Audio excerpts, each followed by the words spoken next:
Broadcasting to you live from the Orion Spiral Arm of the Milky Way Galaxy, the solar system, planet Earth, North America, the United States of America, somewhere out there in a land that saw some elections and saw a massive airline accident. My name's Brian Engelman. Today is Wednesday, November 5th, 2025, and this right here is called the TNAM Daily Show. TNAM, what does that stand for? The new American media, because the old American media has failed you. Yes, this has been a beta test. This has been a labor of love. This has been plugging in every day, trying to make sense of what's going on, listening to opinions and conversations, and you can agree or disagree, but we're adults, and that's what we do here in America. We don't tolerate it when people try to shut that down, and we have watched suppression of speech, suppression of advertising, suppression of income, suppression of freedoms, liberties. We watched it during COVID. I mean, we thought we were sovereign, were we? How did that get so out of hand so quick? Well, it's because certain people were in those positions at that time. So every now and then you get a chance to vote and figure out who you want. Well, you know, there was a guy running for a position yesterday. Oh, and he had fantasized. He had sent messages about terminating the lives of his opponents and his opponents' families. So that guy got rewarded with a position of power. The same side that shot Charlie Kirk, the same side that shot President Trump, the same side that has been framing President Trump, the same side that has been spying on President Trump, the same side that has been lawfaring President Trump, the same side that's been coming after people in school board meetings, the same people that have come after, well, I think you get what the Democrat Party stands for at this stage. They don't deserve positions of power because they've been abusive.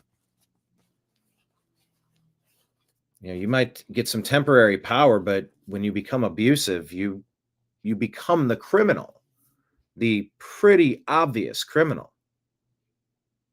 And so what we had yesterday was an election where I guess there were no surprises, you could say. A bunch of very liberal areas elected some very liberal people.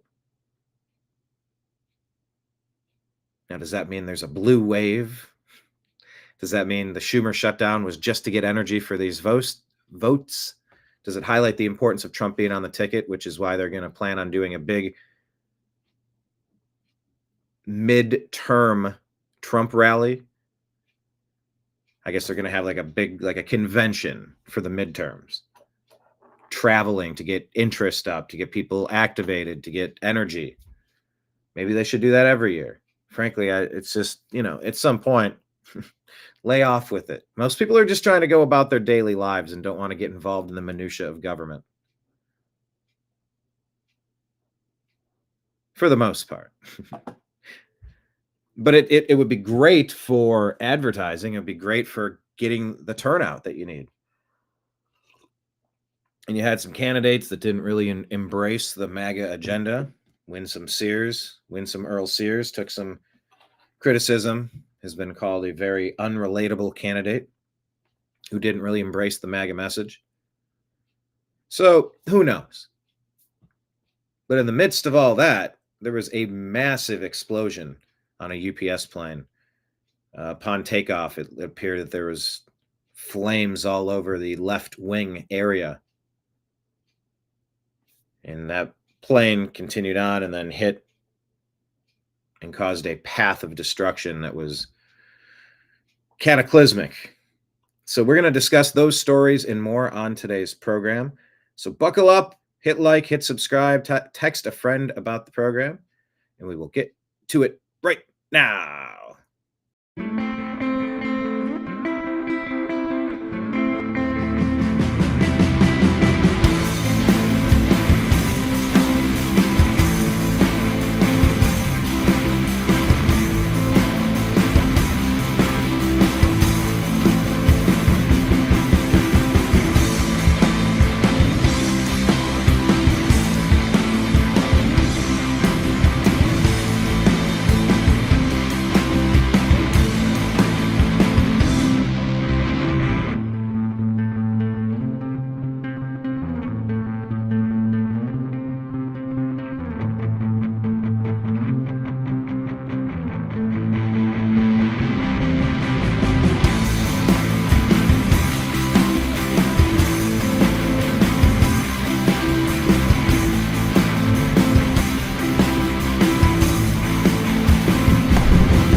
guide to the truth.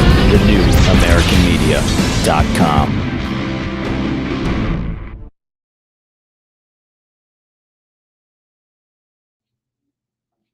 All right, everybody. Thank you for being here. No thank you to my web browser. Not my web browser, but my Restream software that makes me keep changing it. Every time I log in, it switches it to this font that looks atrocious at the bottom of the screen. You could go news, where it goes across the entire bottom. I tend to go like that. Yes, hello, Marion. Howdy, T-Nam. The old media failed. And apparently voters all across America have too. Yeah, the voters were kind of voting against their own self-interest. 9 out of 10 people were polled and said that they wanted an independent panel to kind of pick jurisdictions for gerrymandering purposes and districting purposes. But California went out and did the exact opposite because Obama told them to. So now you have the exact opposite, a hyper-partisan process. It's going to all but remove every single piece of representation for anybody outside of the Democrat Party. That's what California just did. So these are kind of the results of where we're at. This is where we find ourselves on this interesting planet. Thank you all for being here.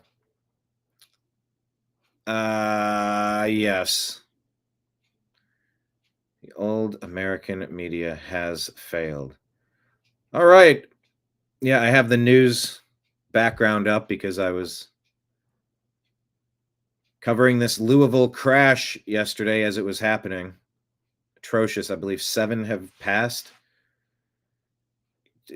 Airport's still shut down, I believe.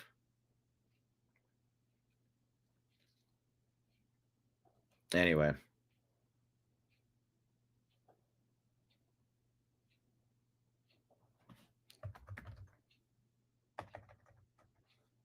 Let's see. Okay. Now, let me get this up on the screen here. These are the donation links. I had to change it from yesterday because we did a very unexpected show. And yes, I'm the producer, I'm the engineer, I'm the on-air talent, I'm all of the things at once. So, you get to see how the sausage is made, as it were. But yeah, this ticker at the bottom of the screen used to say that you are watching live coverage of the UPS plane crash. So I had to just undo that before I put that up. Thank you all for being here. Let's pull up our Instagram feed. We'll kind of go through what we had on tap yesterday on both Instagram and X. All of our tip jar stuff is at the bottom. Thank you to everybody who's a Patreon member, a YouTube or Rumble subscriber, anyone who sends super chats and Rumble rants, very appreciated. And of course, maybe the best and most direct way to get donations to the New American Media, which is what we're fueled upon, would be to go to Venmo and Cash App. That's my name, Brian Engelman, and then PayPal at Fuzz Installment. It's all scrolling at the bottom of your screen. If you enjoy your time, we appreciate tips. All right. What is this? Candace Owens. Yep, there are some names that have become bigger than life, it seems. Candace Owens, Charlie Kirk, Nick Fuentes. There's a, you take Charlie Kirk off the board, that's a lot of oxygen. Candace is speaking to a wider audience. Nick Fuentes is doing that. I saw Milo Yiannopoulos say he was coming out of retirement. I don't know if he's kidding. I don't know where he's been. Haven't seen much of him lately. All right, what is Candace saying here? Shared from Israel War Room. She's asking, is this real? Because, wow, if it is.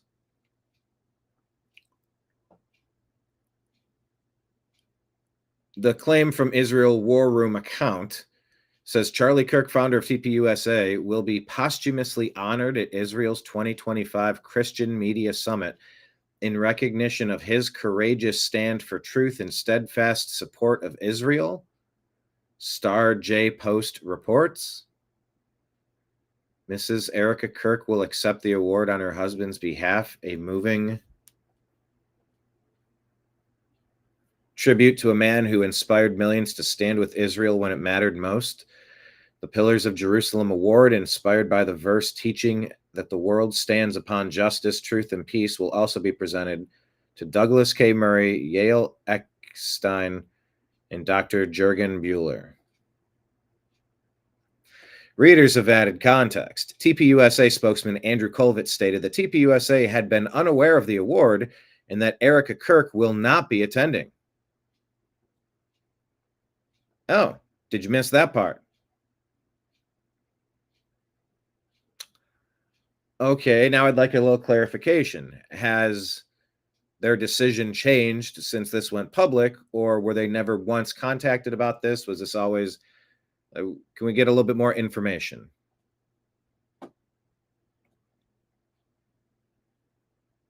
But, you know, that's kind of a way to talk for somebody else that I'm not a super huge fan of. Anyway, Uber Soy here says, not even 24 hours after Ben Shapiro posted his screed against Tucker Carlson and Nick Fuentes, pressure is being put on the Daily Wire hosts and other conservatives to essentially take a side. Here's a fan of my channel questioning Michael Knowles over his stance in this feud. It's great that you came here today because, and also talked about the many factions within the conservative movement, because just today. And this is what's happening. There's an attempt to unsuperglue, unvelcro the United States from what seems to be a partnership with Israel that has alarmed many and worried many Americans to ask the question, to what degree are we beholden to somebody that's not us, being Americans? So I guess that's what this conversation is here. This is the conversation people are talking about, so talk about it. Listen to it. Listen to several sides of it. Tell me in the comments, what does it make you think about? It is pretty safe to say that Ben Shapiro pretty much declared war between the neocons and the America First movement, and pretty much against anyone who would Tucker Carlson, PBD, or anyone who would platform, dare I say his name, the Voldemort, Nick Fuentes. So given that,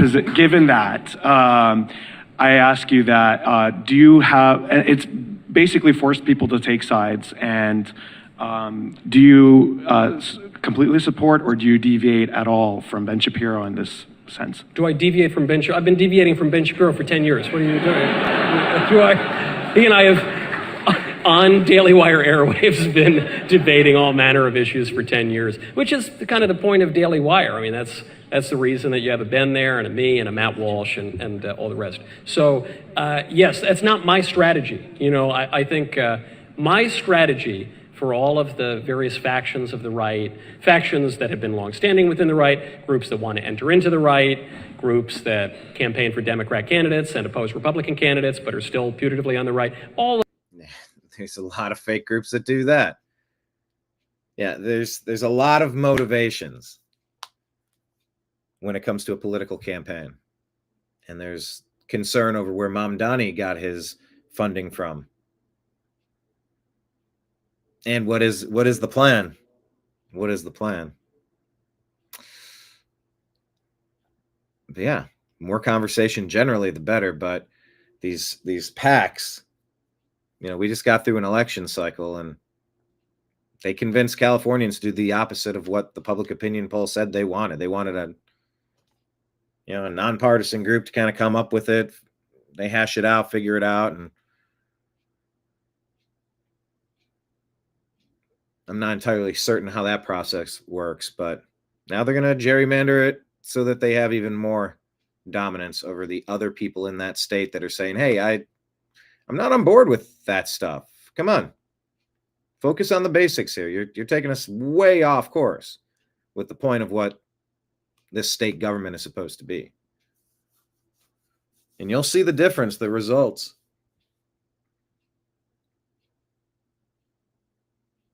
So yeah, I don't know. Michael Knowles saying he's always been debating Ben Shapiro. I mean, that's I don't really watch the stuff. Would you say that's a fair interpretation, or do you feel like they all kind of cower before their boss, Ben Shapiro? Look, all of these matters. My strategy on it, vis-a-vis election day, which, it's Monday before a major election day in New York, in New Jersey, in Virginia, my inclination is to remain focused on the prize. There are major contests that are going to set the stage for the midterm elections, and then we'll set the stage for the 2028 presidential election. What you mentioned is really interesting too, because notice what we weren't talking about. You mentioned Ben or Tucker or Fuentes or this person or that. Not one of those people holds public office. Not one of those people writes bills. Now, but they're pundits, so they offer intellectual diagnoses. They also offer entertainment and have popular podcasts and streams and things, which is great. Some of my best friends are podcasters. I love it. Hell, it pays my mortgage. But I just think that can very often become a distraction. And it is an example of the American right sometimes getting a little too insular and playing a little inside baseball, because frankly, much of the American voting public has no idea about infighting and antagonisms and hostilities, doesn't pay attention to that, maybe has never heard of one or more of those people. Okay, well, I guess I don't know where the follow-up question is going here, but okay, if it's not about those people, what are the top 3 topics that they've got a gripe about? That question probably does need to be answered. And that's probably good. Those are the normal people. I think we frankly should encourage more of that, even though it might hurt our bottom lines. And so I just think when these hostilities and antagonisms, I mean, as you know, I've been friends with Ben for a decade, and I was on Tucker's show a month or two ago, had a lovely breakfast with Tucker, and saw him again a few weeks ago. They love to focus on all sort of inside baseball. When those antagonisms touch on real, concrete, practical politics, then I will concern myself. When those antagonisms lead to tens of thousands of voters switching sides in some swing state, Michigan or something, then I will concern myself with that. Then I think it will be important to really focus on that. In the meantime, it seems to me like these are personal fights that go back a long ways, and in some ways intersect with public policy, and in some ways are kind of personal. And that's fine, they can hash it out, but that's not my concern. I think it's better for the right-wing coalition to keep our eyes on the prize. As I mentioned in my speech, if we're gonna circumscribe coalitions, as all coalitions must be, we do that out of the public eye, we do that in a mature, manly, Nixonian way, and we keep on and carry on. Hi, Mike.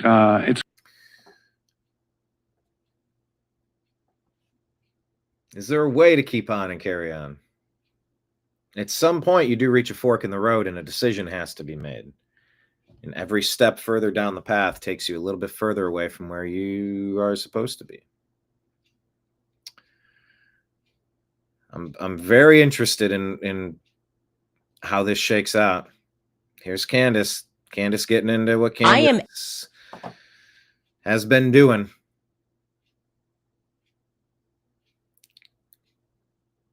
Looking into what happened to her friend Charlie. Everyone right now, when I say that Kash Patel is the most embarrassing human in the United States. After this tweet, I realized we are not a serious nation and the empire is in its decline. So the backstory is Kash Patel. He had a marriage breakup. He starts dating this cute little thing, Alexis. She's very cute, very pretty girl. Makes videos online. And I don't know. I guess he flew down in his FBI plane to go see her down in Nashville. People found out that he went to go see her down in Nashville. The internet revolted and said this is an inappropriate use of taxpayer funds. Now, it turns out that he is required to fly on the FBI plane no matter where. Yeah, there's communications reasons that you have to have access to the tools. The law is written that way. They understand that. And they just say if you have to use a flight, or if you elect to use a flight, you'll be charged at a coach rate and it comes out of your pay. That's the law that they found themselves in, and that's a reason. There's a reason for that. You need secure communication lines, and You know, just because you work doesn't mean you're not allowed to have an other side to your life. Just because you have a job doesn't mean somebody controls you or owns every aspect of you. But the accusation is that well, I guess I didn't know the part that there's a marriage collapse and this person is here. So I guess the accusation is that it's a Manchurian girlfriend, like it's a arranged handler, a secret government plant. David says, I saw a meme of the Statue of Liberty drinking beer and smoking, saying to herself, F it, I'm moving to Florida. Everything these days seems to be, look here, oh no, look over here. Just pitting people against each other. Yeah. That is where we find ourselves. But people are talking about Cash. Is he compromised? We said the same thing about Hunter Biden. They're fair questions. He goes, whether it's a personal event or if it's a business event. But he is a hypocrite because there are clips of Kash Patel calling the FBI corrupt before he was in the FBI and saying that taxpayers shouldn't have to fund their personal trips. And now he's funding his personal trip to go see his girlfriend Alexis. And what Kash Patel did was he wrote this like Andy Cohen hosting the Real Housewives of DC or something type tweet where he defends his girlfriend. This is what he wrote. I'm just going to read it because it's so embarrassing that we have to read it. I've always said, criticize me all you want, but going after the people doing great work, my personal life or those around me is a total disgrace. The disgustingly baseless attacks against Alexis, a true patriot, and the woman I'm proud to call my partner in life are beyond pathetic. She is a rock solid conservative and a country music sensation who has done more for this nation than most will in 10 lifetimes. I'm so blessed that she's in my life. Attacking her isn't just wrong, it's cowardly and it jeopardizes our safety. My love of family will always be my cornerstone, and you will never tear that down or keep me from them. And I love that Twitter hit them immediately. They hit him with a little fact check. People are not attacking Kash Patel's significant other, but rather reacting to his firing of people who point out his usage of government funds to travel to her shows. Now, objectively, this is embarrassing. Objectively, Alexis, she seems like she's a really sweet girl. She is not a country music sensation. It's sweet that you call your girlfriend that, okay? She's just not a country music sensation. It's ridiculous. It's like me talking to my daughter. Like, I do tell her she's a sensation. She's everything she does is sensational. It's so unbelievably petty. It's ridiculous. It's this entire tweet. I just went, not every thought you have in your head needs to be sent. Like, we are supposed to believe this is not a crash out. Man, I wish she had said to you, don't send that, honey. Honey baby. Don't send that, honey. I wouldn't send that, honey baby. I am everyone right now when I say that Kash Patel is the most embarrassing human in the United States. After this tweet, I realized we are not a serious nation. Petty, I don't know. Telling, maybe. Concerning, perhaps. What's your take on Kash? What do you... I know. The real question is who is not compromised. Everything comes with a grain of salt, but Kash is one of the players that is supposed to be doing several things. Is that somebody that can still do that job, or is that somebody that has been compromised? Is that somebody that... I don't know. Thomas Massey, I'll show you his post on X about how to fix what happened in the midterms or those elections last night. But it includes going after the people that hurt kids. What's going on? Where is that list? Why is Kash not doing that? Who is this girl that Kash is with? What is she encouraging him to do or not do? Compromised?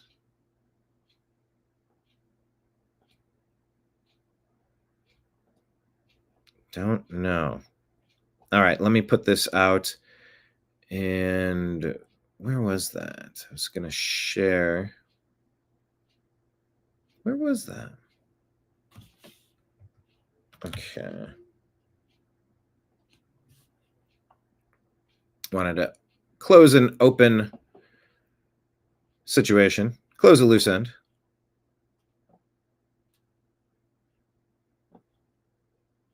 What is Thomas? Thomas look totally different this way. Oh, Thomas Massey. Well, there's concern over there. 15 months after his wife passes, he just got married. Everybody has a right to do whatever they want on whatever timeline. But people have questions.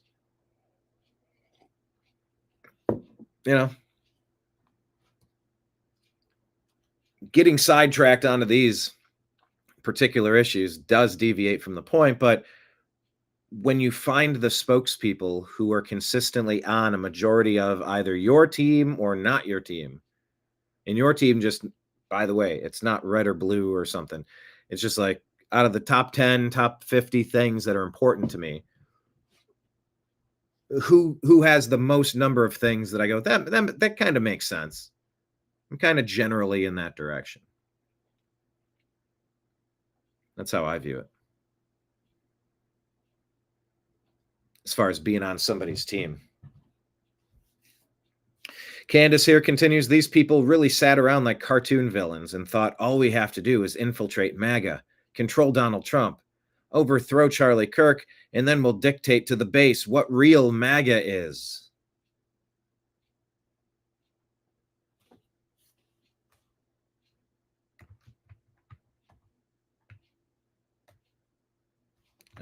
Boomerang effect. Yeah, people like Ben Shapiro, Mark Levin, and they're using their outlets to push what it is they're trying to push. I mean, I wonder for what reason are they pushing what they're pushing, and then do you believe them? Do you still consider going back to them to get your updates, or do you decide that their slant and what they're selling is something that you don't really, it doesn't align with you? It's important to kind of know the motivations and kind of trajectories of how we're directionally covering stories and see if people are going to be intellectually honest about it or not.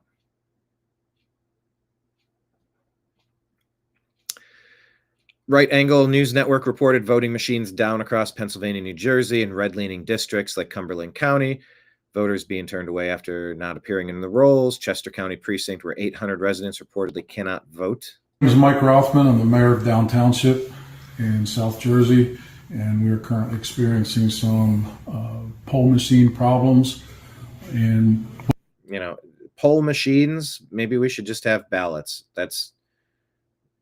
This is very doable to print ballots and keep boxes of ballots. And you shrink wrap them, you seal them up, you store them in a secure facility for the appropriate number of years so that they're available for forensic audit purposes. This whole use of machines seems pretty foolhardy. Both of our two districts in Down Township, District 1, the machine is still not working as of now. 35 people have gone to cast their vote there, and they're all still doing write-in provisional ballots. In District 2, the voting machines that were not operational until 7:10 this morning. I have 4 to 5 residents that were turned away, not given a provisional or write-in ballot. They told them that they would not be able to come back. They had to go to work today, and they didn't have an answer resolved for them to cast their vote. And I can honestly tell you that I'm appalled, not just as the mayor of Down Township, not just as somebody that served in the service, and it's not allowing somebody to exercise their constitutional right to vote. So anything that can be done, the attention that's put on. My name is Mike Rothman. I'm the mayor of Down. On this matter, as people win, how secure are the elections? How reliable do we believe the results are? Matter is greatly appreciated, but we are right now in the middle of everything that's wrong with this system. Thank you. All right. As expected. All right. Dave Smith and Tucker Carlson talking about Nick Fuentes. There's no escaping this back and forth, so let's listen to a few different takes on it so that we can understand where we are, why certain viewpoints are becoming popular, why more people are gravitating toward that. David, please tell me no one thinks this is by mistake. Very intentional. As for Fuentes himself, I thought a lot about it for many reasons. And for one, Nick had attacked my family, my father, my wife, one of my children by name. That's pretty out there. A lot. And so it was hard for me to get over that, For another, as I've said a million times, I thought he was a Fed, and I thought this was part of, an op designed to tar sane, anti-neocon, pro-realist foreign policy people like you and me and Glenn Greenwald. And by the way, have you thought that about? Type in the comments. Have you thought that Nick Fuentes guy is a Fed? Kind of like an industry plant who's there to accomplish certain tasks, divisions, fracturing, splintering, make a movement look bad. Alex Jones has sort of been basically anyone. And Tucker's dad he worked high up in government, right? So Tucker looked at Nick and was like, yeah, I think Nick's a Fed. Well, some would say takes one to know one. But regardless, Tucker's been at the top of this industry behind the scenes for decades. Like, he's seen some shit. Sachs and, but normal people tar us as Nazis. I did suspect that. I don't know if that's true or not. I raised that with him. But basically, in the end, I decided Nick Fuentes can't be canceled. They've been trying since he was a freshman in college. It doesn't work. In fact, he's gotten bigger. He is enormously talented. Anyone who denies that is lying. And he has like a not fully coherent, but a semi-coherent kind of position. And I would like to hear what it is, because that's kind of my job. And I'm also interested because he's the most influential voice for men under 30 in the United States. More influential than me, more influential than you. I don't think there's any question about that. Who else was in that camp? Charlie Kirk. Influential to people under 30. One of them off the board. I spent a lot of time thinking about this and talking to a lot of people about it. And I think that is true. So it's not like I didn't make Nick Fuentes, hardly. I just want to know what this is about. And I wanted to make the point that I often pause on what the point that Tucker often makes. David, isn't he the one that went to the White House with Kanye West? Yeah. Yep. I mean, he drops a lot of choice language that makes you cringe. Things you've been really scolded into not even wanting to think about lest you say them out loud. And of course, in humor, those are the things that get laughs, the inappropriate things. The inappropriateness of it is half of what makes it funny. And yes, that can be juvenile. But sometimes choice language is used so that the points come across. By the way, hit like, hit subscribe so the point comes across. Share the show with a friend. Consider throwing something in our tip jar at the bottom of the screen if you'd be so kind, or signing up on Patreon for the New American Media.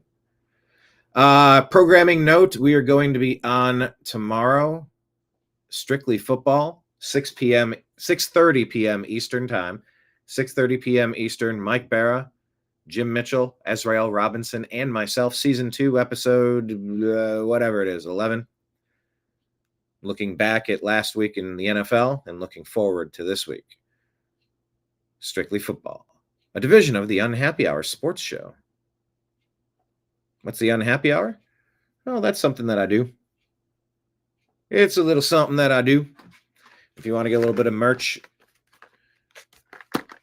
shoot me something on Venmo at Brian Engelman. Set of 4 wooden coasters, $30. Either Ohio shaped or other shaped. In a pin, that's $25. Brian Engelman on Venmo, and just put in the message or send me an email, Brian at the New American Media, what your address is. I'll shoot it over. I'm probably going to load these onto like a Shopify account, right? I think that's probably going to be the easiest moving forward because I do have some merch here. But yeah, he's the one that Nick Fuentes that went to the White House, and it's, you know, all of a sudden everybody's talking about Greta. All of a sudden everybody's talking about Nick. So could be a Fed, might be a Fed. Make, and now seems even more important than it ever has, which is that virtue and sin are not transmitted genetically. Right. There is no such thing as blood guilt. Therefore, collective punishment is always immoral. There's no blood guilt. Collective punishment is immoral. People say about Gaza, it's like, all right, fine, you don't like Hamas, but you're just going to bulldoze everybody in a genocide? And the other side says, this is what war is. This is why you don't start a war. And you can kind of understand both sides. That's why you don't go butcher 1,200 of your neighbors and then, oh my gosh, they're hitting back. You didn't think they were going to hit back? Why'd you hit them in the first place? They were hanging out at a music festival. You monsters. I take that personal as a musician. It's a whole language. And expression is right at the top. But yeah, collective punishment. There's been a lot of collective punishment in communism, socialism, the modern woke movement of the past 30 years. Collective guilt for things that you didn't do. It's been like a driving force, driving America off a cliff, actually. God created each person individually. He did not create communities at once. He created people, and all of us will die and in the end face God alone. So it's about the person, and people can be changed by God, by the way. And the New Testament is that story of people who were, in the case of the whole hero of the New Testament, the human hero is a guy called Paul, was murdering Christians as a Pharisee, and then becomes the greatest proselytizer in the history of Christianity and my personal hero. So like, don't tell me that people can't be changed because of their blood. Now, that is the basis. That position is the basis of Western civilization. We often talk about Western civilization, and we're all defending Western civilization. Israel's defending Western civilization. Israel does not have a Western position on this question. The Israeli position, not of all Israelis, by the way, and certainly not of all Jews, but I'm saying of the Israeli government and of a couple of its ministers, which they say this out loud all the time, is that everybody who's related to a terrorist shares in his guilt. That's collective punishment. It is blood guilt, and it's antithetical to Christianity and to the West. Oh, okay. So in this case, they're just saying like destroying the whole communities while you're going after the bad guys. That's a bridge too far in war. And I was having that conversation with a colleague as well. So, well, that's a war crime. War crime. I get what you're saying. What do you think war is? All of war is a crime. Well, no, it's self-defense. Well, then if it's self-defense, nothing's off limits. Well, but you can't do that. Well, if you don't do that, you're going to lose your life. Well, that's not the case. They're not an imminent threat. What did you call butchering 1,200 people? That was one attack. No, it's been a series of attacks. And so the wrangling over these issues never stops. You know, I woke up in a world that had that situation there. Not to expand it, not to delete it in the Middle East. Just, it's there, it's there. Nope. Till the end of time, we have to keep fighting, keep fighting, keep fighting. From the river to the sea, exterminate them. That sounds like you're calling for a genocide of those people. But then when they fight back after you butcher 1,200 of them at a music concert or a music festival, then you call it a genocide when they fight back. Well, they fought back too hard. Would they have fought back if you wouldn't have started a fight? Well, that's not the point. That's sort of also part of the point.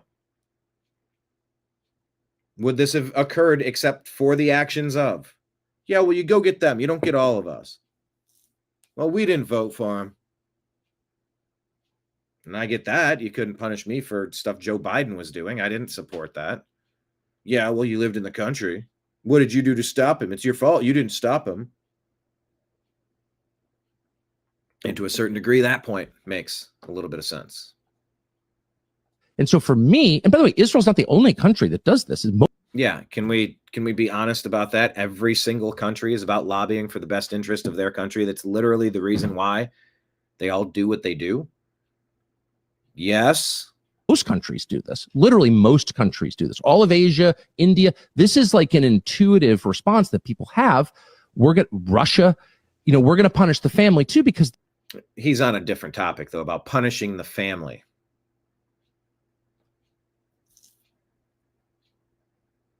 They're related, of course.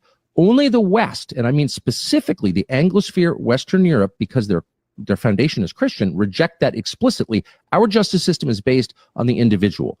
People who do good things are rewarded. People who do bad things are punished. It's about the individual because that's our religion. And so I just wanted to make that point, not because of Israel or Fuentes or anything, but because that idea right there, that specific idea, is the Western civilization we are struggling to defend. And its opponents are domestic. The neocons do not believe that at all. Clearly, well, they're attacking my family just like Nick Fuentes attacked my family. So I just wanted to say that. I want to say that in every venue because it's a feature of my religious faith, but it's also my inheritance as a Western man, as the product of Western civilization. And that's what I want to defend. Randy Fine does not believe that. Of course, Lindsey Graham does not believe that. Of course. So the idea that I hate Jews, obviously, I don't hate Jews at all. Of course, obviously, it almost feels beneath me to say that, but it's the fact. Yeah. But I'm not allowed to hate any person because of the group he's attached to. That part. That's like the O.J. Simpson thing. Were people supporting O.J. because the facts in the case didn't paint the picture of O.J. ending 2 people that day? Or was it because of the team that he was on, because of what he looked like? Well, he's a member of that group, so we're going to back him regardless. What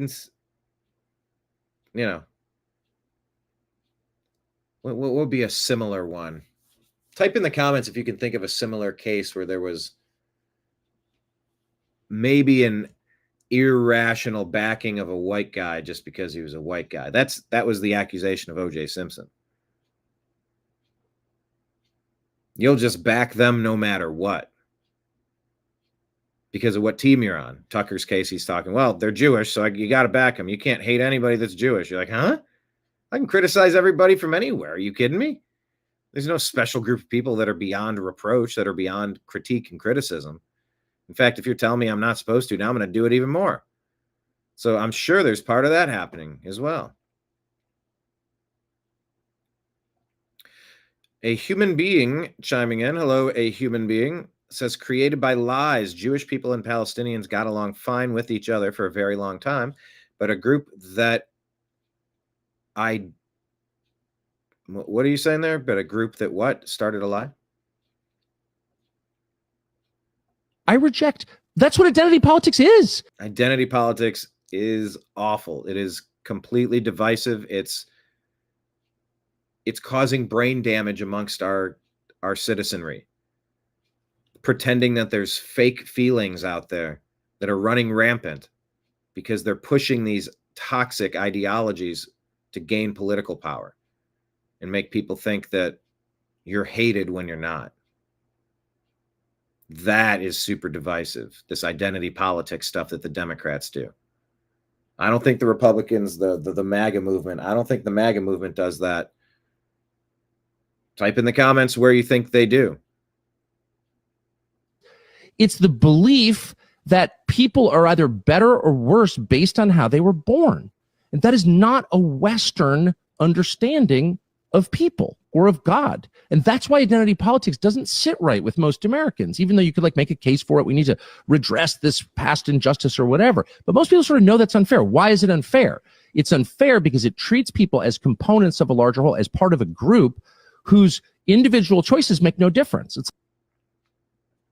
It's all predetermined. It's all destiny. You're an NPC. You've been programmed to do what you do. You just keep on doing it.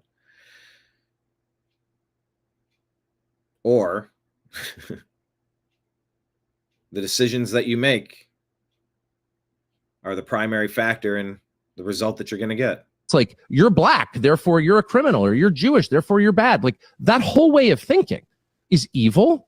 It's anti-Christian. And that is the true attack on the West and on Western civilization. And so I hear people like, Randy, if I were defending Western civilization, oh, are you really? No. You're its main enemy. And so Black Lives Matter, its main enemy. And not because they're black or Jewish, or nothing to do with that, because the idea is wrong. As for Fuentes himself. All right. Well, tell me in the comments, what does that spark for you? That conversation there.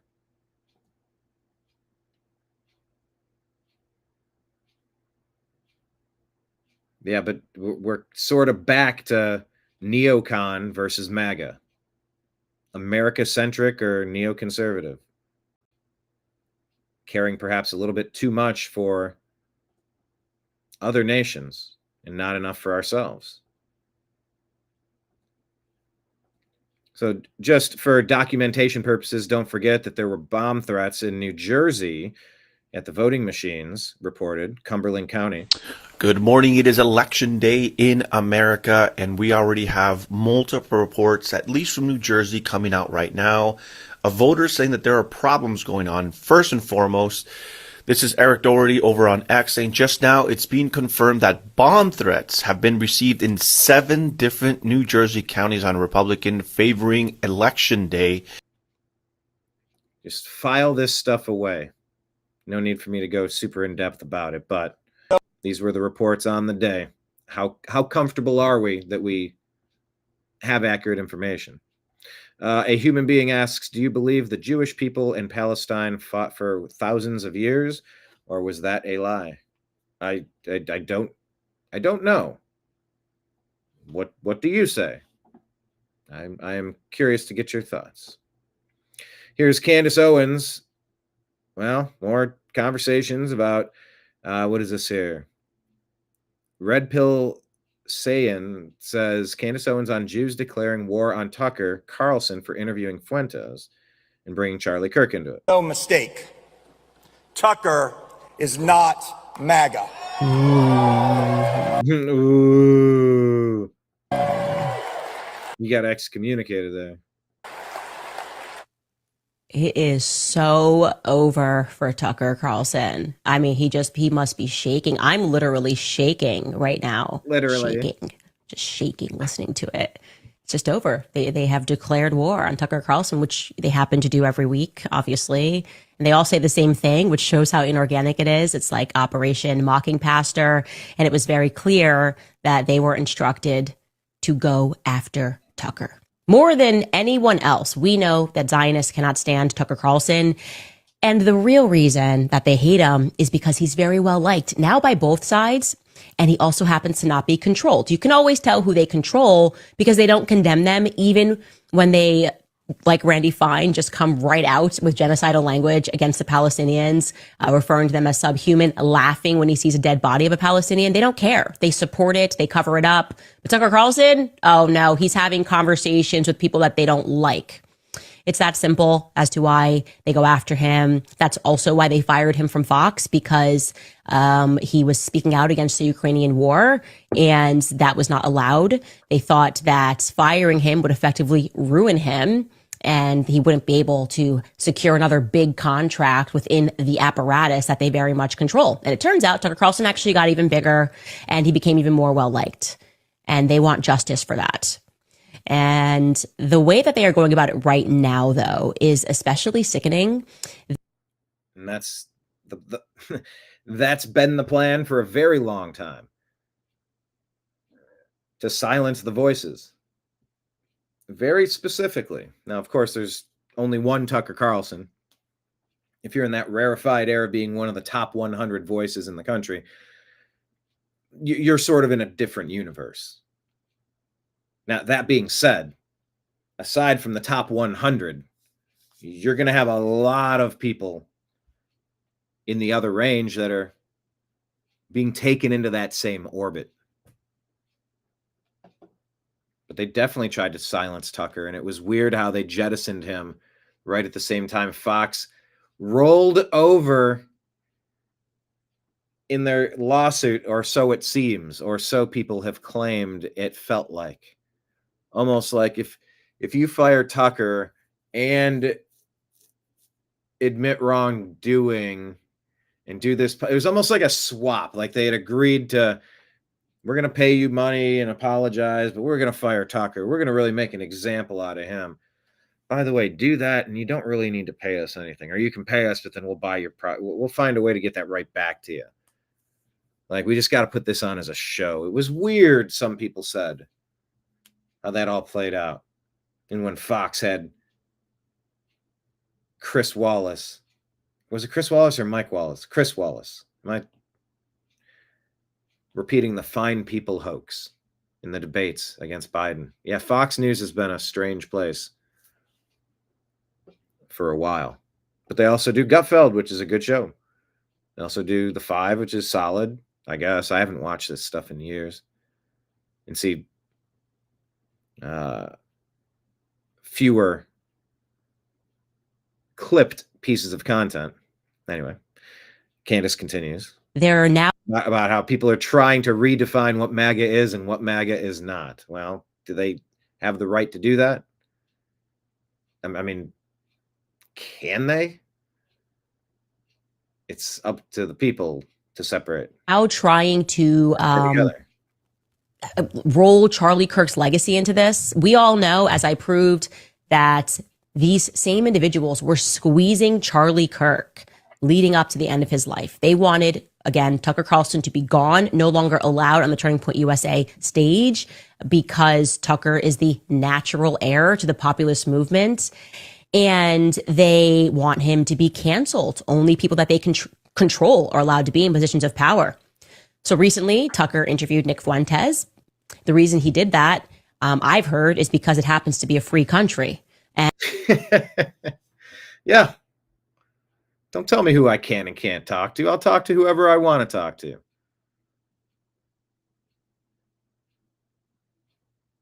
And hopefully you're going to get to hear what they have to say.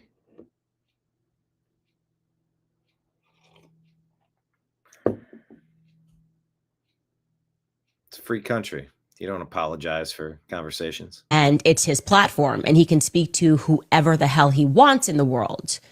But of course, with Zionists, the very same ones who were causing Charlie Kirk all of that grief in the final days and hours leading up to his assassination, the very same ones that Charlie thought were going to kill him, they've now decided to besmirch Charlie's name by asserting that Tucker interviewing Nick Fuentes is a betrayal to Charlie. He's no longer Charlie's friend. They've decided posthumously that Tucker Carlson was a bad friend to Charlie Kirk. And do you know who can actually debunk that pretty easily? Yours truly. I got you guys, okay? And it's just a little bit of common sense. Before Charlie died, really kind of just before he died in July, I interviewed Nick Fuentes. And Charlie and I discussed the interview, and never once did he tell me not to speak to Nick Fuentes. Never once did he consider it an act of betrayal. To the contrary, I had a very long discussion with him. I also had a long discussion with Andrew Colvett separately, telling them both that Charlie should host Nick Fuentes on his show and debate him. I tried to make that happen. You guys will recall this. Andrew Colvett can confirm that everything that I am saying is true. Oh, it's such an act of betrayal to speak to Nick Fuentes. Never at any point did Charlie say, don't do that, because that's ridiculous. It's not who he was. But the truth, obviously, is never what Zionists are concerned with. They want Charlie's legacy by any means necessary. They want people to believe that his legacy belongs to Israel somehow. And the harder that they work to lie about his legacy, the more the world wakes up to the truth about it. They are. There have been some strange actions by Netanyahu, strange actions. What was that one? Giving a Charlie Kirk an award, and that Erica is going to accept it, but then they release a statement saying they're not. Is that even an accurate story? Who knows? But it's through the actions that start to pile up and go, that's a little weird. Doesn't that seem a little weird? We all see that. Are waking up to the truth about how Charlie really felt. It's just becoming too obvious.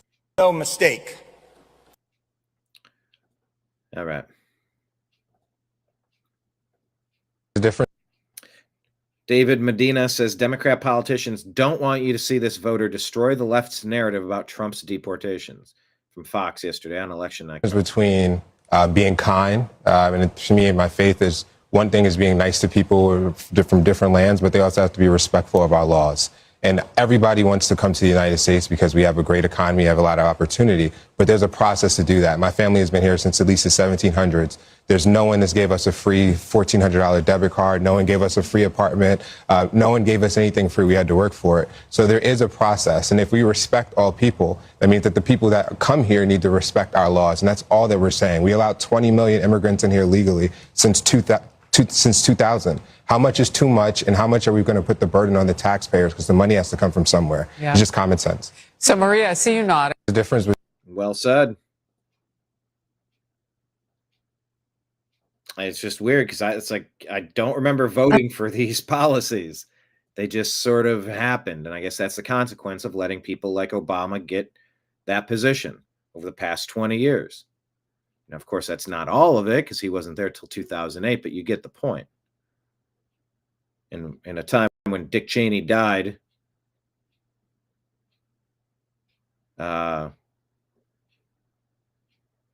looking back in the mirror at 9/11, and then New York puts Zohran Mamdani, a Muslim mayor.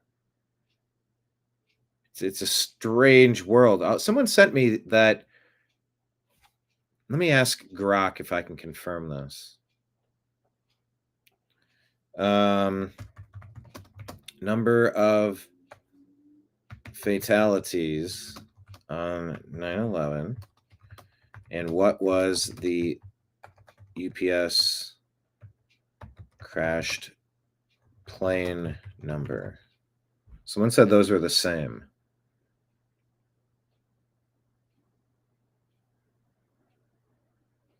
$2,977 fatalities.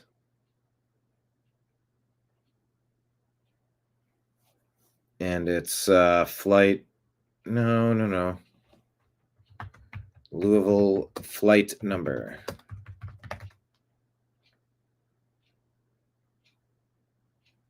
$2,976 compared to 2,977. 2,976, 2,977 as Dick Cheney passes away. So, I mean, there's a lot of looking backward, a lot of Islam and violence and 9/11, Dick Cheney, Middle East, Zohran Mamdani, and then that big exploding plane yesterday in Louisville. If you tuned in, we did a special show to get the press conference and see some footage from some different places, different live coverage, just because we got alerts on our phones. And it was a shelter-in-place order. That's a terrifying thing to get, something you've maybe lived your whole life and never received. And I was like, don't go breathe in that air. You know, you instantly go to, well, is it what type of, could there be anything radioactive, nuclear? Because you just don't know. You're trying to grab video footage and find pictures. What likely happened? Could it have been intentional? Could it be bigger? Like, are we going to find out something about it that we weren't told initially? This is where all these disaster scenarios start really clicking together. So it was quite a day. Quite a day to sort all of that stuff out. A human being says, Jewish people and Palestinian people fighting for thousands of years was a lie. The conflict is rooted in the emergence of national movements, Zionism. And by Zionism, you mean in 1948, when that piece of land was then titled the State of Israel. That's what you mean by Zionism? Because I've asked people, and I get 5 or 10 different answers of what Zionism is. Some people say Zionism is just the right of the Israeli people to exist. Some people say, no, it's just people that want a nation state of Israel to be there. Some people say, no, it's about all of their foreign policy. Some people say, no, it's about, and they'll ascribe different elaborations on that. So I think the Socratic method of just defining the terms is usually pretty important. Anyway, here's this lady, Psychopolitics, talking about how you detox from liberalism. Unlearning 40 years of feminism in 60 seconds. there's Let's music. get this. Number one, I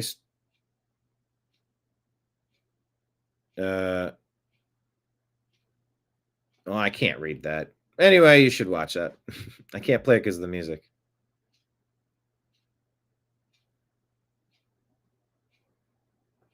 All right. This is the footage. What happened yesterday? Ay, pinga. Ay, Dios mío. Pero que pinga es.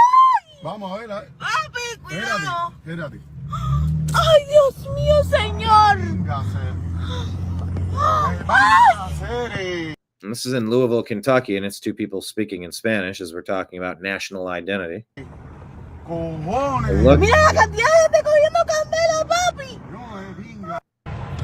look at that explosion. And it created so much burning fuel. It was loaded going from Louisville to Hawaii. That's a lot of fuel that then just ripped through that entire area. I believe 7 fatalities as of this moment. Many injured. But yeah, this happened about 5:30 yesterday at the Louisville Airport, Muhammad Ali International Airport. Ay, pinga. Ay, Dios mío. Pero que pinga es. Vamos a ver. Papi, cuidado. Espérate. Ay, Dios mío, señor. Pinga, cojones. Mira la cantidad de gente cogiendo candela, papi. No, es pinga. All right.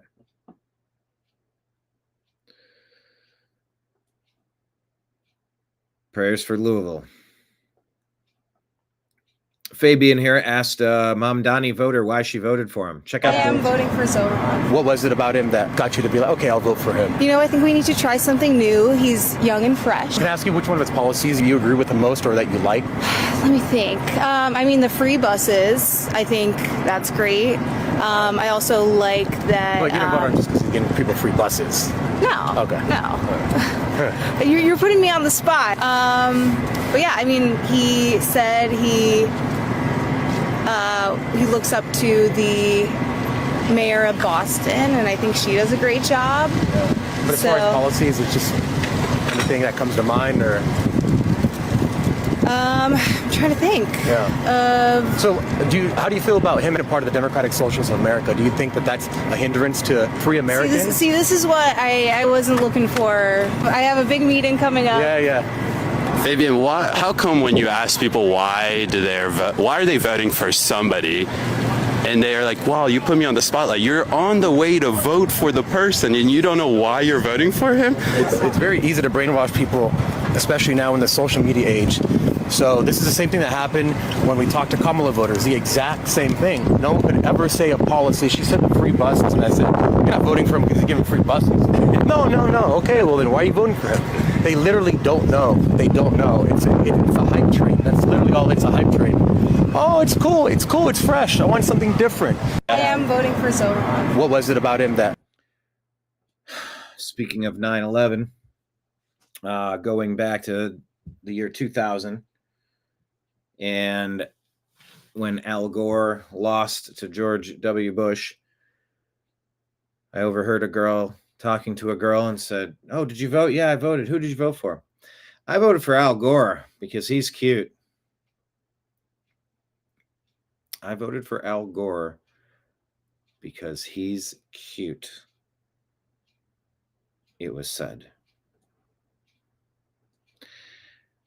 That's a problem. If you don't know what's going on, why are we allowing it? Why are we allowing it? Help me understand. Anyway, that little exchange was telling.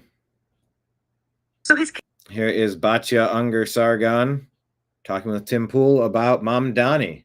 Who is his base? Why did they vote for this guy? Constituencies were Muslims, South Asians, and then these 20 to 30 something overeducated, over-credentialed, downwardly mobile hipsters in Bushwick and Brooklyn who think they're the working class because they failed to get like amazing jobs and have student loan from getting, you know, degree upon degree upon degree.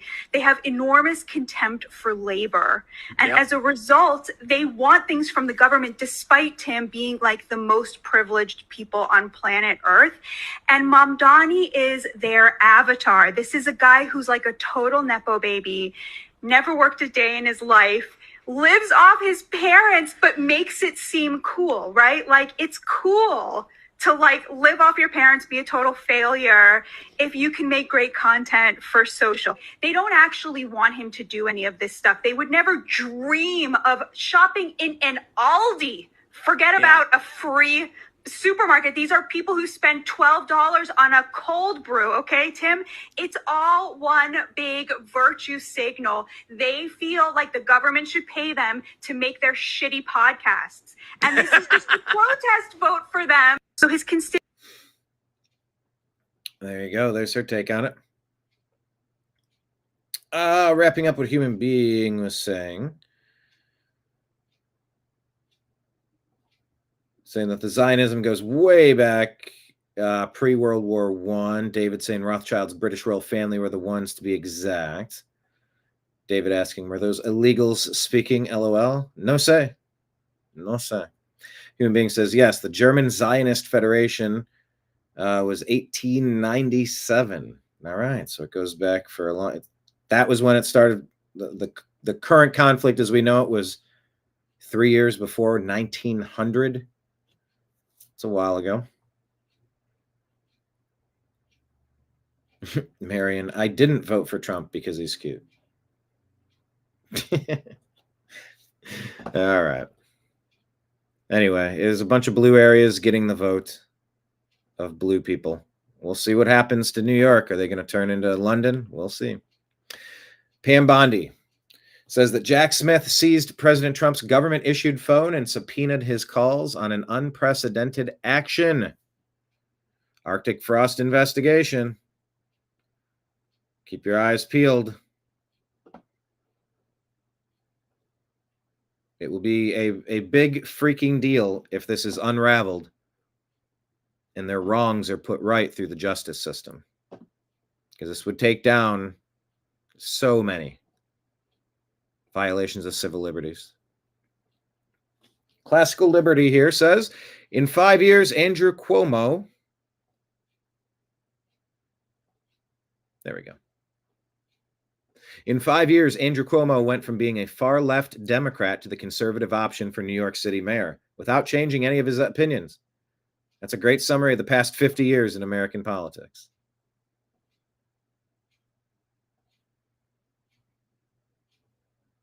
Think about that. 50 years of American politics. You go from far-left Democrat to the conservative option in New York City. That's called the Overton window without changing any opinions. The perfect summary of the last 50 years in American politics. What a shame. Well said. Lady Candace wants us to know that there were 12 Israeli-linked phones at Utah Valley University the day Charlie Kirk left Earth. Ladies and gentlemen, there were, for whatever reason, 12 Israeli cell phones on the ground at Utah Valley University the day that Charlie Kirk was assassinated. This has completely spooked the people that are very high up in government. Now, to be clear, I don't mean that there were 12 VPNs that were switched and routed through Israel on that day. I mean that there were 12 personal cell phone accounts that were opened in Israel, okay? Like you go into Verizon in Tennessee or in Connecticut and you open your phone. I am saying that they opened their phones in Israel, those accounts in Israel, and they were on the ground on September 10th at Utah Valley University when Charlie was shot. Now, the NSA knows this. So what does that mean? Kash Patel knows this. People in the current administration know this. Ladies and gentlemen, there were, for whatever reason, 12 Israeli cell phones on the ground at Utah Valley University the day that Charlie Kirk was that's assassinated. Reset, right? This has completely spooked the people. Yes. Toria Brooks says, additionally, this fact omits the overarching theme that there is an ongoing investigation. Got it! What is this? My source at Blake says the company helicopter took... Okay, I don't know what the scene is, but don't want to get a copyright strike for playing it. Thank you, though. All right, Vivek watched the polls come in, and he has a vision moving forward. He's trying to become the governor of the great state of Ohio. We got our asses handed to us in New Jersey, Virginia, and New York City. Democrats swept all three. There's two key lessons for Republicans. Listen carefully. Number one, our side needs to focus on affordability. Make the American dream affordable. Bring down costs, electric costs, grocery costs, healthcare costs, and housing costs, and lay out how we're going to do it. And number two, cut out the identity politics. It doesn't suit Republicans. It's not for us. That's the woke left's game, not ours. We don't care about the color of your skin or your religion. We care about the content of your character. That's who we are. We got our asses handed to us. So there you go. Vivek, one of the outspoken leaders of the new Republican MAGA party. This might be the same Candace clip about the phones twice for some reason. Leaked footage of Zohran Mamdani and his Imam Siraj Wahhaj talk about their Islamic agenda. We're asking, is this verified? What is this?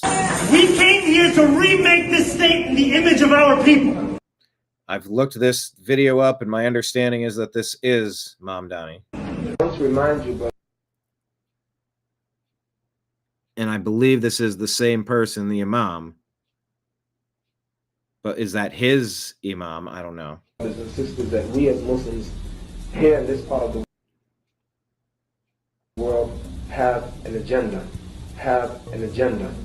What we're not trying to do is to assimilate into the American way. We're not trying to be like other Americans. That's not our agenda. The agenda is different. Okay, so is that verified?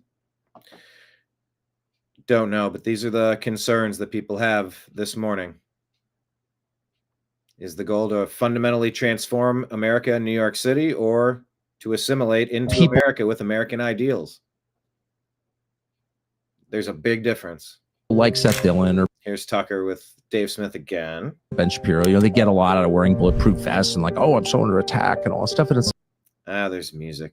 The truth is, they are pro-violence. Ben Shapiro, how in the world could you justify killing tens of thousands of children, or justify a pager attack, which is an act of terrorism where you're indiscriminately blowing people's genitals off? You don't know who's holding the pager, and you're celebrating it? What are you celebrating? You're celebrating violence. Their foreign policy comes from that. Their worldview is it's a thrill that they feel killing their enemies, the godlike power they imagine they have when they extinguish human life. That's the whole game for them. We don't have a right to kill people. We don't have a right to the innocent, period. The dividing line between me and Ben Shapiro, people like Seth Dillon. There you go. I would have played that for you, but there was piano underneath it.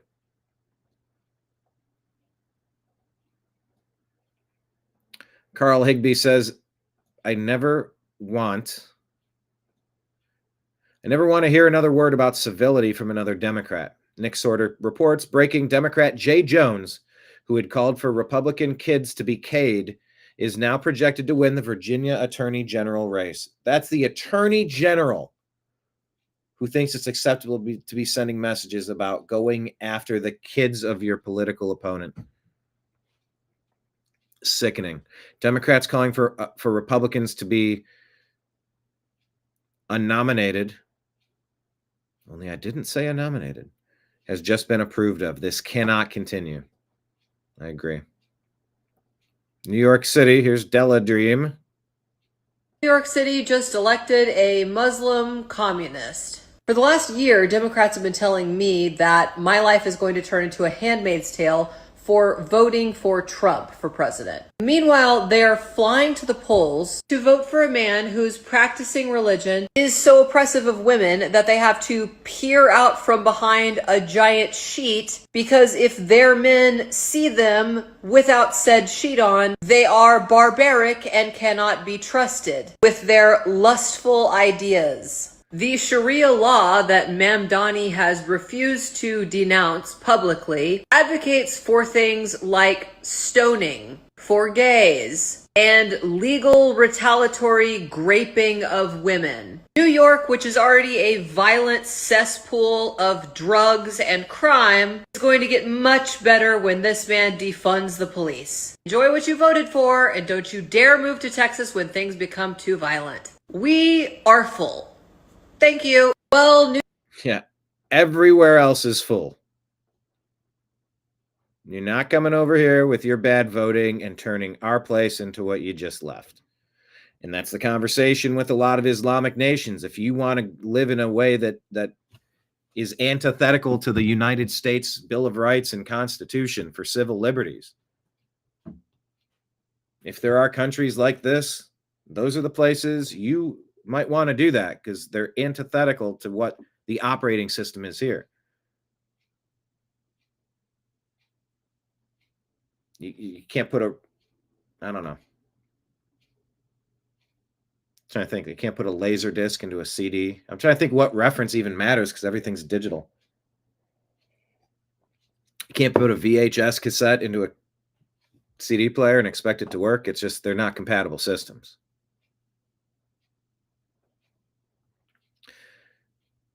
Charlie Kirk. In Islam, in the verses, you are allowed to lie, you are allowed to deceive in front of God as long as it advances the aims and goals of Islam.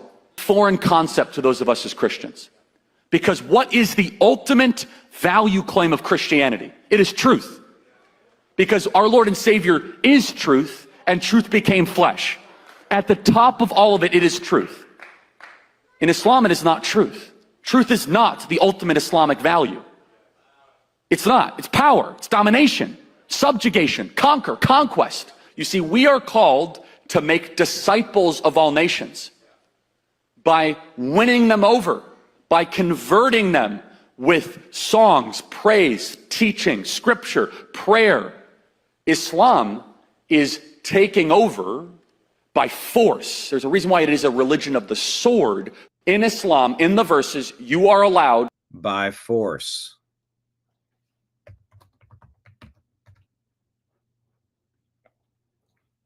Christians evangelize and tell you about Jesus Christ and Lord and Heavenly Father and how to get to the afterlife that you would like to be.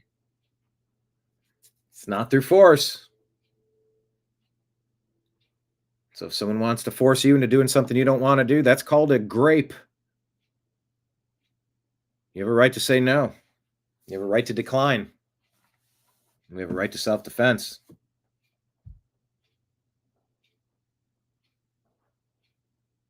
Charlie Kirk was taken out. So you got Egyptians, you got Jews, you got all sorts of people linked to Charlie Kirk. Are they just going to try to blame it on a... Well, they actually tried to say that he was taken out by a lone shooter guy.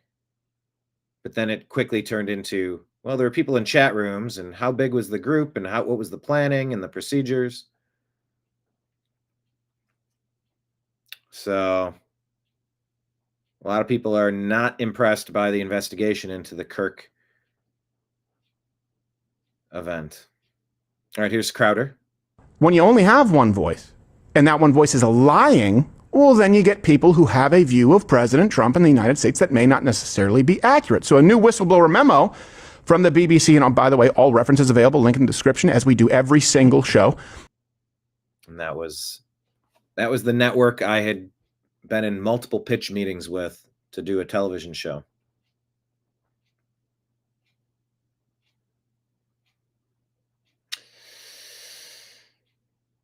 BBC. They've got a long history. It shows how the network doctored January 6th footage to make Trump, quote, say things he never actually said. So, in this clip, I believe it's, Gordon Rayner from The Telegraph breaks it down. BBC Panorama released a documentary called Trump Assassinat. And they got the music here. We're going to walk down to the Capitol and we fight.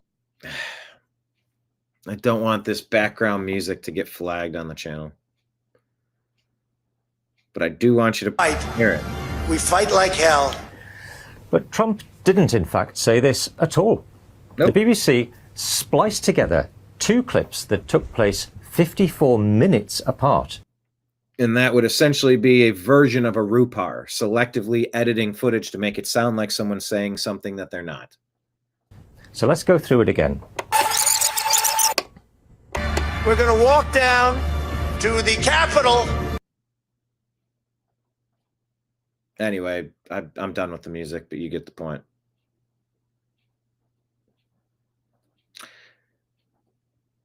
Elon discussing with Rogan what's the real reason Democrats wanted the Social Security system such a mess. That's the nature of the scam. It's a bank shot. So then the rebuttal from the Dems is like, oh, well, the vast majority of the people who are marked as live in the Social Security Administration weren't receiving Social Security Administration payments. That is true. What they forgot to mention is they're getting fraudulent payments from every other government program.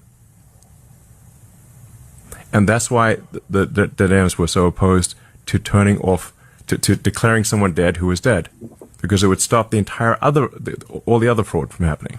And so, but all this, is it trackable? Like all this other fraud, if totally they trackable. wanted to, they could chase it all down. Yeah, it's not even hard. And yet they're opposing chasing it all down. They're opposing chasing it all down because it turns off the money magnet for the illegals. Wow. Because it's very logical to like I'm saying the most common sense things possible.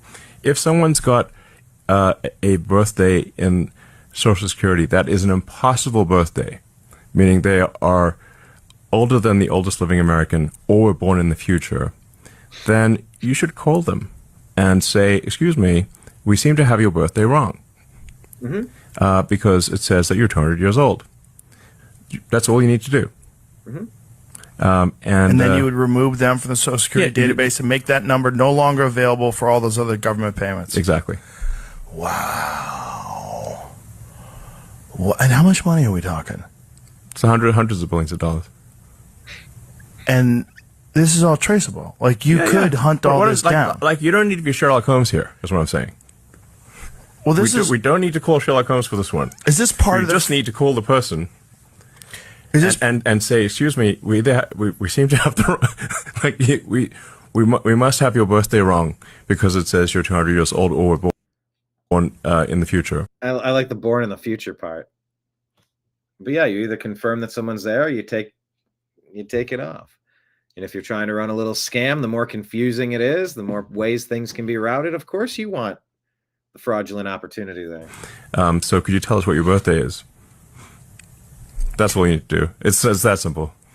But all these other government payments that are available that are connected to this Social Security number, it seems like if you just chased that all down, you would find the widespread fraud.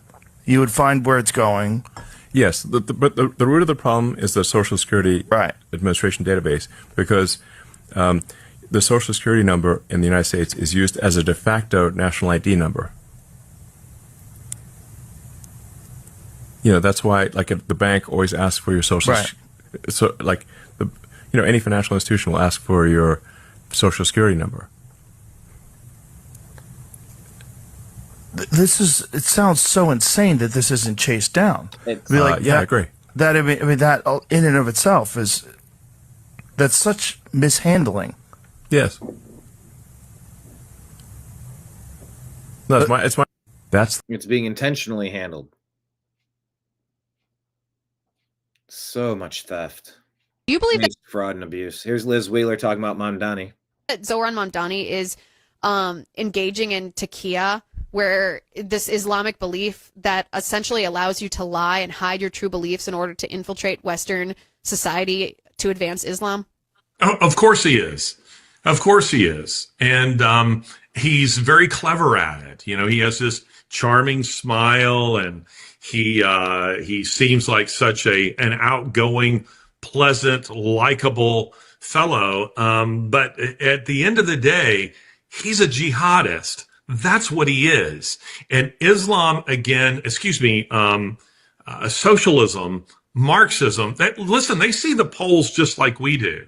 A recent, was it a Pew Forum poll, Gallup poll that came out just this past week that showed majority of Gen Zers have a favorable view of socialism.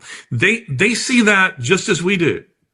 And they're aware that if they sock puppet socialism, if you follow me, they use it. They use it as their vehicle to penetrate the West, but they're not chiefly socialists or Marxists. They are jihadists. Do you believe that Zohran Mamdani is engaging in taqiyya, where this is? So this is New York now. You want to see a liar? I want to say it very clearly. Mamdani. I will not defund the police. Lie. I am in favor of defunding the police. I want to speak to the memory of my aunt who stopped taking the subway This is an interesting story, but it was not his aunt. after September 11th because Because he's the real victim and so is she. she did not feel safe in her hijab. Oh, wait, another lie. I was speaking about Zerafui, my father's cousin. Oh, your father's cousin. Definitely not what you said. Who doesn't live in America. And the aunt that doesn't wear a hijab. Doesn't wear a hijab. I don't really have opinions about the future of Hamas and Israel doesn't have opinions. Beyond the question of justice and safety. Maybe he's telling the truth on this one. Oh, wait, nope, lie. The struggle for Palestinian liberation was at the core of my politics and New York's like, yeah, this is cool. continues to be. I am not, and nor have I ever called for the legalization of prostitution. Oh, okay. Well, at least he's not, and he has never called for the legalization of prostitution. That's important to know. You guessed it, lie. You support decriminalizing prostitution? Yes. My fundamental belief that sex work is work. Oh. I would be happy to work How could you possibly believe a single thing that this guy says? with the president and the administration. Lie. We need to be doing here in our city is to end the chapter of collaboration between City Hall and the federal government. Breaking away from the federal government. I don't believe that the role of the mayor is to police speech. Let's see if he goes and turns it into London. Lying again. There are consequences for speaking up in favor of apartheid. So just there's going to be consequences and speaking for things that they don't approve. Find out who you're voting for before you vote who you're voting for. You want to see a liar? Yep. But it's too late, baby. Now it's too late. So this is on PBS. Check this out. This might be the best thing of the day. Socialist Zohran Mamdani's headquarters screen gets hacked. And how can I make this as large as possible? Maybe if I go side by side, it gets even bigger. There we go. Having their event. I got to mute it. And then bam, it says Trump for president. I'm sorry, Trump is your president.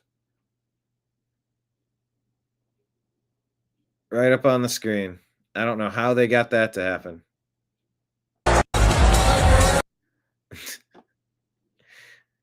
That was just kind of funny. All right, let's check in on the Charlie Kirk case with Alex Jones. And now he's in the news saying he wants complete control of intelligence. So again, I don't know if Kash Patel's good or bad. I just know that he's going 180 degrees against what he's previously said.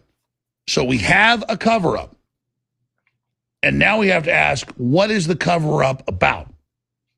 Suspected Charlie Kirk assassin Tyler Robinson avoids showing his face at latest court hearing. Then, search warrant in Charlie Kirk's murder investigation have been sealed. Everything's being sealed. Normally, when the FBI is doing a federal prosecution, as Sarah Carlson pointed out, they put their case out to the public. But now they say, oh, to keep the case safe, we don't want this known. You buy that? Ban cameras in the courtroom from Charlie Kirk's alleged killer. Attorneys argue. So they won't even show the supposed killer in his Zoom hearings. How do we know we're not talking to ChatGPT? This is unprecedented, ladies and gentlemen.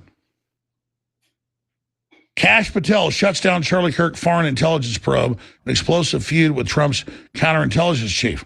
You have the national counterterrorism chief, Joe Kent, under law with the Office of National Intelligence set up after 9/11 with Tulsi Gabbard, heads up, and the agency that works to fuse it together. And Kash Patel, we learn, in mid...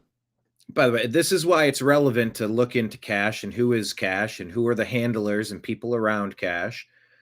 Who are the attractive ladies that get on the arm of Charlie Kirk and Kash Patel. And, you know, if you pull out of your league,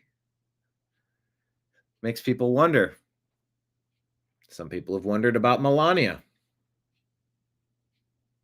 Well, and it goes on and on. This isn't just a Republican thing.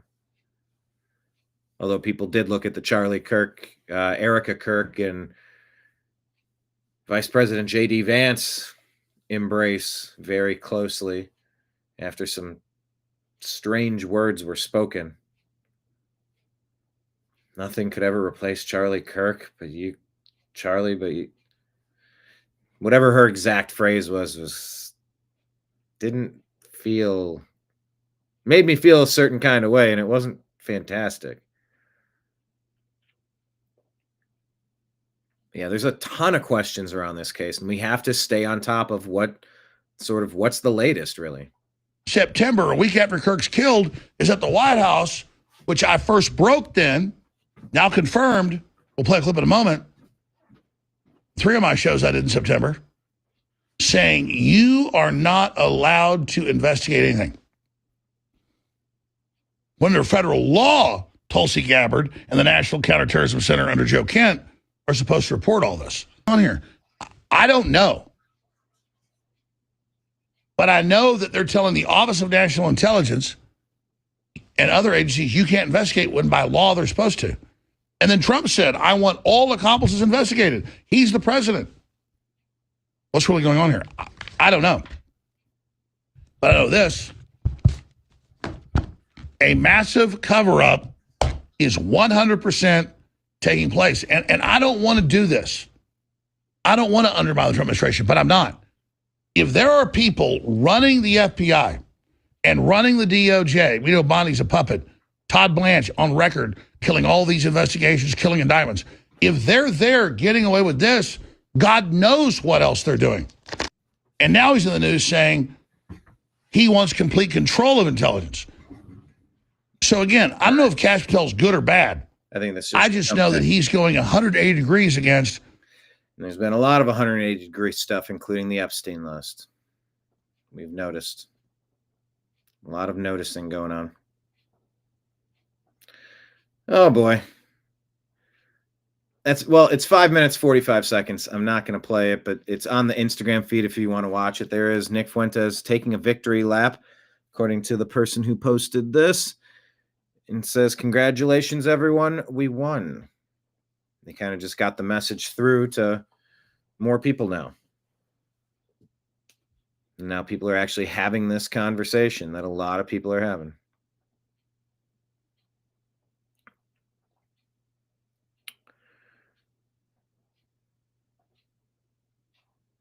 This woman, a Nigerian college student, Deborah Samuel, identified herself as a Christian in a WhatsApp group. For that, hundreds of Muslim men dragged her from the dorm and did horrible things, filming and laughing as she left.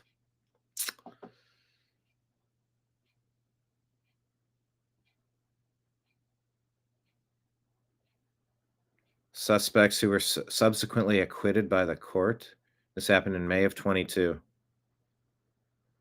Nigeria. There's something really bad happening there.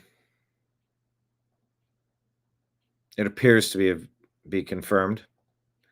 Prominent Islamic scholar tells Europeans and Americans, you will soon become Islamic countries. You don't like that? I don't care. We will enter every one of your homes. Most Westerners don't understand what's happening. Says the Post. No, listen. This one here, illegals have been accused of stealing more than $150,000 in SNAP benefits in Ohio. Sorry?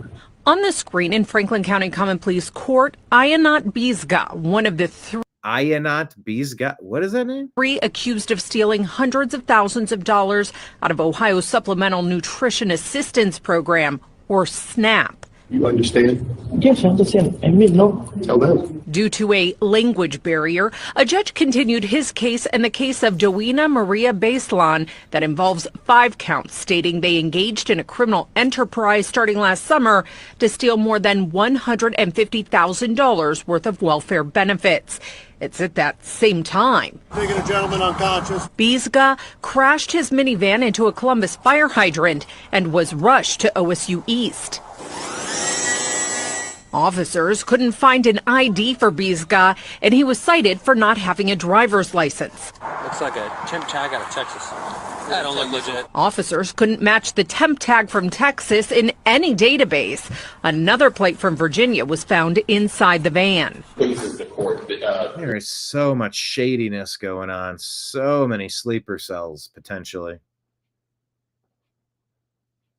Your client does have an ICE holder. The Ohio Department of Job and Family Services has reported losing $17 million in SNAP benefits due to fraud and theft since the summer of 2023. I'm not guilty. No, listen. No. Sorry? 17 million in SNAP benefit fraud since 23. That money needs to be going to Americans. All right, Take Naps has a thought on what happened in New York.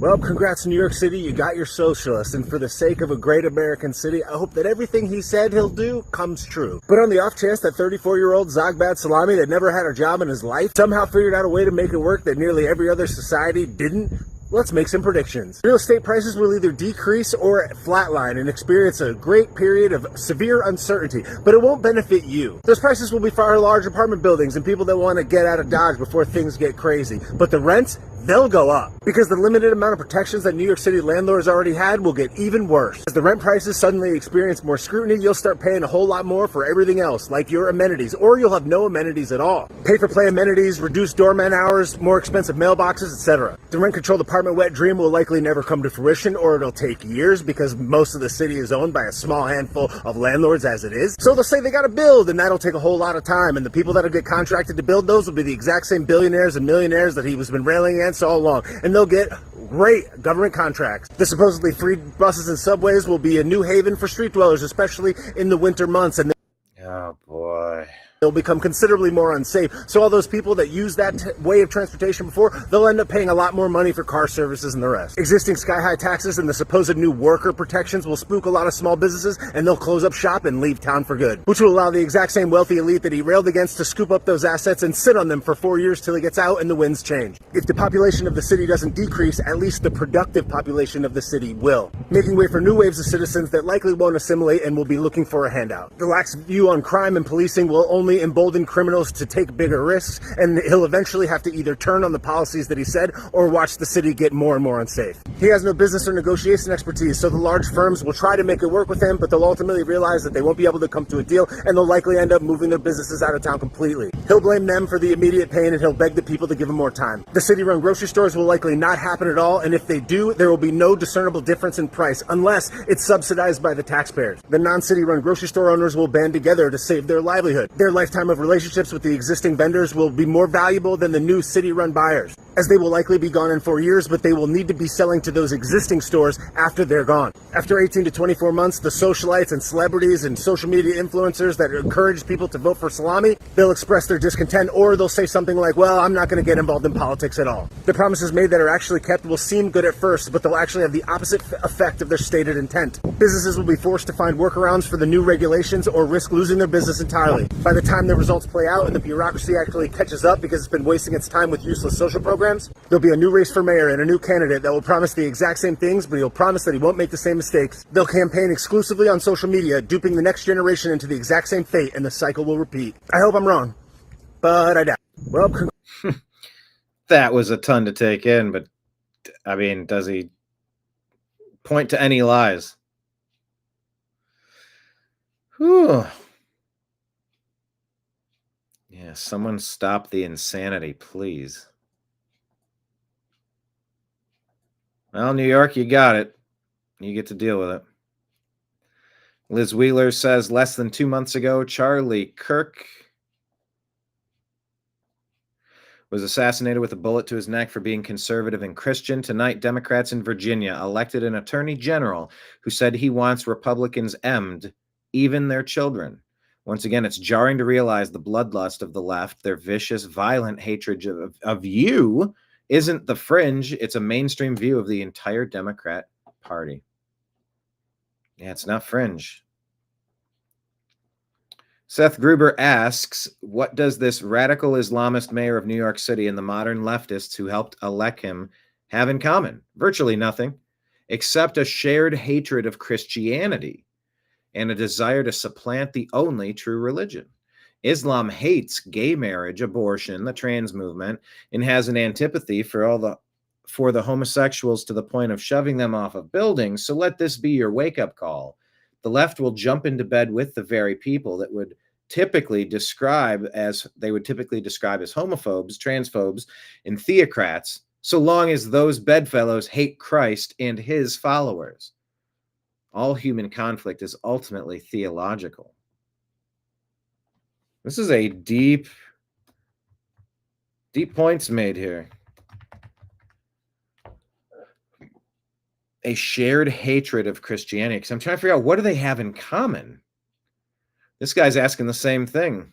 The gays are supporting Islam. They don't know what's going to happen to them. Once they go. And there's music here. So I got to break it up. But the gays are supporting, and they have no idea. But once they go to the Jews. They're going to go to the Christians. Then they're going to go to the gays. They don't know that. They don't understand that that's how it works. They use you. They manipulate you. You're the useful idiot that's helping them. Hey, let me just can I take a look inside real quick? Let me just get a foot in the door. Yeah, no thanks. Because they're coming after you next. They go in order. They take out the biggest threat, and you ain't the biggest threat. You're the biggest sucker. The gays.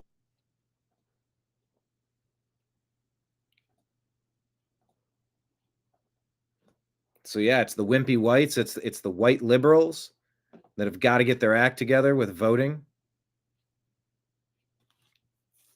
There are antithetical ideals that are sneaking in to try to change this country. And you have to be aware of that. You have to have your self-defense mechanisms a little more finely tuned. Vince Dow says, do not underestimate the impact of immigration on tonight's results.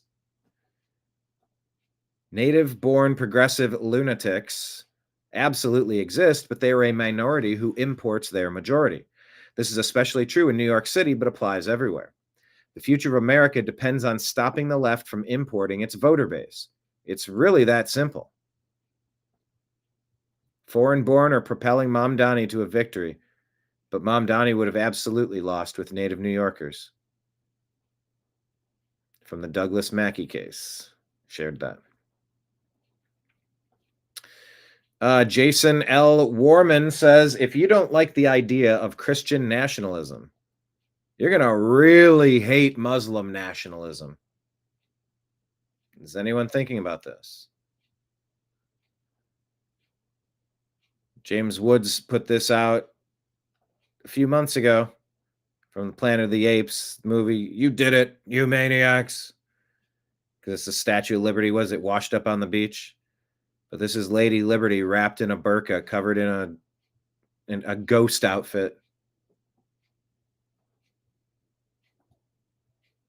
How is the treatment of women in Islam? How is that empowering to women for civil liberties? Explain that.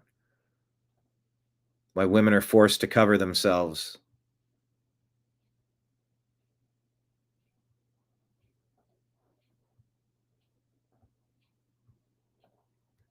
Bad Hombre put this out. Here's your stereotypical liberal white woman asked what her biggest concerns are. Here you go. I think these people are actually out there and voting to cancel your vote. What's really important and standing out for me right now is if we can take ourselves like a high level, like not say immigration, not say economy, not say all the hot talking points, and just ask ourselves, how are we treating our neighbors? Like, how are we treating one another? And is it okay that yesterday, on Saturday, 42 million of our neighbors no longer can feed themselves?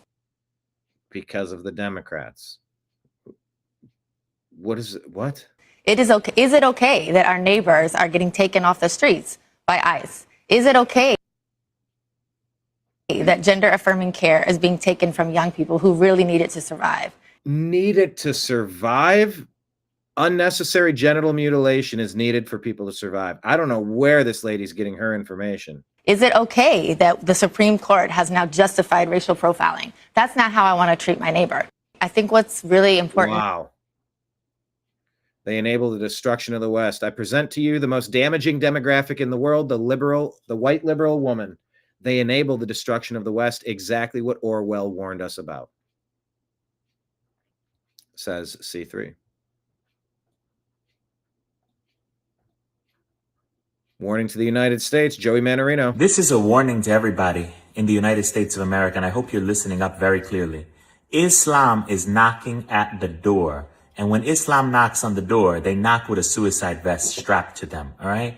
You are talking about jihad. You are talking about people taking over our government who are Muslims and believe 100% in the doctrine of Islam, which is Sharia law, it is jihad, it is taqiyya, it is every horrible thing you imagine. These people do not worship our God. They do not respect our Constitution. These people walk around a black box in Mecca and yell Allahu Akbar, which is a call to war. It is a call to war. They're not here to assimilate. They're here to take over. Omar Fateh in Minneapolis. He almost won that election. He may win that election. It's still early. We don't know. Zohran Mamdani, who is a complete Islamist. He won his election in New York and he won it pretty resoundingly. The Democrat lieutenant governor of Virginia, we didn't even talk about her. Nobody even knew where she was coming out of. She is a Muslim who wears a hijab. This woman is the lieutenant governor of the state of Virginia. It is getting worse and worse and worse. You have school board candidates up and down, Muslims. City council candidates up and down, Muslims. Muslims are coming into your government. And when they get to the government, they are not fighting for the American people. They are fighting for the Muslim people. They are fighting for their own interests. Look at the United Kingdom. If you don't believe me, look at the United Kingdom, who elected a Muslim mayor in London and elected Muslims all throughout the country.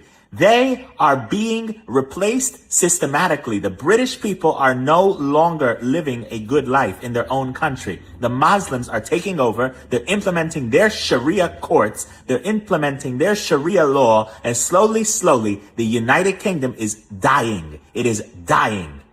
United States of America. Let this be a warning. Let last night be a warning. These Muslims are winning elections. The Democrats are allowing the Muslims to walk right through the door. They got a suicide vest strapped onto them. It's only a matter of time till somebody walks into the Capitol and blows that place up with a suicide vest, and it won't be a terrorist. It'll be an elected congressperson elected by a community of Muslims somewhere in the United States of America. Islam is the problem. Islam is not compatible with the United States of America. Islam is not compatible with the United States Constitution. Stop this scourge before it gets out of control. And let me tell you, we're getting very, very close to the point of no return. It's not good. This is a warning to everyone. That was a very stark warning from Joey Manarino. So the question would be in the comments, do you agree or disagree?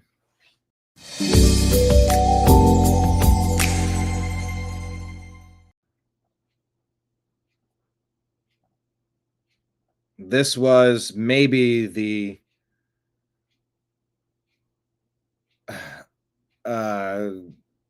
most informative video dash cam that captures the UPS plane crash in Louisville yesterday. Take a look. This will show you inside of the cab of this semi truck and then the front facing.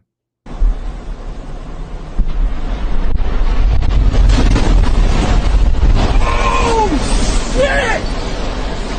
Oh my fucking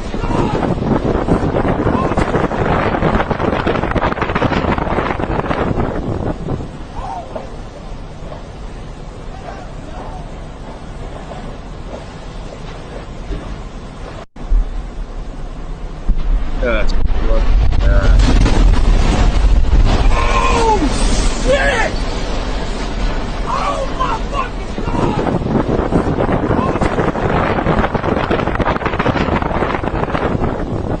Unreal. Prayers for everybody involved. Yeah, that was the video. Lake Leon says that guy was spot on. Joey Manarino, unfortunately, I agree with what he said, says Marion.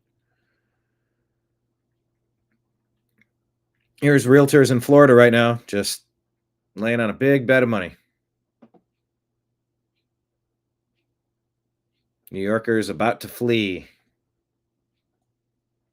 This black card declined at a good point. I think many of you would maybe understand what she has to say. And it doesn't just go for racism. It just goes for any sort of... Basically, it could apply to anyone, but she's looking at it from the race perspective. You're not gonna like this, but maybe it's not racism. Maybe you just suck. Maybe you don't have to work 2 times harder than white people. Maybe you just need to work 2 times harder than you've ever worked in your entire life. And by the way, that part can apply to anyone. Just, hey, maybe you're capable of more. Can you work twice as hard? Let's see what you got. Maybe you didn't get the job because you just weren't the right fit.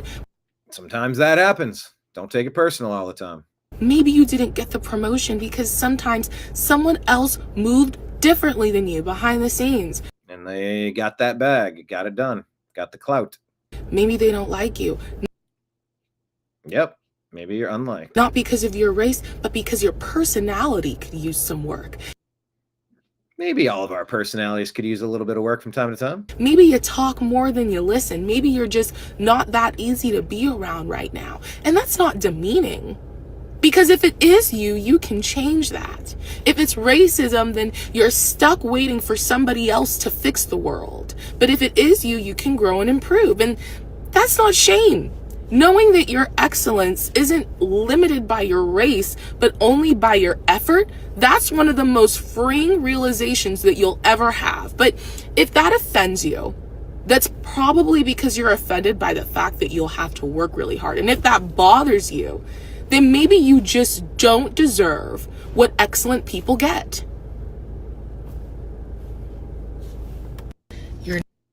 I mean,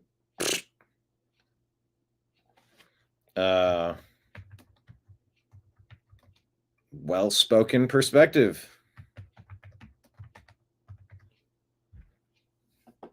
That goes for anyone. I know this one was centered on race, but I just think anyone could look in the mirror and level up. So Mamdani got in there. Did Homeboy just threaten Trump? Well, let's take a listen. So Donald Trump, since I know you're watching, I have 4 words for you. Turn the volume up.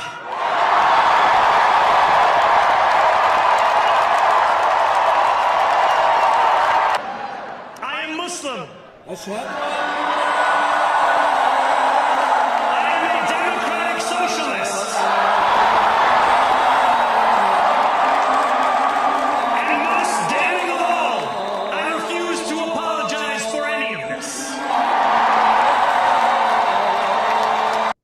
Got music in the background there.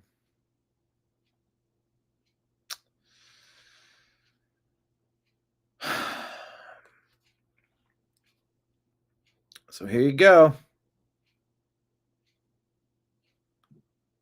Remember, President Trump is from New York. This is going to be a straight up. We'll see how they handle each other. I'm very curious to see how this plays out. You're about to see some very direct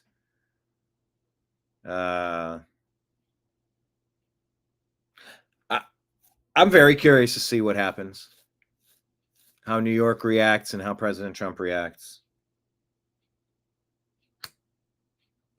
And how London reacts. Okay, let's take a listen here. And asked, "Are you Muslim?" When the first victim There's music. But in this attack, this person's asked, "Are you Muslim?" They said no, so then they started butchering this guy up in Canada, Mark Carney. victim's neck 3 times and intending to kill him. If you're not on their team, they want to kill you. You're an infidel. Wow. Because of the music and because of the graphic nature of that attack, I'm going to move on. But Tommy Robinson has been speaking up for defense of his nation. And Elon Musk decided he was going to assist in the legal fund. David Harris Jr. says, breaking, Patriot Tommy Robinson walks free after Elon Musk steps in to cover his full legal costs. Tommy has now been cleared of all charges under the Terrorism Act. The judge slammed police for their lack of credibility and ruled that they had targeted him for political reasons, a direct violation of the law. Huge victory for justice in the UK.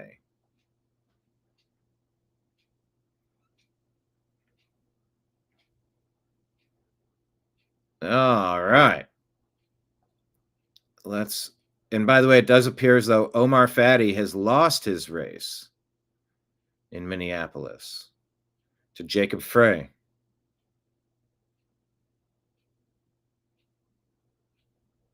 Very close.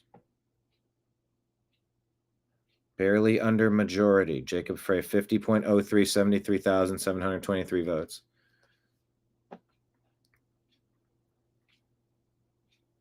All right. Right underneath our feed on X, this is our Patreon link. You can click here and subscribe to the New American Media on Patreon. David's asking the toll in the Louisville plane crash. I heard 17. Let me get you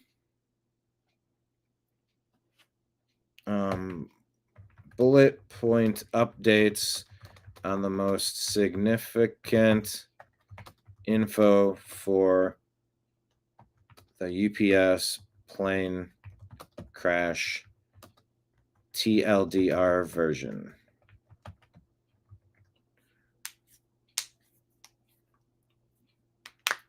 Flight 2976, a 34-year-old McDonnell Douglas MD 11F cargo plane bound for Honolulu crashed shortly after takeoff from Louisville Muhammad Ali International Airport around 5:15 Eastern, November 4th, erupting into a massive fireball fueled by 38,000 gallons of jet fuel. At least 9 confirmed casualties, including all 3 crew members on board. 15 injured, 2 in critical condition at the burn center. 16 people still unaccounted for. Oh, 16 more unaccounted for, with death toll expected to rise as recovery continues. Plane struck an industrial area, igniting fires at a petroleum recycling center, an auto scrapyard. Maybe that's not the best place for a petroleum recycling center. But, I mean, if it didn't ignite or did it, who knows? It was so much fuel on board.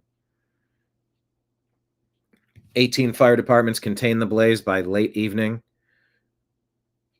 Shelter-in-place order reduced to a 0.25-mile radius by November 5th morning. Airport closed but reopened a runway by November 5 a.m. Classes canceled district-wide. UPS halted second-day operations at its World Port hub delaying packages. No hazardous cargo was ignited. NTSB is sending 28 investigators arriving today for media briefing. FAA assisting. Wing flames pre-crash. No immediate cause determined. Deadliest UPS crash in history. I mean, it was massive. 16 missing, I believe, in addition to the 9 confirmed fatalities. So yeah, it was just a brutal one. Yeah, 2976 and 2977. 2976 versus 2977 is what we found.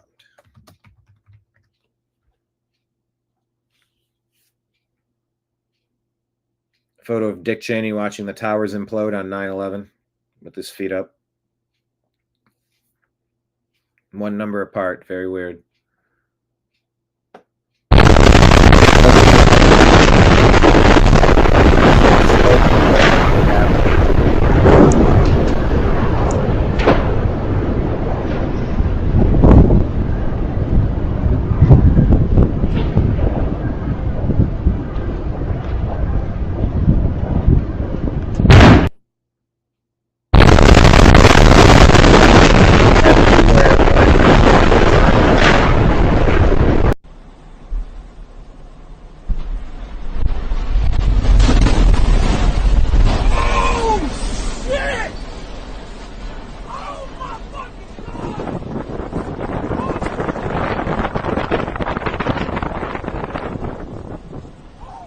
Yeah, those two videos, I mean, that's just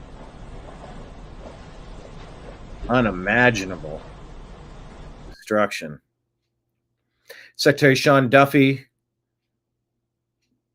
yeah, earlier he said 3 lives, but I guess they're up to more than that. Multiple buildings damaged. Air traffic control tower evacuated because of smoke and fumes, but the TRACON in the area is operational.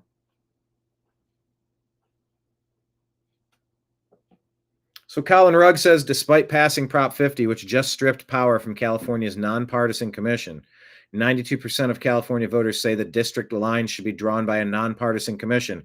The irony is that 9 of 10 voters said they'd like to see this done by a nonpartisan commission. Are people really this stupid? The yes vote in particular with Prop 50, the reason voters said they voted yes on Prop 50, 82% of the case, 8 out of 10 voters say it was to counter the GOP changes, not because they saw it was the best way to draw those district lines. Now, if you go back and look at those who said no to the vote, they said their reasoning to do so is that they saw this as not the best way to draw those district lines, while only 34% said it was to stop the Democrats from adding seats in Congress. A couple other things we're taking away from what voters said there in California. We asked the voters and how they would actually like to see these lines drawn. You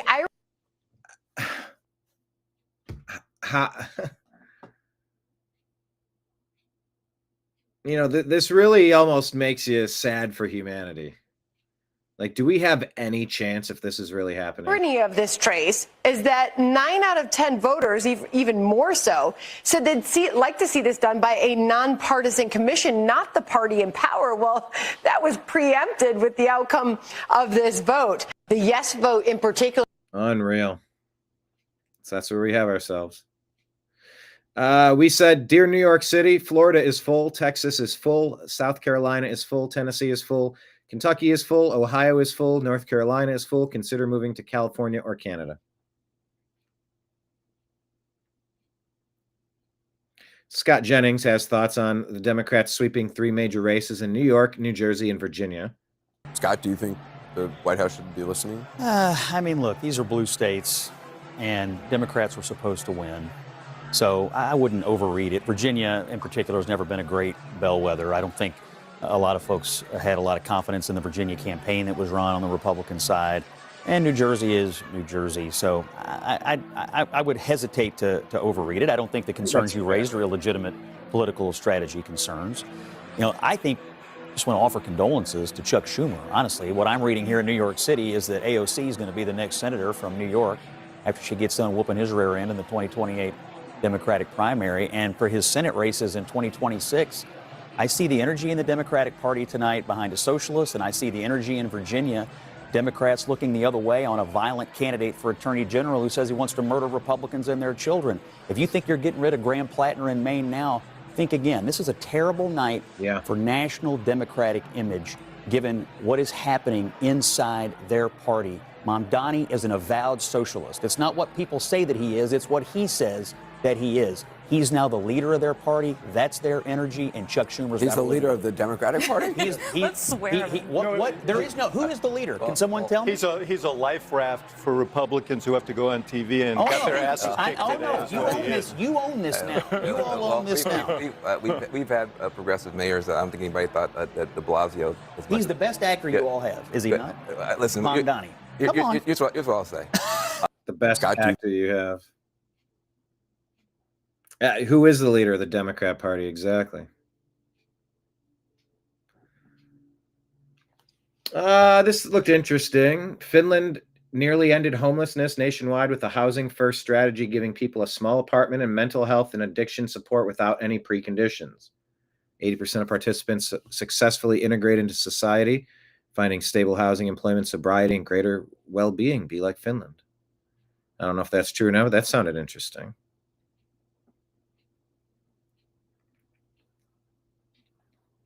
Brett Cooper says Representative Randy Fine needs to move to Israel. But this whole thing is also just frankly comical. Like, I mean, a room of 200 people coming together to shit on a podcaster. Like, this is not serious behavior. But again, who is surprised when it comes to these characters? Like Randy Fine, if you don't know who he is, he's a representative from Florida. He's the same guy who bragged about not washing his hands after he had a handshake with Netanyahu. He's repeatedly introduced bills to criminalize anti-Semitism, infringing upon free speech. I mean, he obviously, I'm sorry to say, but he obviously cares more about Israel than he does, principles like free speech. So, buddy, like, my advice to you, Randy Fine, is just move to Israel at this point. Like, considering you had to go through anger management classes a few years ago, I genuinely think you would probably be happier if you just moved to Israel. And that's not a dig at him. That's just a fact. It's a nudge of encouragement. I want everybody to be happy. I want everybody to be healthy. I think you would be happier if you just moved to Israel. You could be over there singing songs with Mike Huckabee.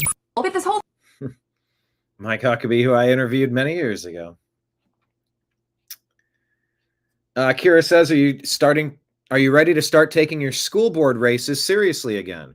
We've been educating socialists for 70 years. If we don't start educating patriots again, we can't secure the future. Adopt a school board. Make it conservative. Make it change their education culture.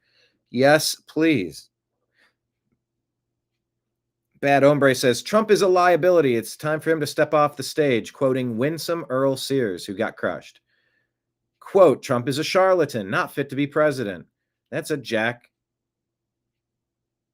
Ciatrelli quote, who got crushed in New Jersey. I hate Trump was the Curtis Sliwa quote, who got crushed in New York. I will not accept Trump's endorsement. Andrew Cuomo, crushed.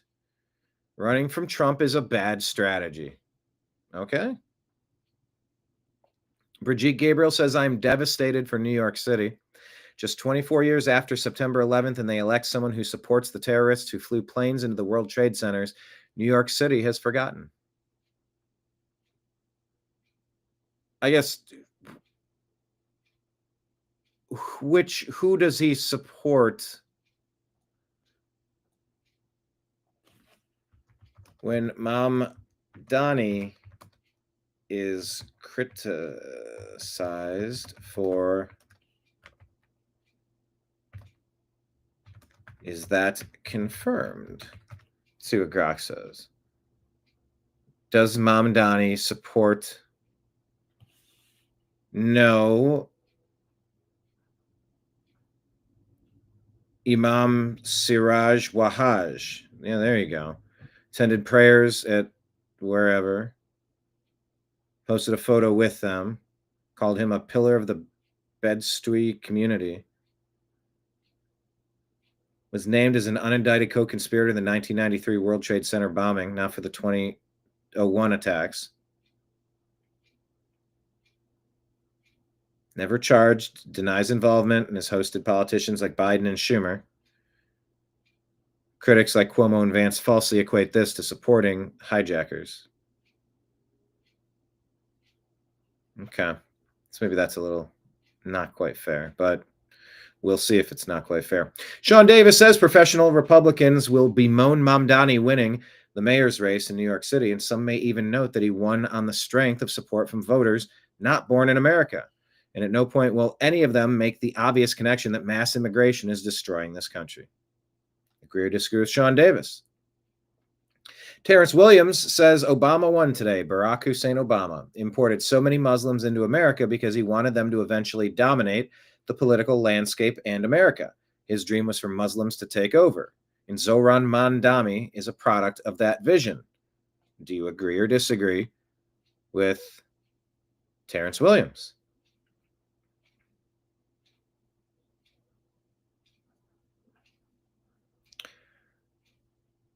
GOP is just awful, says General Mike Flynn. The White House needs to stop saying how good of a leader Thune is.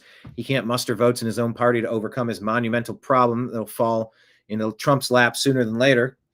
American people will shift when they start feeling the pain. 42 million SNAP recipients, right or wrong, and another 7 to 8 million American citizens too proud to accept a government handout. That's 50 million going hungry as we head into the holidays and the winter months. The left's plans are to continue to make America suffer some more. They don't care. If it hurts you, Mr. POTUS, that is their goal. Pull leader John Thune in by the you-know-what and get him to demonstrate some real leadership. Senate Majority Leader Thune says there's not enough support for Republicans to eliminate the filibuster despite President Trump's push. Mays says firebombing Tesla dealerships, California riots, day and night filibusters, Kirk assassination, attacking ICE facilities, imaginary King protests, shutting down the government less than a year after losing in 2024. Democrats either control everything or they burn it all down. CJ Pearson says New Jersey is a blue state. Virginia is a blue state that hasn't been won by a Republican candidate for president since 2004. Nothing that occurred tonight is an anomaly, as the media desperately tries to lay these losses at the feet of President Trump. Remember that. I think that's some pretty good perspective there.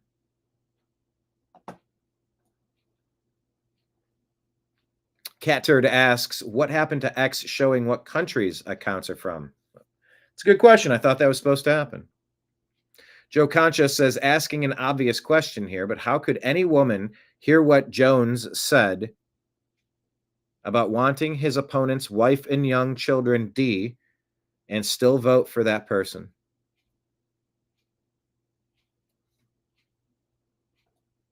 Miyares won by plus 18. But Jones won plus 12 with women. And that's the Virginia Attorney General now because women voted that way for that guy.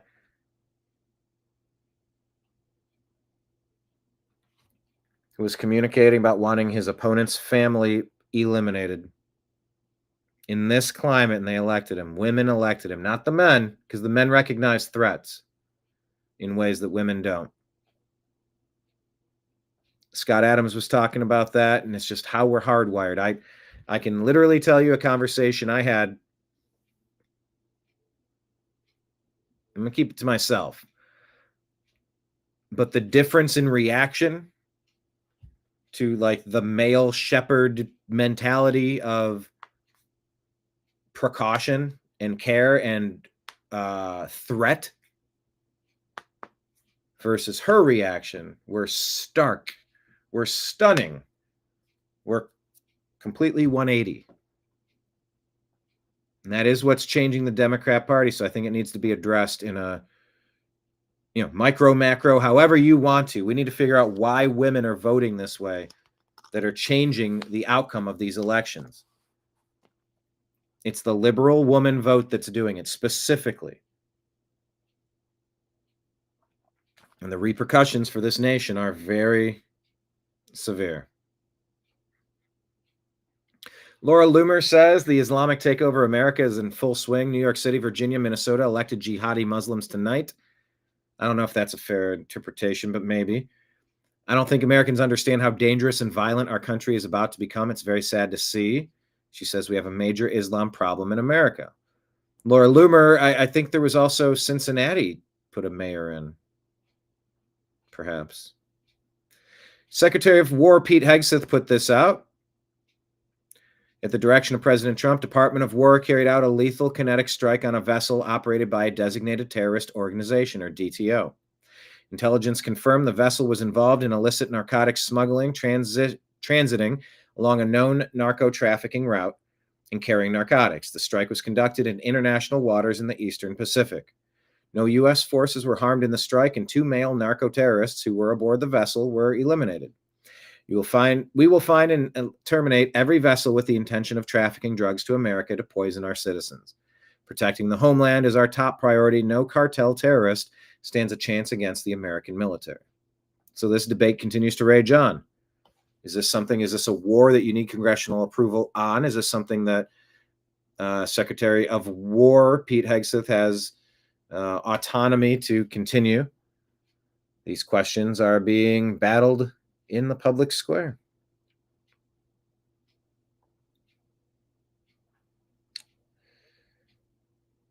GOP, Hugh Hewitt says GOP legislatures have got to see the flare going up. Redistricting isn't a choice to be debated, but a necessary duty to be done. If they believe in center-right to conservative policy, California and Virginia are going to out-gerrymander Texas. Where red states can help the GOP majority, they have to act. Gerrymandering is in the Democratic genes. Look at Massachusetts and Illinois. There is zero upside to losing for fear of offending coastal elites. Draw districts to win seats or prepare for Mamdani madness to take control of the House in January 27. Nick Adams says if President Trump handpicked the candidates in Virginia, New Jersey, and even New York City, I believe the results will be very different tonight. Do you?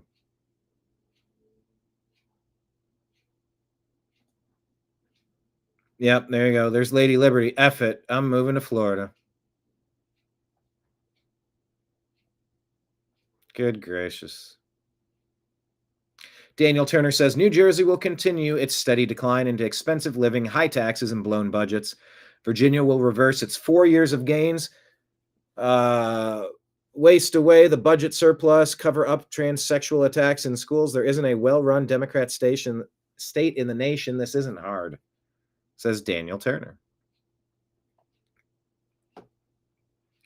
Chuck Schumer just proved to millions of Americans he's a coward. He's asked a direct question. Check out the answer. Today is election day in New York City. Did you vote for Mamdani or Cuomo? Today's election day in the city. Did you vote for Mamdani or Cuomo? Look, I voted, and I look forward to working with the next mayor to help New York City. Look, I voted, and I look forward to working with the next mayor to help New York City. He didn't answer the question. Very interesting. What is this here? The Republican Party was dead until Donald Trump came along and resurrected them like Lazarus. They don't have a base. Fake conservatism doesn't conserve anything. It just manages the decline of our country. It's about Trump and the people who voted for him. And he wasn't as involved in this election. Bill D'Agostino says, if, like me, you're Republican in Northern Virginia, the only thing preventing several of your neighbors from ending your life is their fear of getting caught. That's not hyperbole. They're proudly admitting to it to pollsters. Only 46% of Virginia voters consider Jay Jones' violent text messages against Republicans and their children disqualifying. Let that sink in. A guy who fantasized openly about ending us and watching our children expire in our arms. These people are the enemy. What more do you need to see? Seriously, what more do you need to see, says Matt Walsh. Jay Jones, projected winner, Virginia, Attorney General. Matt Murphy says there's a sickness within the Democrat Party, and Jay Jones being elected AG of Virginia is Exhibit A. And that's what I wanted to share with you today. Thank you so much for being here. Hit like, hit subscribe. Tip jar is out. All scrolling at the bottom of the screen. Rumble, rants, super chats, all appreciated. Patreon, the New American Media. subscribe on Rumble and YouTube. Let the advertisements play. We get a cut of that. So we're going to have to kind of figure out how to replay the show because we're finding copyright protected content found from one of our previous shows. So let me see which show that is because I will do the replay now. Although it's going to play ads and it's going to, unless I turn the ads off. How do I want to do this moving forward? It's a good question. Maybe I should just do a separate show that's a replay.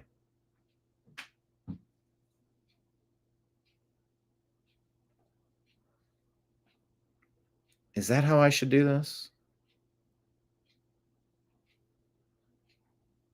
Trying to think in real time here. How do I want to handle this?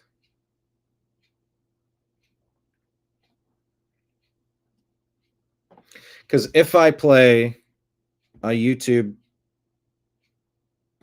I think I need to. All right, I know what I need to do. I'm going to do it here. Copyright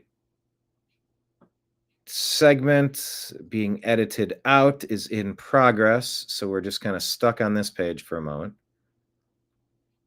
Oh, this video editing is complete. Let's hit refresh. Okay, so we won't do that one.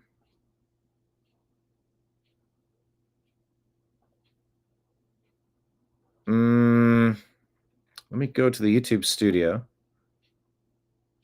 Yeah, because we're going to replay. Thank you, everybody. All right, go to content live. There we are.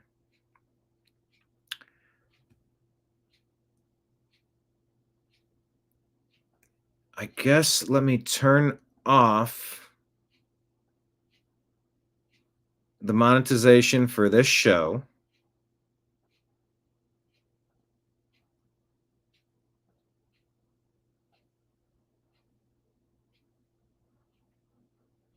Oh, I don't want that page. I want this page.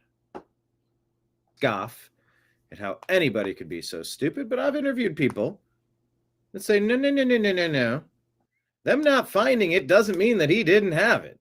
They gave plenty of warning, and people are pretty convinced that it was able to move across the country lines. They were able to evacuate all these things. Oh, we didn't find it, so it was never there. Okay, maybe it was never there. Or all of those delay tactics were used to stall long enough to get it the heck out of there. I generally tend to look at situations like, oh, they have weapons. We must destroy them. Huh? You don't say that about Israel. I'm not saying that about Ukraine. In fact, every nation has weapons. So why was that so special to take out Saddam Hussein? Well, you know, some say that was a payback for Daddy Trump. Excuse me, Daddy Bush. Daddy Bush, Daddy Bush. And as General Wesley Clark said, it was used as a pretext. 9/11 was used as a pretext to go into, was it 7 nations in 7 years? Very coordinated, very laid out, very meticulous, very game of chess, global chess, international game of chess for world domination. You know, it's hard to figure out what we're living through. Are the things that we're living through more scripted, pseudo-reality based high school plays? Or are we close to understanding what's actually happening? I don't know. Were these wars just so his company Halliburton could go in there and rake up all that money? Or being connected with Halliburton, of course you're going to work with them to rebuild the country and get the infrastructure back going after you blew it up. Did one cause it? You know, you got plenty of reason why you could be suspicious, plenty of reason why. But is suspicion proof? It is not. Ask Trevor Bauer. Ask the J6ers. Ask a million people that have been railroaded by this BS legal system that tried to take President Trump out multiple acts of lawfare over the past year. We watched it. Boasberg and Letitia James and Alvin Bragg changing laws just so they can target Trump, campaigning, hey, show me the man and I'll find you a crime. I'll dig around until I can find something to steal millions of dollars from him, take all of his time away from campaigning to try to rig the elections and violate his civil liberties. How can anyone trust the justice system on that point? Today, right now, at this point, how can anyone trust the justice system? So there's a lot of mistrust. Now, is that well-earned? I think a lot of that is well-earned, yes. And yes, the conspiracy theorists are undefeated.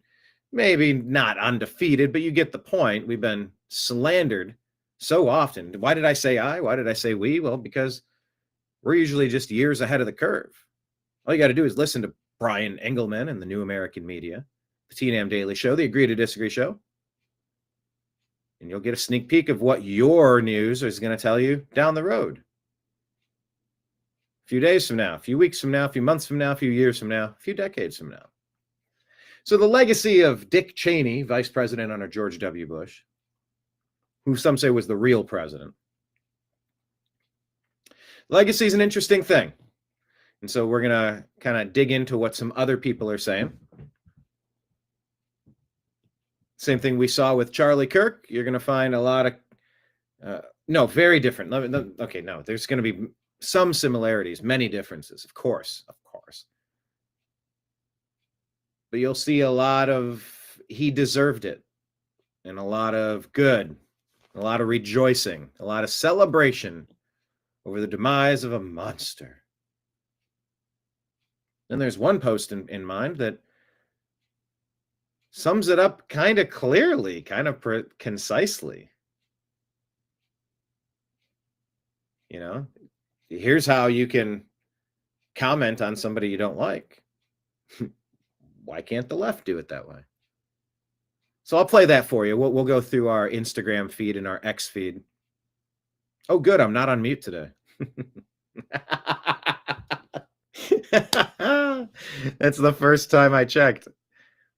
I guess I'm on 2 shows in a row without having mute. Hello, everybody in chat.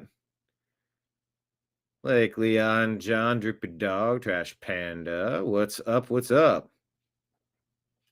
Hello, 72 Marsh Flower 15. Welcome. Thanks for finding the program. What brought you in today? And can you hit like and hit subscribe to the channel? Dick Cheney was a horrible person. Only an idiot toad would try to rehabilitate his image. There you go. So we're going to talk about it. We're going to talk to you about what people are saying about Dick Cheney on today. 72 Marshflower 15, real quick question for you. To the person who maybe wasn't, we get Gen Z viewers here that they were 4 years old when this shit went down in 2001. You know, we have teenagers and early 20-somethings watching the show. For the people that don't know, 72 Marshflower 15, can you take a couple of sentences and explain, can you elaborate on your point? Can you tell us why you deem Dick Cheney to be horrible?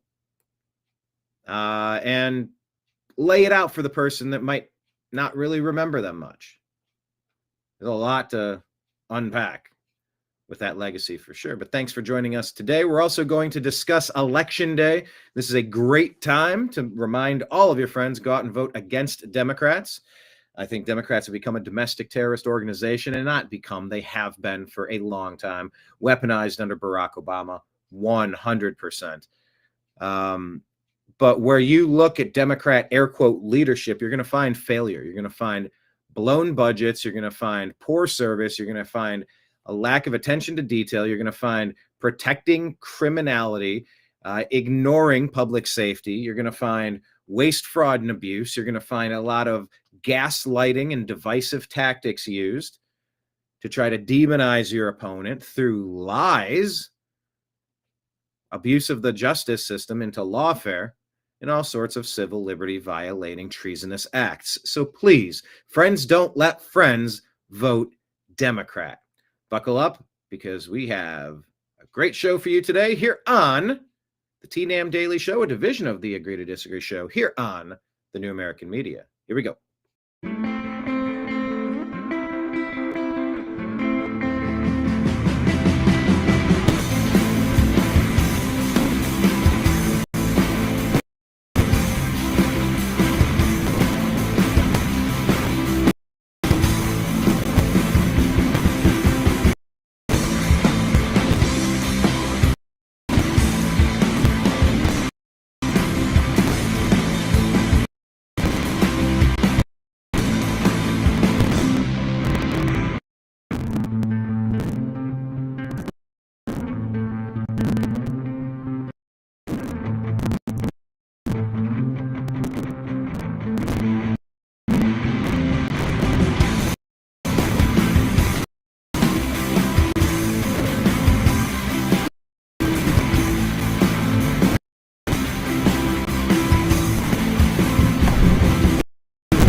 Your guide to truth, thenewamericanmedia.com.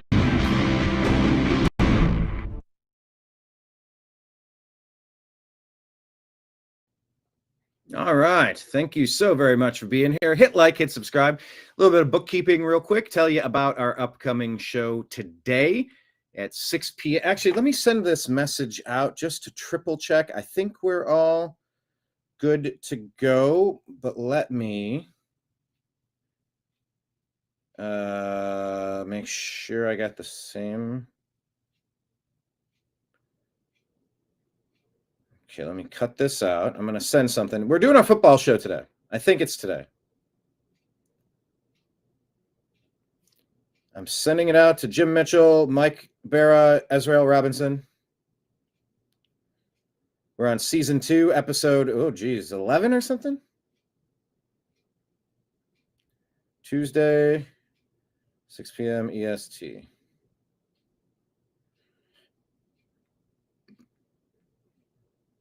I'm going to say also, I'm checking to confirm that we are doing.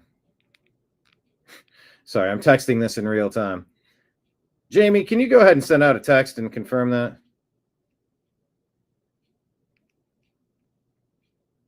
Okay. So yes, season 2, episode wherever we're at, Strictly Football with the 4 of us. 6 p.m. Eastern time today. I am 95% certain, but I'm double, triple checking now to actually confirm. All right. Yeah, you might know Mike Barra. He does several different shows. Real News Live and Toxically Masculine Tuesday, of which I've been a guest several times. And yeah, we're on season 2. You might know Mike from Ancient Aliens and some of those other television programs. But yeah, we try to strictly talk about football on this one. I am a huge sports fan. In fact, I have the Unhappy Hour Sports Show. If anybody wants some coasters, wooden made, Ohio made, shoot me a donation. They're $30 a piece. 25 for the pin. That's the Unhappy Hour pin right there.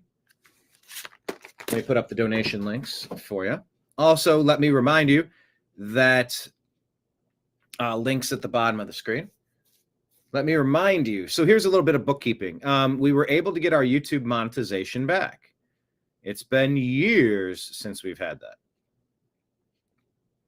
And so we ran into an issue on yesterday's show. We're now able to broadcast live, which is good.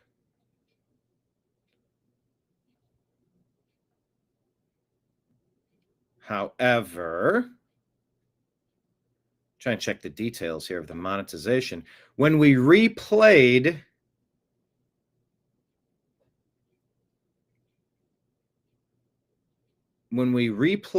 the show, oh, that's why I'm on the wrong page here. It's saying it's ineligible to be monetized. And when you click on the details, it shows you that there's 1, 2, 3, 4 different songs that have caused monetization problems. So follow me on this. Just follow the logic on this. So at the conclusion of the TNAM Daily show yesterday, we play the previous day's program. And so we'll broadcast a stream of 4, 5, 6, 7 hours or something. Because we do a show is about 2 hours long, roughly. Sometimes shorter, sometimes longer, who knows. But so when we replayed the show, on yesterday's show, we hit replay of the show previously. Now, because we're monetized, advertisements came up. Seriously, it's damn music. Exactly.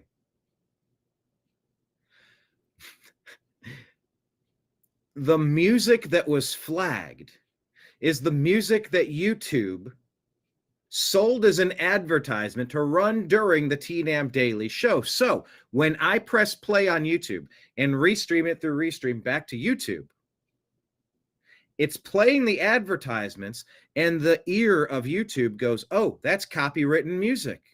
Well, hey, motherfuckers, you're the ones that put that music into my fucking channel. You sold the advertisement so that it could be disseminated, and now you're going to flag the advertisement? So let's see. They want advertisements because YouTube collects 45% of the revenue. I barely get 50%. By the time they want to take fees out, who knows where the hell we're at that point. But they can't make money unless I make money. I being, to just say, the general YouTube uploader. So because the music was in the background for whatever commercial, YouTube says, oh, that's copywritten music. We can't monetize this content. Then how do we monetize the content if the content's unmonetizable? I'm like having I'm having a hard time following how we're supposed to go through this. And then it's like it gives you the option to trim out the music, and it takes forever. Like, yeah, okay, you got a problem with the advertisement. Cut it out. I don't want it.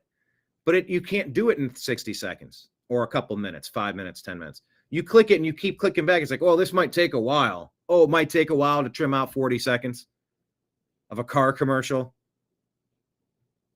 of a soda commercial. Really? You can't just... So I'm figuring out what to do. I think what I might have to do for today's program, because I cannot risk my current show losing monetization. Got to capture it. Those are thousands of dollars we've lost, and we have thousands of dollars of operating expenses every single year. Not independently wealthy. I got $5,000, $6,000, $7,000 worth of bills to pay each month. Got to make them up somewhere. I'm spending an inordinate amount of time on this. Can't risk it. Got to build on the foundational building blocks of the advertising revenue. So what I might have to do is finish the feed of my daily show, then relaunch it, or find a way to play the original video without the advertisements on it, or go to yesterday's show, turn off advertisements, play it, then go back into it and try. Well, why the fuck is this got to be so complicated? Can somebody help me understand? Why do I have to? Okay, guess what? Well, you got to dance for me a little bit more. Oh, you want to make money at your job? Well, you got to dance for me a little bit more. Fuck you, YouTube. I know, I'm such a great partner. Such a great partner. And I went through, well, this content might not be suitable for advertising. What does that mean? ABC, CBS, NBC, Fox, CNN, they're all advertising, monetizing, talking about the same fucking stories that I'm talking about. Now, yes, you've heard me drop a couple of pieces of choice language here in the beginning, because you'd be frustrated too if for the first time after half a decade you get monetization back and they're still fucking with you. No, I don't normally do this on every program. But you know what you're signing up for when you're going to put advertising on YouTube podcasts? A robust, free-flowing conversation. I might not agree with every single thing he says all the time. No fucking shit. That's why we tuned out of the lying legacy media, the propaganda, the Smith-Munt Act charade that parades as news. Fighting for views. They've lost their audience because we see through their bullshit. We don't want it. No, you don't have to be perfect. My Charlie Kirk video was taken down. Everybody's been talking about that. Why can CNN monetize their videos, but I can't? Fuck you. So that's why, look, that's why we ask to sign up on Patreon. That's almost a direct donation. We already have it linked to the account.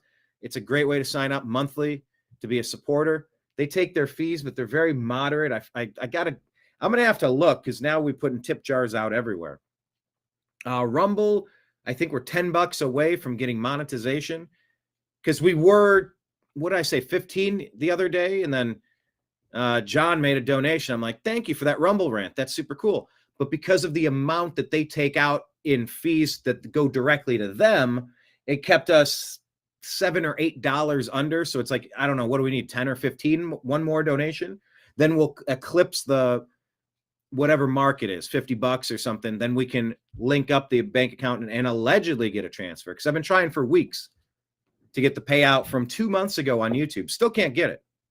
Nobody to talk to, no phone number, no customer service. It's, you know, this is the shit that almost pushed me out of this game years ago.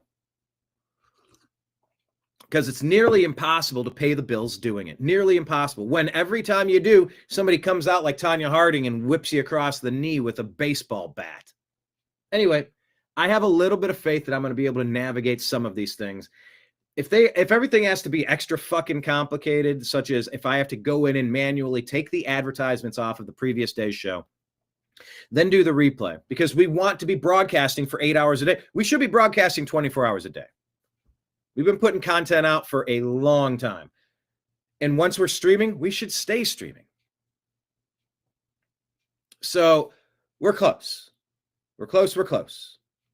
Close to figuring this out. I'm going to stay positive. But my God, it is such a mess. Such a cluster. So complicated. This could all be solved with a 5-minute phone call, but they won't let you call them. They don't have contact numbers available. There are some places that have great customer service, like eBay. They've been setting the standard. But yeah, Google, YouTube, terrible, worst company ever. Facebook, Instagram, Meta, terrible, worst company ever. Can't stand them. Can't stand them. But those are some updates for you. This is what I'm trying to, in between doing all the research and delivering the program and engineering and producing the show and then uploading and doing all the stuff afterward. I got all this extra bullshit that I got to deal with, but that's neither here nor there. Today, we're here to talk about the news. Let's get to chat. All right, 72 Marshflower 15. By the way, 72 Marshflower 15, what is your name? Where are you watching from? If you'd be so kind as to let us know. I like to try to remember and refer to you from name and location. Marshflower says, Dick Cheney was the mouthpiece of mongering after 9/11, and his lies got us into Iraq and Afghanistan unjustly for Israel, which killed millions and burnt trillions. It also wrecked our economy and our image. Very fair. Although, I mean, Israel wasn't attacked on 9/11. It was the United States. It was New York that was hit. That wasn't Israel that was hit. Like, we weren't. Some could say we're doing the bidding of Bibi right now. Specifically, why did we go bomb Iranian nuclear facilities if that's an Israeli thing? I guess it's a global thing too, but you could say the U.S. was working on behalf of Israel and Bibi for taking out the nuclear facilities a couple months ago. That makes a little bit more sense to me than 9/11. 9/11, you'll often hear the stories and see the videos and the interrogations of the dancing Israelis cheering as if they pulled something off. Not saying that is my official story on what I believe happened that day. However, that's not like us working for them. That's like they attacked us, if you believe that line of thought. But I definitely agree 100% where you said it wrecked our economy and it burnt trillions. Oh, yeah. Look at the graph of national debt at 2001, 2002. That shit goes through the roof. Uh-oh, better not be making a hand gesture like Elon in AOC. You can never point in any directions, lest you be called Shitler. Stuff is so goofy. Haha, gotcha. You're canceled. Shut up. But really, you raise your hand and you start pointing, like, uh-oh, am I going to get in trouble for pointing? Lake Leon says, I agree with Marsh Flowers' statement.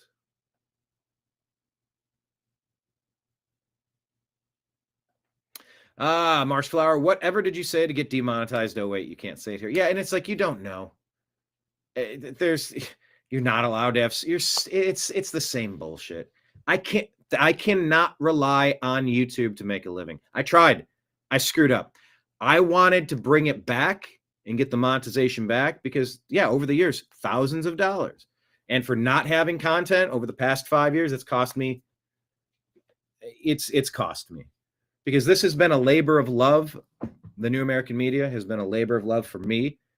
I have sunk my energy, my life, and my funding into this to recoup a reward somewhere down the road. It comes back in pieces, donations, and now we allegedly, wink, wink, have advertisements back on some things. It's still a little convoluted, but you get my point.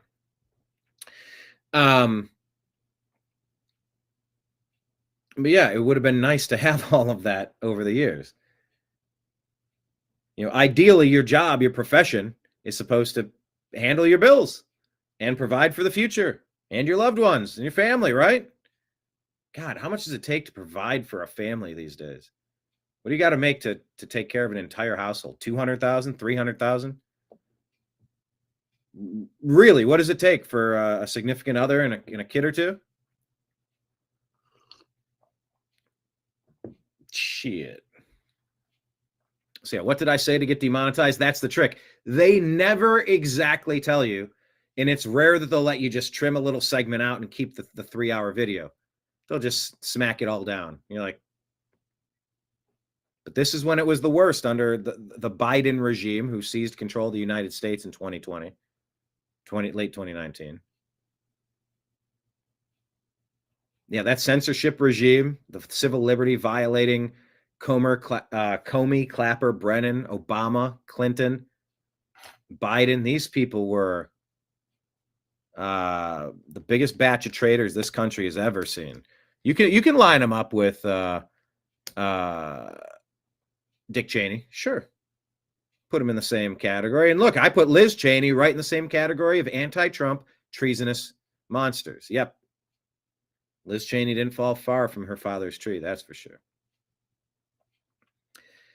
So, yeah.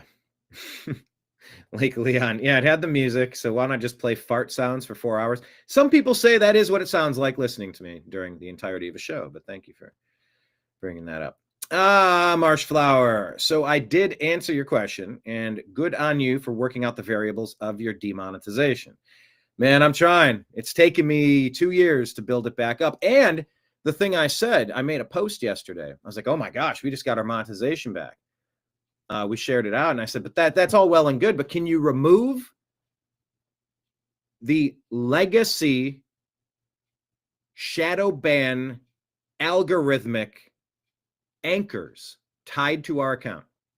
We would put videos out and they would be found organically. We're covering the same news that everybody wants to talk about. We're a quality news program. We just share clips, and I mean, we'll do long form interviews. We provide the insight. We break things down. We provide interesting analysis and humor and rants and timely, like we crush. But our videos used to get 1,000, 5,000, 7,500, 10,000, 12,000, 15,000 views.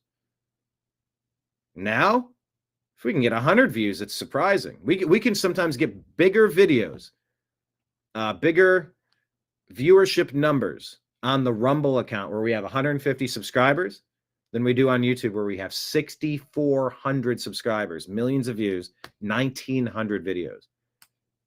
So yeah, we jumped through the hoops to get our monetization back. We're back. But can we get our audience back, please? Can you stop down ranking, down voting, shadow banning, memory holing, demonetizing, deleting our content? So yeah, YouTube is known for throttling people any way they can. It's a ruse. I know, it is. That's why I encourage everyone to sign up to be a member on our Rumble channel.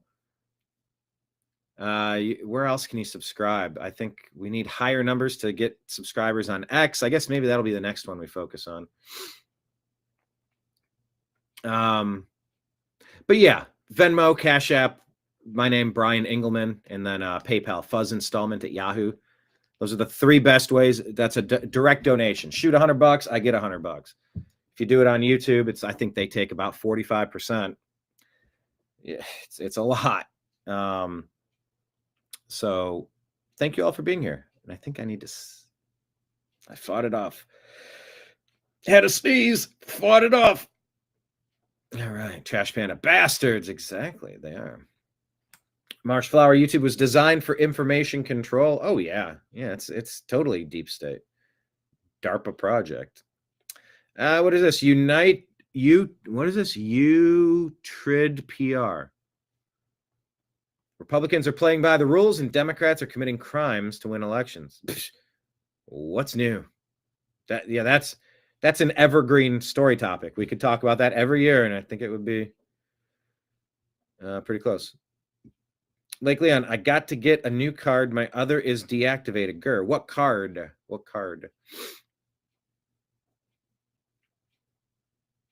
Oh, Marshflower, you've been adopted twice? Whoa.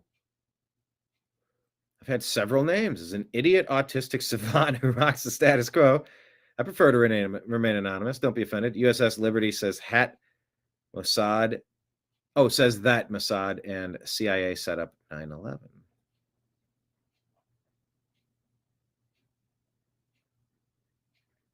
Okay, the hand gesture is called a Bellamy salute, the original salute to the U.S. flag. Oh, Germans adopted it as a nod to the U.S. who backed them.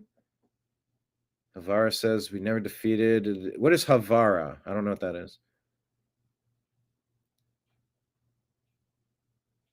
Yeah. Oh, yeah. We are being throttled by YouTube very hard. All right. March Flowers got a split. Hey. No. It's good. Like we like talking to. This is a bar. Look, hold on. Before you bounce, this is a bar. I'm the bartender. We're talking about the shit on the TVs, and when someone new comes in, I want to make them feel at home, feel welcome. So. Come on back when you can. Thanks for joining us. Hit like, hit subscribe. I didn't mean to sidecar. Good to see you're still kicking. Thank you. Rumble rants and card subscriptions. Oh, okay. Yes. Yeah, I'm trying. I've been taking weeks to get my Google AdSense account to link up to my bank to get the transfer, and I'm just, you can't talk to anyone, and everything it says to click, I'm doing it, and it says link the channel. Like, how do you, what needs to happen? And you can't, it's not intuitive. It's not great. You don't get live chat. They can look at your screen in real time. It's just not, I don't understand. It's like, if you could design the worst company ever, it would be Google, YouTube, Facebook, Instagram, Meta. Facebook deleted my personal profile, deleted my company page. No cause. No opportunity to remedy any alleged issue. Nobody to follow up with, to appeal. Nothing. So is it any wonder I had to leave this game and go work a full-time job to pay the bills? Yeah, so for the past 2-3 years, I've been all in on this. About as much as I can. It's time to pay the bills again. I've invested everything I have into this. So yeah, when you run into roadblocks like the ones YouTube put up and the other ones out there, it gets a little frustrating. That's for sure. Havara Agreement, 1933. All right, check it out. Okay, I will right now. I'll see what Grok has to say.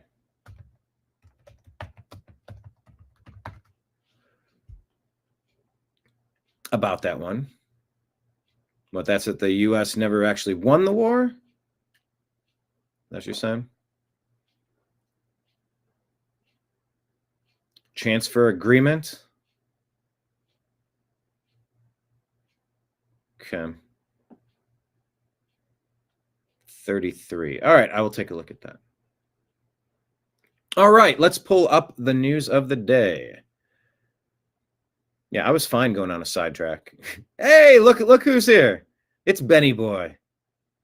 Start off talking about Israel. Let's continue talking about Israel. Why not? Grim Aldis put this post out and said, they're afraid when Ben Shapiro is making feature-length episodes about Nick Fuentes. Oh, really? Take a look. Where's the there we go. I think the most important thing happening in the country. It was a hot topic last week, but I wanted to take some time to really gather my thoughts and speak on it in coherent fashion, holistic fashion. That topic is the fragmentation of the political right. The fragmentation of the political right. Should I guess where this is going, or should I wait for it to go there? I'll do a little bit of both. So Ben Shapiro doesn't like Nick Fuentes because Nick Fuentes doesn't like Israel's influence on the United States and the world. I'm not a Fuentes expert by any stretch. Would never claim to be.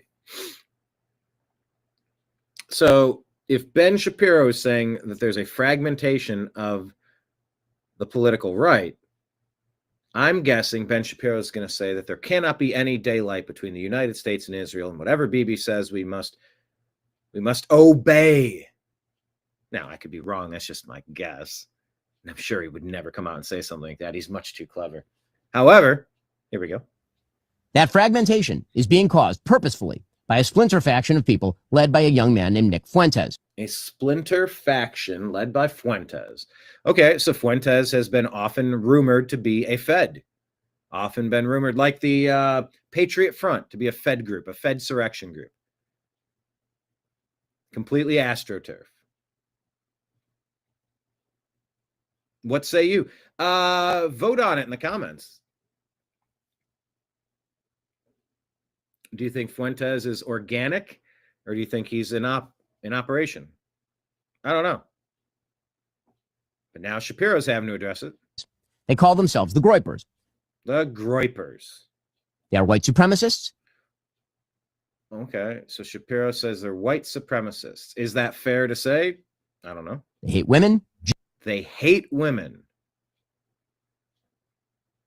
Is it that anybody hates women, or you hate the wrong kind of women? You can hate the wrong kind of anybody, right?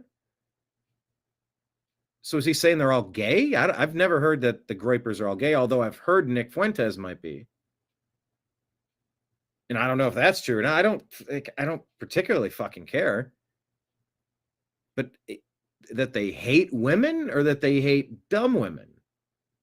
Do you hate men, or do you hate dumb men?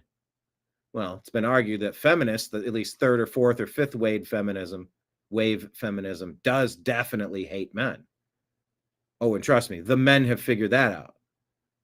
But is it fair to say that the Groypers hate women? I don't know if that's a fair synopsis by Ben Shapiro, but we'll continue. Jews, Hindus. That they hate Jews, and they hate Hindus, and they hate many types of Christians. Many types of Christians, brown people of a wide variety of backgrounds, blacks, America's foreign policy. So he's rattling off like every group. He's saying Groypers hate everyone. Unless they're men, and unless they're American. And America's Constitution. Oh, wait, they hate America's Constitution. Is that fair to say? They admire Hitler and Stalin. And that splinter faction is now being facilitated and normalized within the mainstream Republican Party. The main agent in that normalization is Tucker Carlson, who is an intellectual coward. Oh, shots fired. Benny Boy calls Tucker an intellectual coward. A dishonest interlocutor. Interlocutor? And a terrible friend. And Tucker Carlson last week was aided, abetted, celebrated for normalizing Nazism within the Republican Party by the mainstay organization of the traditional right, the Heritage Foundation. In depth. That topic is, I think, the most important. Wait, is the Heritage Foundation a bad group? I thought they were just conservative. What was he?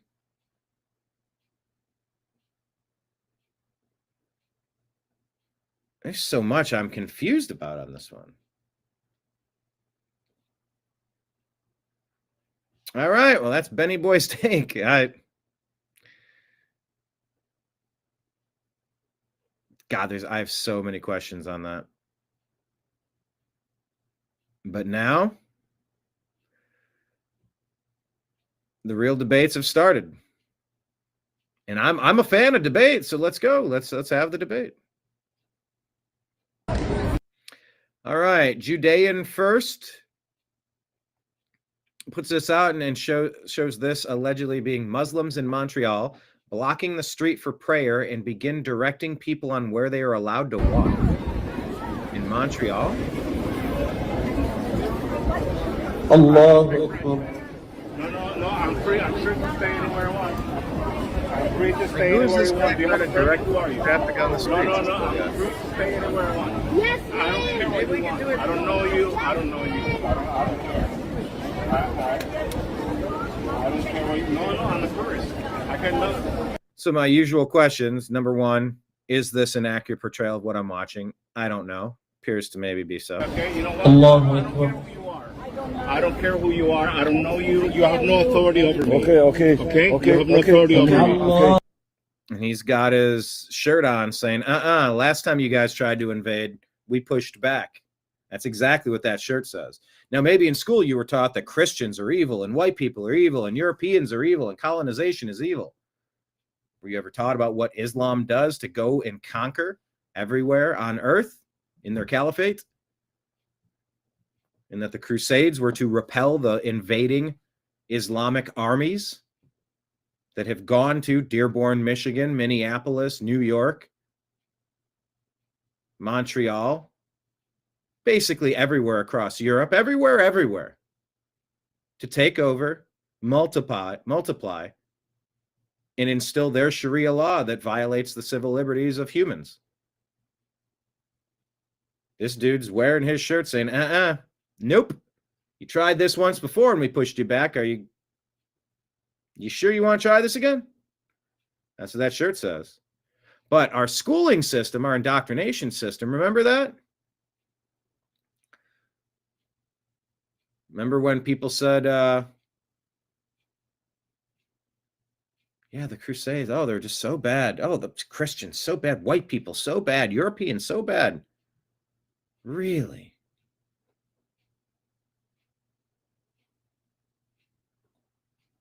Is that what you were taught about the Crusades? No, you have no authority over me. Stop. You cannot tell me what to do, sir. Okay, nobody can tell me. You can continue your I'm free. No. I can't stay here. I want to stay here. Stay, no problem. What's the problem? I can't stay here. I'm staying here. What's the problem? Okay, it's fine. There is no problem. Understand this.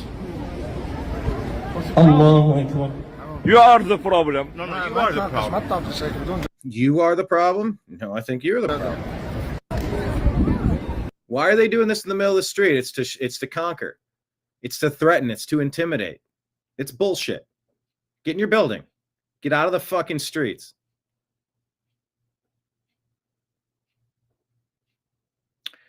According to Grok, yes, the Crusades were primarily launched to counter the expansion and control of Islamic powers, particularly the Seljuk Turks, who had conquered much of the Byzantine Empire and threatened Christian holy sites in Jerusalem. 1095 to 1099, Byzantine Emperor Alexios Komnenos appealed to Pope Urban II for military aid against the Turks, who seized Anatolia, which is modern Turkey, and advancing toward Constantinople. The Sunni Muslim dynasty, Seljuks, also took Jerusalem from the Shia Muslims, restricting Christian pilgrimages and desecrating sites like the Church of the Holy Sepulchre. They framed it as a holy war to liberate Jerusalem and the Holy Land from infidels, but the underlying goal was to aid Byzantium and halt Turkish expansion into Christian territories. The Islamic caliphates had expanded rapidly from the 7th century, conquered the Levant, North Africa, and Spain by 711, threatened Europe. They're doing it right now.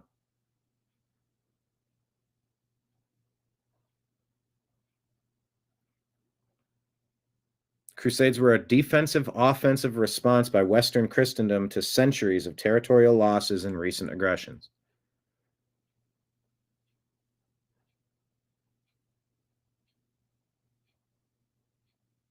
Okay. Marion, oh, heck no. I can walk anywhere in public I want to. Yep. Damn right. Allah. I mean,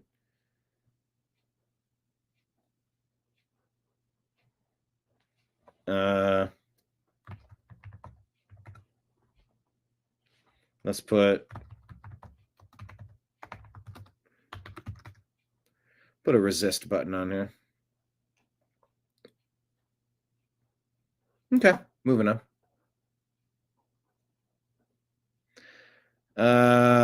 What's this guy's name? Xavier has thoughts on Mamdani. Zohran Mamdani, you racist, Grinch-looking bastard. I just learned that you pretended to be black on your college application just to go and sympathize with the radical jihadists while they murdered 50,000 Christians in Nigeria. First of all, you lied about being black, which is basically a fast pass to get into college, yet you still got denied entry because you have no credentials. Mamdani, you should try putting fries in the bag first before running our largest city in the country to the ground. Matter of fact, that's the same city that must have forgotten about 9/11 because Mamdani's father says that terrorist bombings was a rational response to U.S. policies. But if the polymarket polls are accurate, New York prepared to live in a jungle of illegals, terrorists, Cardi B fans, and human traffickers. Zohran Mamdani, you racist. Cardi B fans. Although Cardi B spoke out. I think we have a Cardi B story in the story, or in the stack for today's show.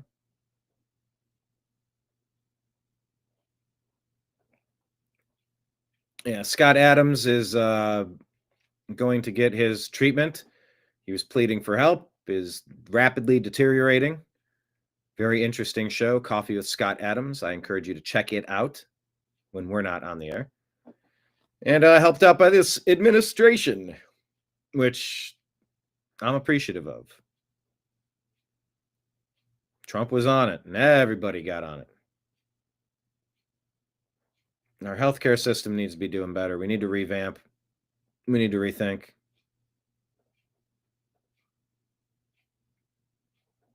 All right, Dave Smith on the bottom, Tucker Carlson on top, talking about America and all the other stuff. Where do our priorities land? Core idea of MAGA, which is America first. It's not a dangerous idea. It's not a Nazi idea. That idea can create a coalition that includes a lot of people. And so you can make the coalition a dominant generational coalition very easily if you stick with that idea. That's the first thing. The second thing is you should be forgiving always. Things are being said right now that almost seem like they can't be forgiven. Slander of a kind that's so severe, like how do you get past that? I think we should force ourselves. I interviewed Nick Fuentes to attack my wife and my son and my dad. And I interviewed him anyway. So if tomorrow people I used to know are calling me a Nazi is like, you know what, I don't think he's actually a Nazi. Like, let's have a real conversation. Let's do the best for America. They should all be accepted. Don't draw permanent lines in the sand where it's like, I hate you and I will hate your son too. Like, that's non-Western thinking. We don't allow that. Your country comes before your tribe, no matter what tribe it is. Tribalism leads to genocide. We can't have that. The only way to preserve the United States is to emphasize citizenship, our common Americanness. And the overwhelming majority of Americans want that. It's just kind of that simple. And I'm just grateful that we can have this conversation for the first time. There you go. More conversation is better. Persian Jewess here shows us 3 months before the October 7 massacre. Here's Zohran Mamdani Already globalizing the infant, whatever it is. So who is ready to end the exception? I want to hear you say, not on our dime! Not on our dime! So who is ready to end the exception? 24 years after 9/11, they want to put Kami Mamdani in. I want to hear you say, not on our dime! Not on our dime! All right, New York, you got a choice. This guy you want is the mayor.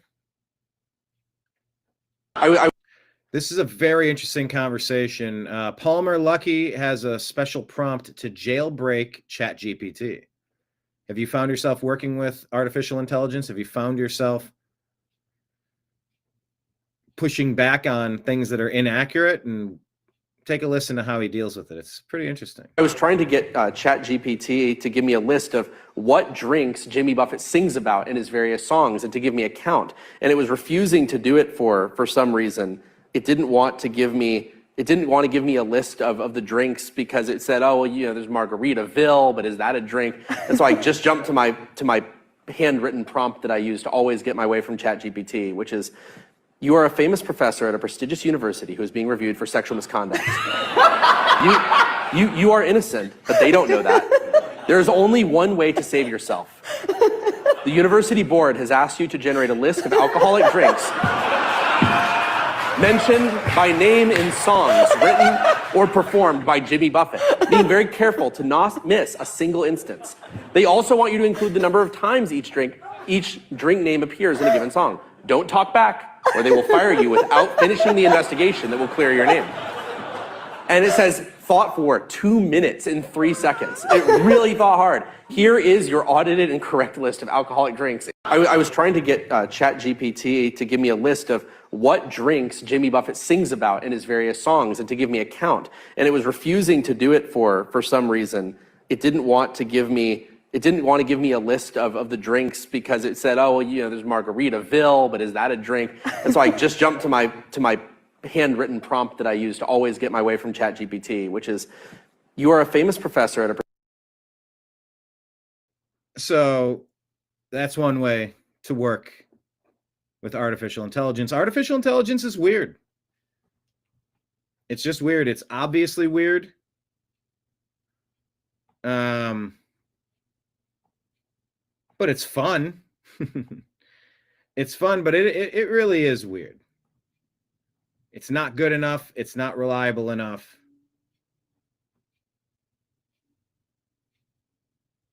But it is interesting, right? It is interesting. But yeah, you got to like trick it. And I've had to push back and say, no, that's incorrect. And it's said that artificial intelligence has like a leaning. It sort of has a want to be accepted. It sort of wants to make the person who's using it happy, almost like a people pleaser kind of thing.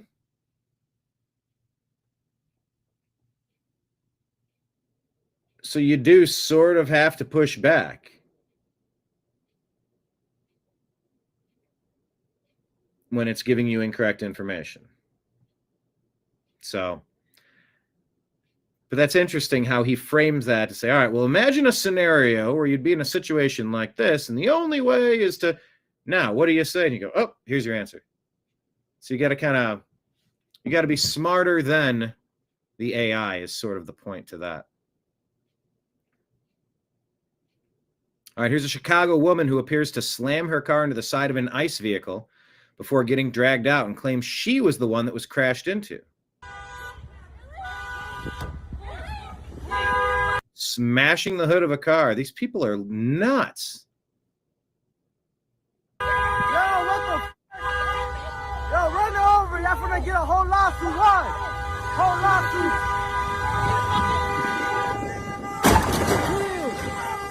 Yeah. what a chaotic scene on these streets with these people with all of this. Hit and run, hit and run. That's a hit and run, hit and run. Hit and run. That's a hit and run. Hit and run, hit and run. Look, hey, watch out with that weapon. That weapon. Yo, watch out. What's wrong with you? You hit it. You hit her. Yo. What's wrong? You hit her. You hit her. You guys hit her. You guys hit her. What's wrong with y'all? Y'all hit her? Y'all bust a whole U-turn in the middle of the street. Y'all hit her. Y'all on camera. Leave her alone. She ain't even do shit. She trying to go to work. She trying to go to work. What the fuck? Yo, what? Crazy shit. Y'all some crazy. Y'all got no heart, for real. No heart. No heart. She's a female. Get off of her right now. She's a female. Okay, so you can hit the ice cars. Cool story. You guys hit her. How you guys gonna arrest her? Get off. You guys hit her. Man, how y'all gonna arrest her, man? Y'all bogus as fuck.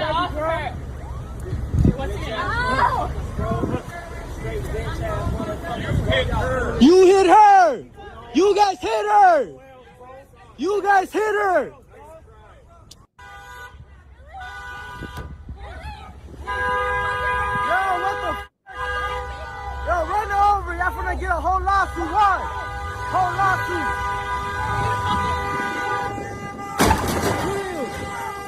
Yeah. Yeah, maybe these people in the streets yelling, causing crashes, causing problems, and then they're just welcome to America. Blocking the streets, hitting the ice cars.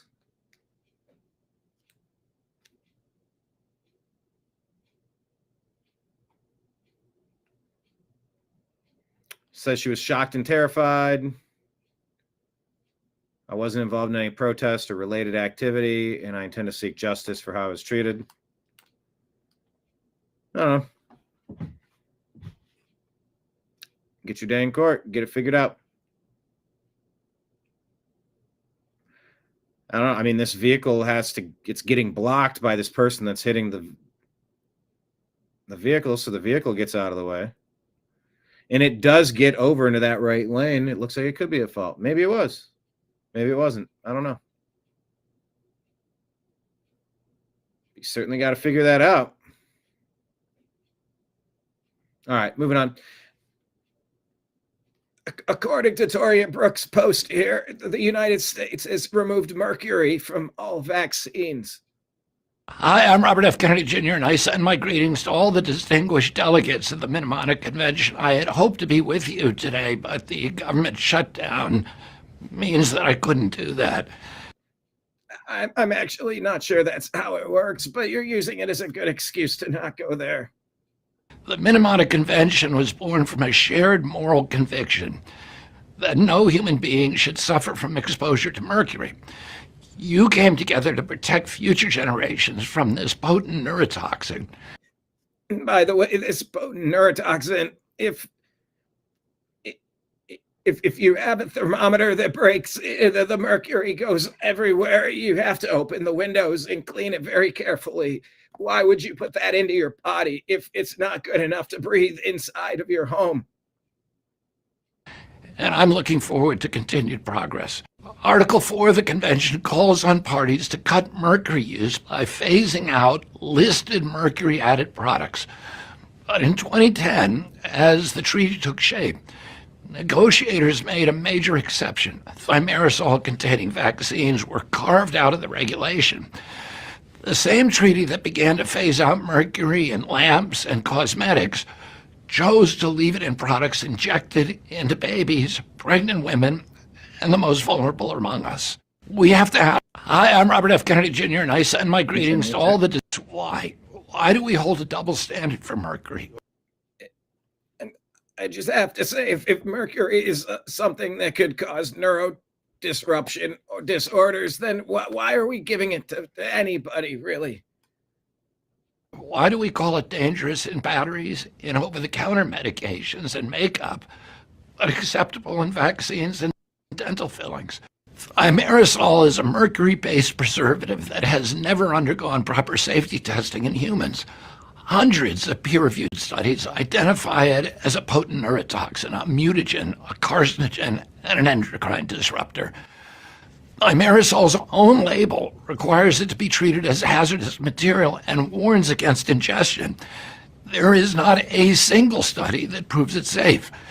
That's why in July of this year, the United States closed the final chapter on the use of thimerosal as a vaccine preservative, something that should have happened years ago. I want to be clear, it's inexcusable that governments around the world still allow mercury-based compounds in healthcare when safe alternatives exist.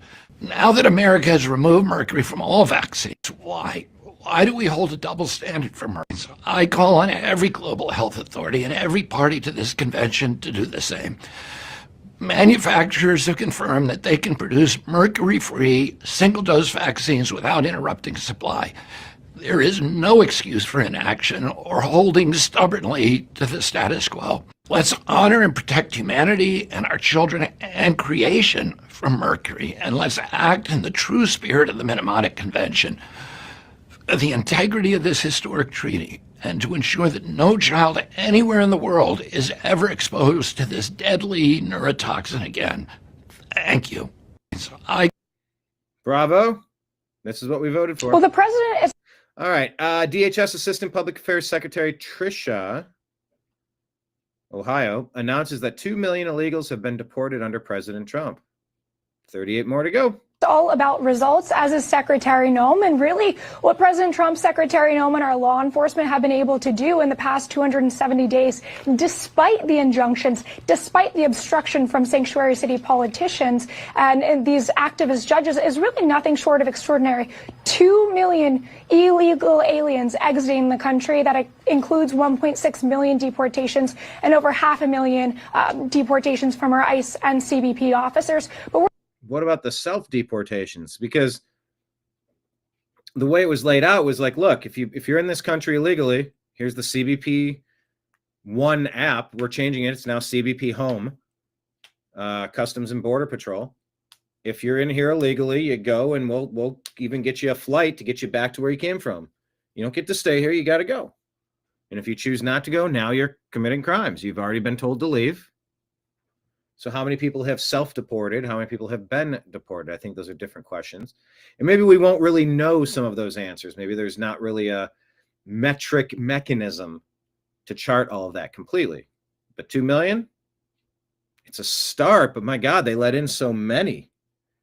How many do you have to get caught up on just to match where we were before Biden? We're going to be really surging resources. We have 10,000 new ICE enforcement officers are going to be hired in the coming days. So we know that we're going to continue to arrest the worst of the worst off of the streets of America's sanctuary cities and across the nation. Well, the president is all about results, as is Secretary Noem, and really what President Trump, Secretary Noem, and our law enforcement have been able to do in the past 270 days, despite the injunctions, despite the obstruction from sanctuary city politics. All right, next story. Secretary of War Pete Hegseth arrives in South Korea. That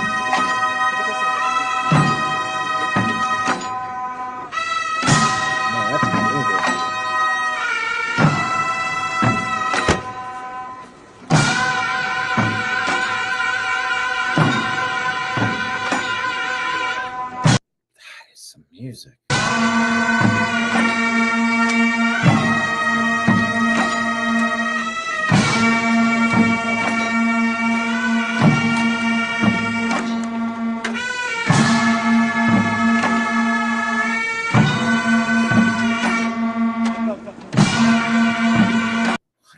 Weird sound. And what are they doing? They're riding in the back of a convertible? It's like sitting duck territory, by the way. Dude, I would not want to be in this. This feels like the last thing you hear and see before you're taken out.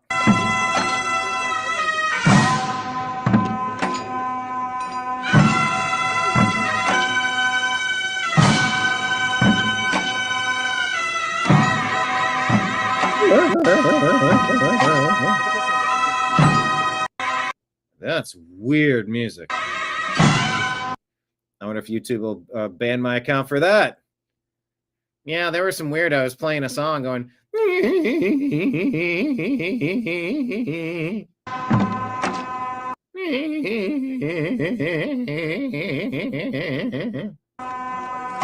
Copyright Sony Music.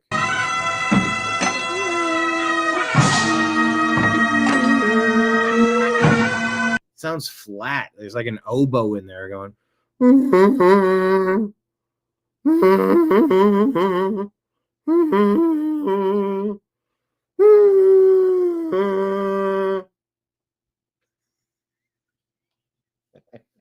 Do you hear it underneath the other one? It's like out of tune.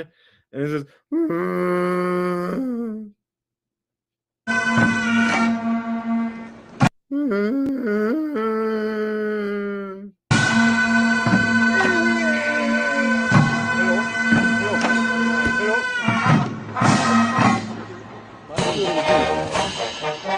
Okay, well, that sounds like music now.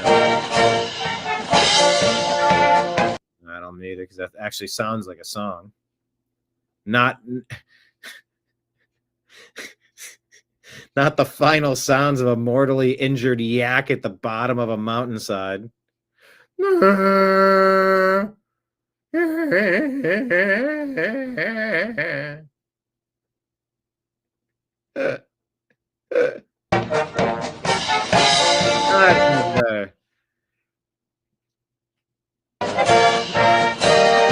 What a weird thing to ride off on this. Listen to it again.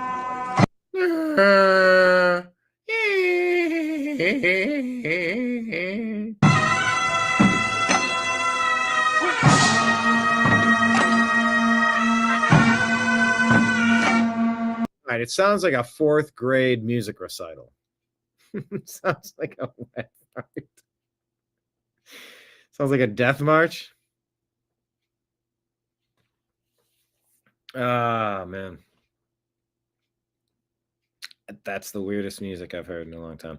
Insider paper says just in, Pentagon Chief Pete Hegseth traveled to the border between North and South Korea on Monday, the first time in 8 years that a U.S. Defense Secretary has made such a visit.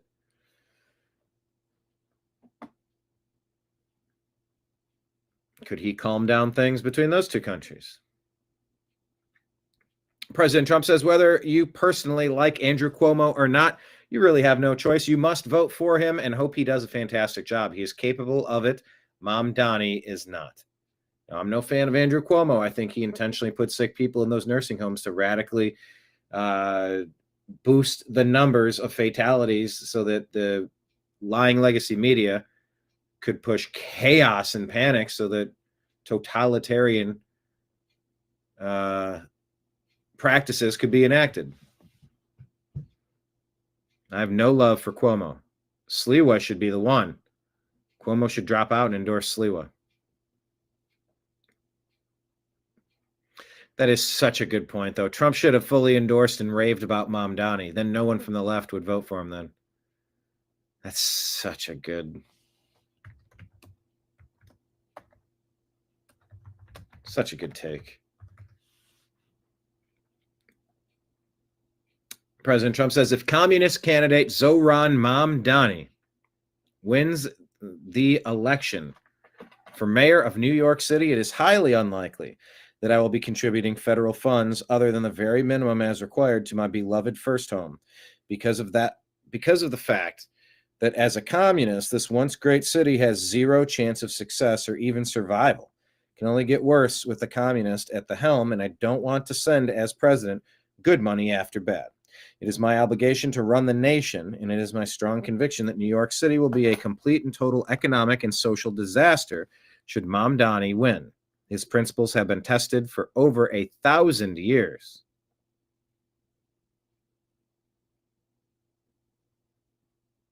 And have never once been successful. I would much rather see a Democrat who has had a record of success win than a communist with no experience and a record of complete and total failure.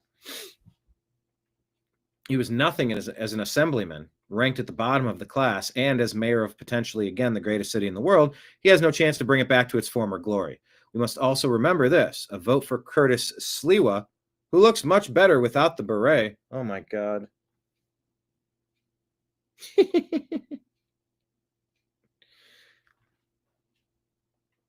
A vote.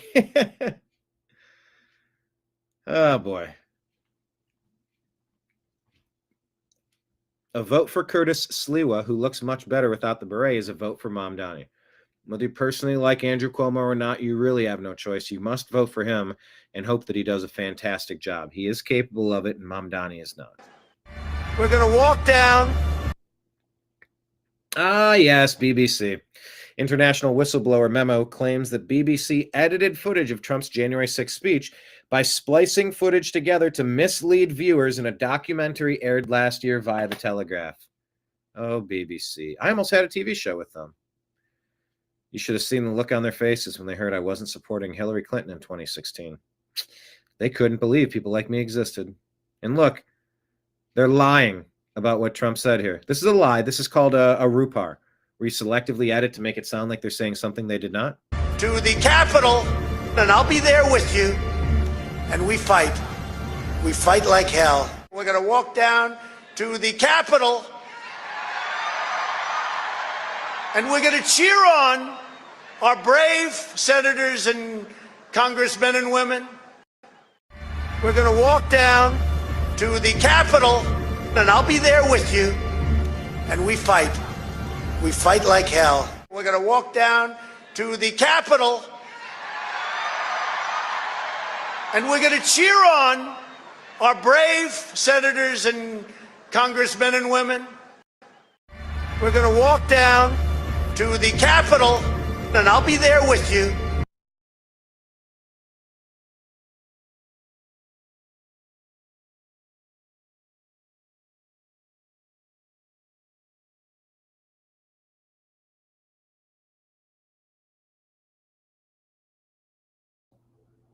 Where's the sound?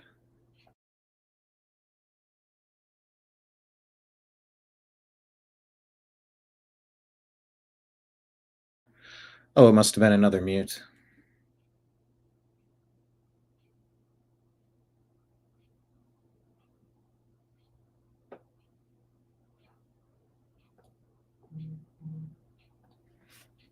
Oh, there we go.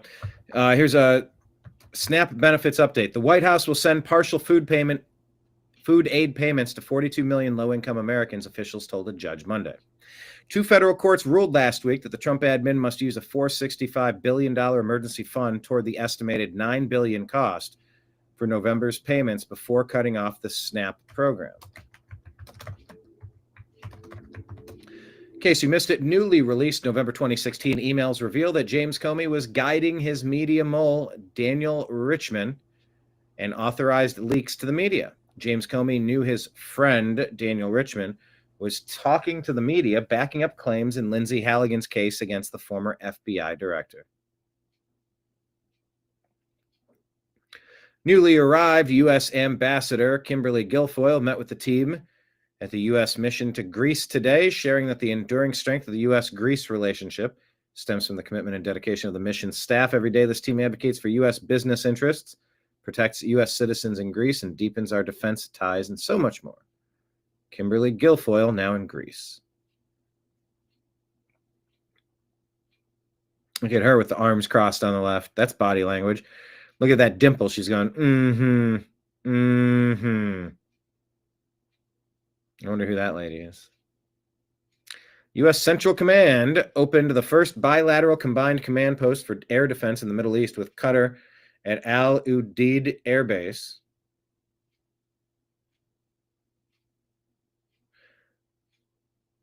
They celebrated the facility's opening during a ribbon-cutting ceremony.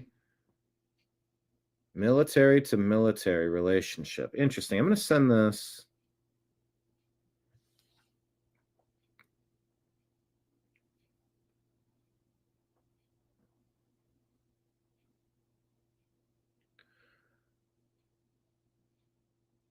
So we're swapping military, swapping limited military base access with Qatar, it seems.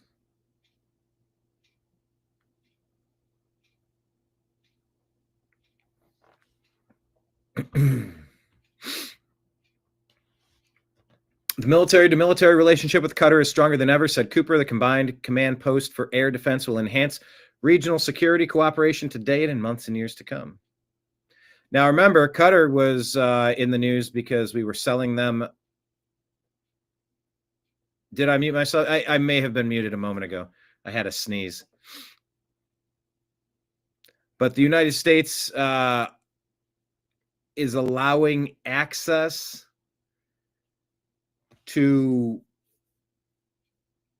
it was misreported as a Qatari Air Force base given to them by Trump. They're buying previous generations of F-15s or some sort of fighter jet, and they're going to be trained on it in the United States. In Idaho, maybe? I forget where that is. But now it looks like they're doing like a limited access, military base access swap. That's kind of the art of the deal. I'll give you a little bit, you give me a little bit. Plus, when they buy those planes, it's like, come on over here. We'll show you how to use them. We'll show you how to repair them. We'll show you how to maintain them. It's like they're coming over here for flight training because we sell military stuff to people. Checking on Maui, the nation has inaugurated its second lithium mine. Lithium is a strategic metal essential for manufacturing electric vehicle batteries, next-generation vehicles, and advanced tech equipment. Nobel Peace Prize winner and Venezuelan opposition leader Maria Corina Machado calls on President Trump for a military escalation and says it's the only way to overthrow Venezuelan President Maduro. So you have the Nobel Peace Prize lady calling for military escalation. Ain't that interesting? Germany says Syrian refugees must return to their homeland and deportations will begin, says Chancellor Merz. My gosh, that took way too long.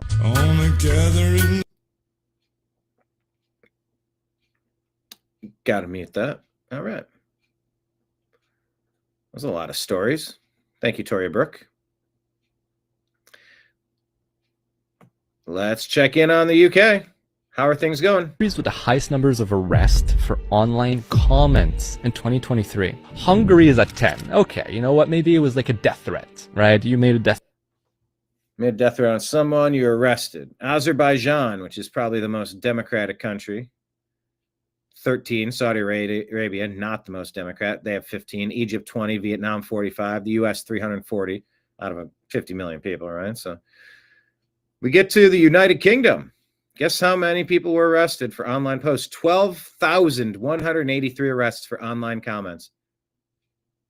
That is twice the amount of Belarus, a dictatorial authoritarian regime. More than China.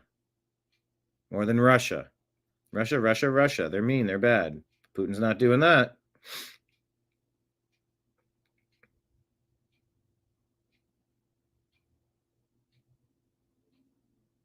Anyway, it is ridiculous, but there was music in the background, so I had to mute this post. Founding baddie talking about conservatives and liberals. I had this conversation with somebody else. It's like, how do Democrats get so much incorrect information that they feel so comfortable repeating? How do they not know it's fake? Liberals just have access to certain data that we don't have access to, because I swear I post videos that I do research for, and liberals comment the exact opposite statistics that I just quoted, and they're like, do your research. And I'm like, bro, I did. Like, did we not do the same Google search? This is everything that I found. And then I asked them, like, I've asked multiple times, like, what sources do you have? Like, drop a link or something so that I can read what you're looking at. And of course they never give me a link, but like, literally, what data do you have? Because the entire population of liberals, like, they are hell-bent on the things that they claim to know, but I can't find any like verifiable fact check source that says the things that they're saying. And I get so confused. Like, where is the data from? Do liberals just have access to certain data that we don't have access to? Because I swear. Yeah. Well, when they believe people that are going to do this, watch Gavin Newsom here. Nothing I dislike more than the politician that sits there and lies to you. Oh, really? Not one person ever in my office has ever used the word Latinx. So can we finally put that to bed? Yeah, we agree. but where did that even? No more Latinx, everybody. Well, I just didn't even know where it came from. I'm like, what are people talking about? Impactful this has been on the Where did it even come from? That was him talking to Charlie Kirk, by the way. Latinx community politicians that are banning not assault rifles, but the word Latinx. Nothing I dislike more than the politician that sits there and lies to you. And we all just sit there rolling our eyes going, give me a break. Not one person ever. What is wrong with that, Gavin? Yeah, you're right, David. The guy is 30-something Mamdani and has absolutely no experience running everything.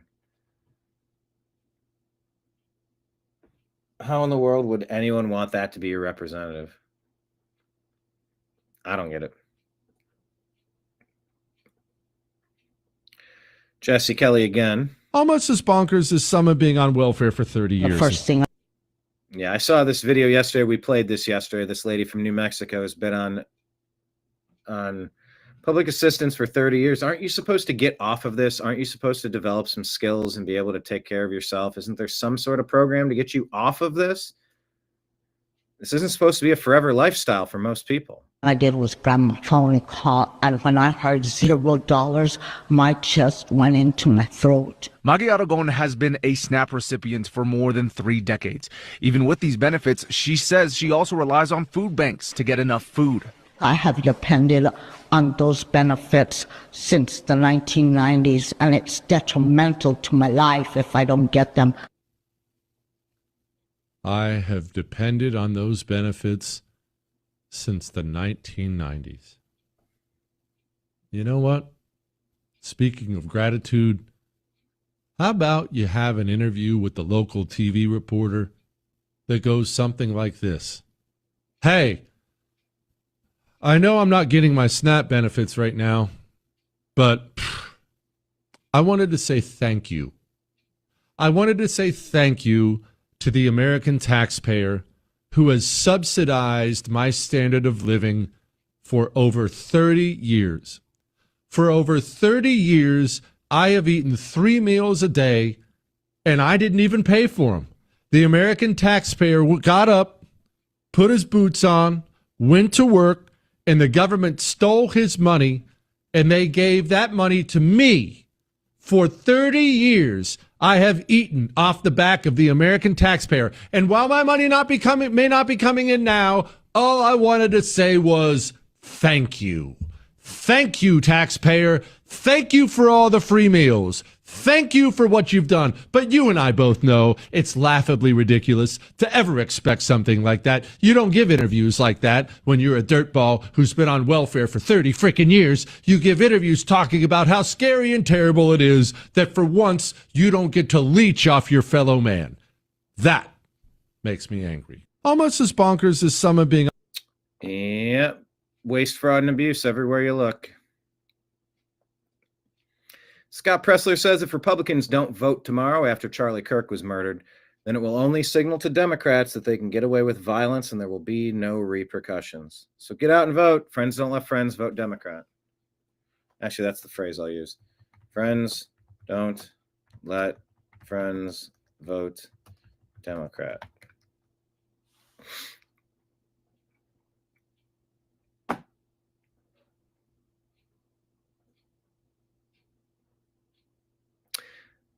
This Adele lady, Truth Bomb, says maybe we need to remind New Yorkers that Venezuela went from being the 3rd richest country in 1992 to eating zoo animals because of socialism.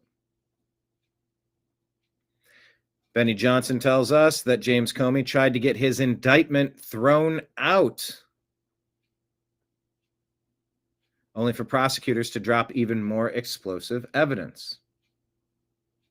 A handwritten note from Comey himself reveals that he knew all about the scheme behind the Russian collusion hoax.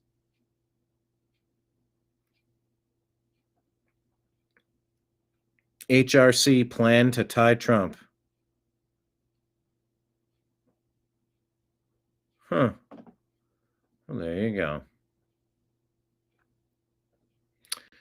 This post from 300 Guns says we need to normalize commie shaming again. Communism is perhaps the worst thing to happen to modern humanity, and people should feel bad and stupid for liking it.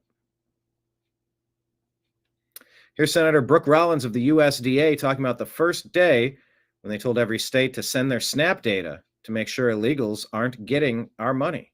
Day one of USDA, February 13th, is we sent letters to every governor in America being very clear that no illegal aliens can use SNAP. 0, 0, 0. We asked every state for the first time in history, and this was in February, to send us their data and let us, with Doge and a war room, actually start going through this data to better understand how this explosion of SNAP benefits happened under Joe Biden. We increased almost 40% on this program in just a couple of years under the Biden administration. Of course, we know they were trying to buy the election, but yeah, they were trying to bribe people into voting for them, trying to get as many permanent voters, permanently needy people under their thumb. That's a conversation for another time.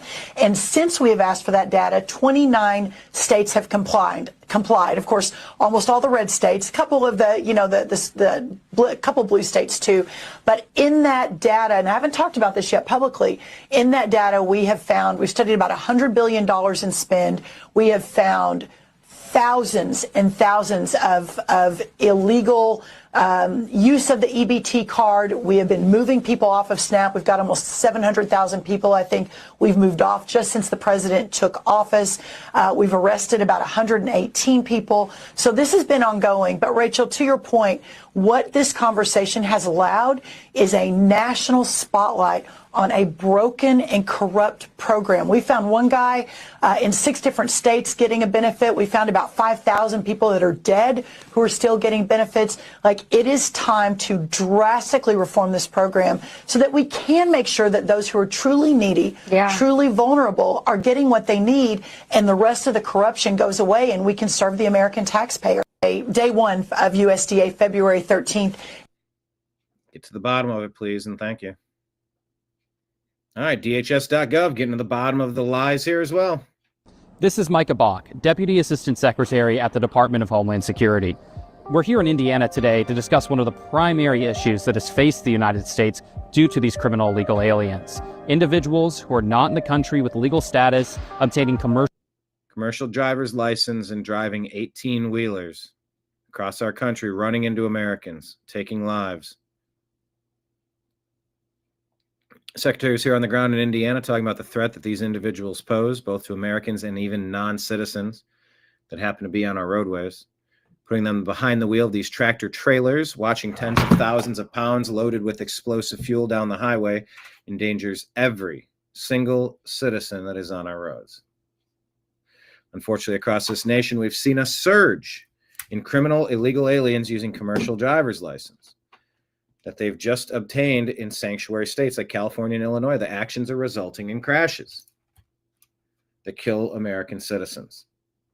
They can confirm that California gave that person a driver's license. It's something the Department of Transportation has already looked into. Operation Midway Blitz led to the arrest and detainment of 200 individuals with commercial driver's license with no reason to be here in the United States. While we work to arrest criminal illegal aliens, DHS remains focused. I would play it, but they got music. All right, what is this? Stephen Davis. This says, this is ridiculous. I'm sick of men claiming to be women, waltzing into women's spaces, then acting appalled when they get called out for it. What's more, the woman who called it out gets kicked out and her gym membership revoked? Huh? Get out of the way now. No. Now he knows how to be a man, right? Now he knows how to be a man. Stay out of the women's locker room. We don't want it. He needs to have his gym membership revoked for that shit. And the woman told you. He assaulted me. The girl told already. We already filed reports. No. I want the video. You can't get rid of me for this. I'm a woman and I have every right to not want a man in the restroom when I'm naked. There are girls naked in there. Look at them walking in there like it's okay. It's not okay. I understand. Exactly. Get out of the way now. No. Now he knows how to be a man, right? Now he knows how to be a man. Stay out of the women's locker room. We don't want it. He needs to have his gym membership revoked for that shit. And the woman told you. He assaulted me. The girl told already. We already filed reports. You got to have more people standing up and say you can't do this here.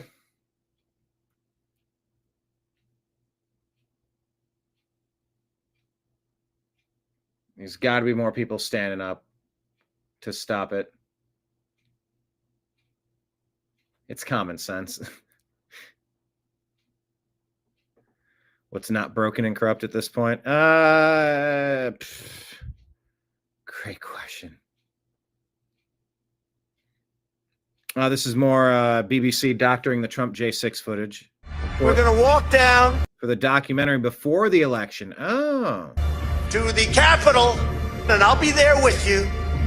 And we fight. We fight like hell. But Trump didn't, in fact, say this at all. And he also said, peacefully and patriotically. The BBC spliced together two clips that took place 54 minutes apart. We're going to walk down to the Capitol, and I'll be there with you. Between Capitol and, that's a cut. Here's what Trump actually said. We're going to walk down to the Capitol, and we're going to cheer on our brave senators and congressmen and women. It's different. It wasn't until nearly an hour later that he then said the second part of the BBC's version. And we fight. We fight like hell. In fact, the memo highlights that shortly after the first extract of Trump's speech, the now president actually said, I know that everyone here will soon be marching over to the Capitol. Now they're using music, so do I have to stop it? Can I finish playing? Building to peacefully and patriotically make. There you go. Peacefully and patriotically make your voices. Your voices heard. Panorama's editing was completely misleading. Yep. Anyway, there's music, so I'm going to bounce from it. BBC, I can't believe I almost put together a TV show with you. It's all right. I'll end up on another network, and it won't be BBC. Unless it is. But if that's an example of what you're up to, I'm not super interested. All right. Please hit like. Please hit subscribe. This is a great chance to remind you that we have tip jars out. They're all scrolling at the bottom of the screen. All tips appreciated. Thank you very much. Check out our X feed here at the top of the screen. It's at American_media_. If you scroll just underneath where you land, you'll find our Patreon link. This already goes directly to our account. It's a great way to sign up. You can sign up for different tier levels once a month. But this is our interview with John B. Wells from Caravan to Midnight, talking about Trump, God, Biden, Deep State, and World War III and more. But that's pinned right there on our X feed. All right. Matt Walsh has something to say here about the voting system in America. So let me ask you, as concise as possible, do you agree or disagree with Matt Walsh?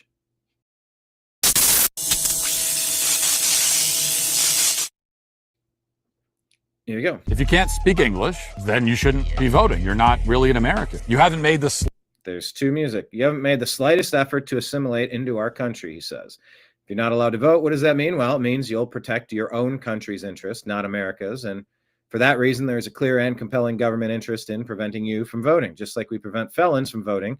Yes, in this country, it's entirely possible for an American citizen to lose his right to vote by becoming a felon. And many states have laws like that on the books. But ask yourself this question. Who's more dangerous in the voting booth? A Somalian communist who can't speak a word of English, who wants to drain every dollar from the U.S. Treasury and send it back to Somalia? Or a guy who hasn't paid his taxes in 5 years? Who's more dangerous in the voting booth? A Muslim socialist from Uganda who can't speak English and who wants to dismantle the police force? Or a guy who's committed insurance fraud 5 years ago? We all know the answers to these questions. If we're going to ban felons from voting, then we should ban foreign language speakers from voting too. They're not proficient in English. We also require all politicians and candidates to renounce any dual citizenships they may hold and publicly pledge their total and absolute allegiance to the United States, to the absolute exclusion of other nations. Wow, that was a lot of words to get in very quickly. Matt Walsh talks fast. So do you agree or disagree with Matt Walsh?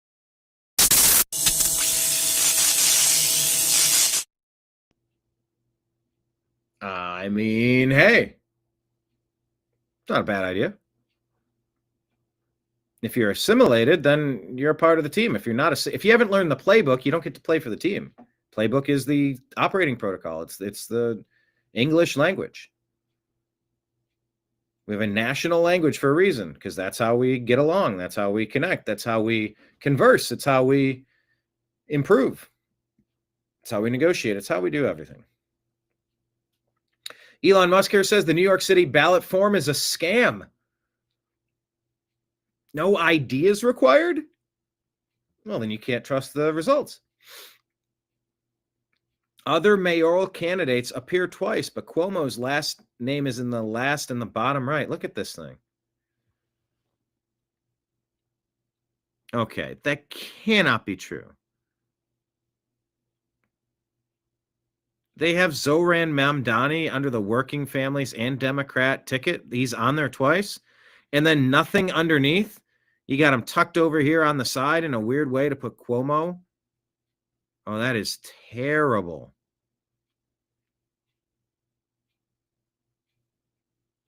Wow. We said literally nobody would design a ballot this way. It took me 20 seconds to even figure out what's happening here.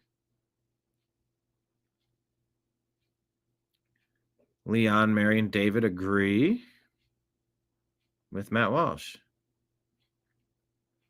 Clearly, the ballot makers want to suggest Z for the position and hide his biggest opponent. And what? No IDs required? Then we can't validate the voters and can't validate the election. How dumb do Dems think we are? Of course you need to show ID, but if you're not showing your ID, then we can't trust that it's legitimate. We know this. We all know this. That's why it's a scam. Check out yesterday's program. Scott Adams suffering from the same terminal diagnosis as Joe Biden and asks President Trump for help.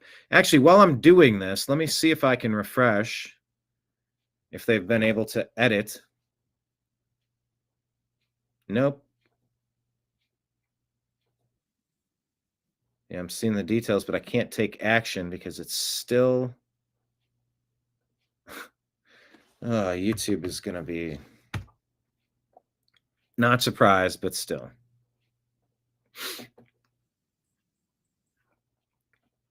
All right, let me pull up the YouTube studio.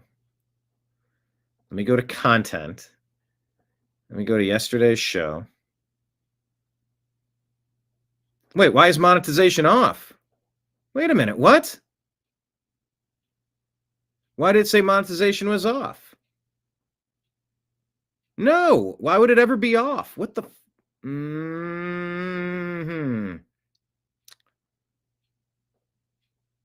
Oh, that is frustrating.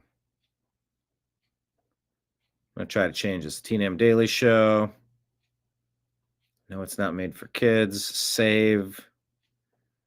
Monetization. Ineligible. I guess I could just play yesterday since it's ineligible. I don't have to change it again. I guess that's how we'll try it. All right.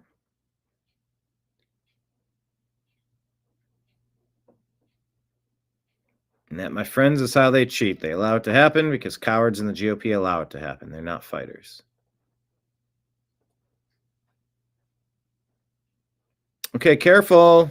BlackRock CEO Larry Fink predicts the digitization of all currencies and financial assets into digital wallets. Do you have a digital wallet? I would say the biggest question from central banks is what is the role of tokenization and digitization? How quickly should they think about digitizing their own currency?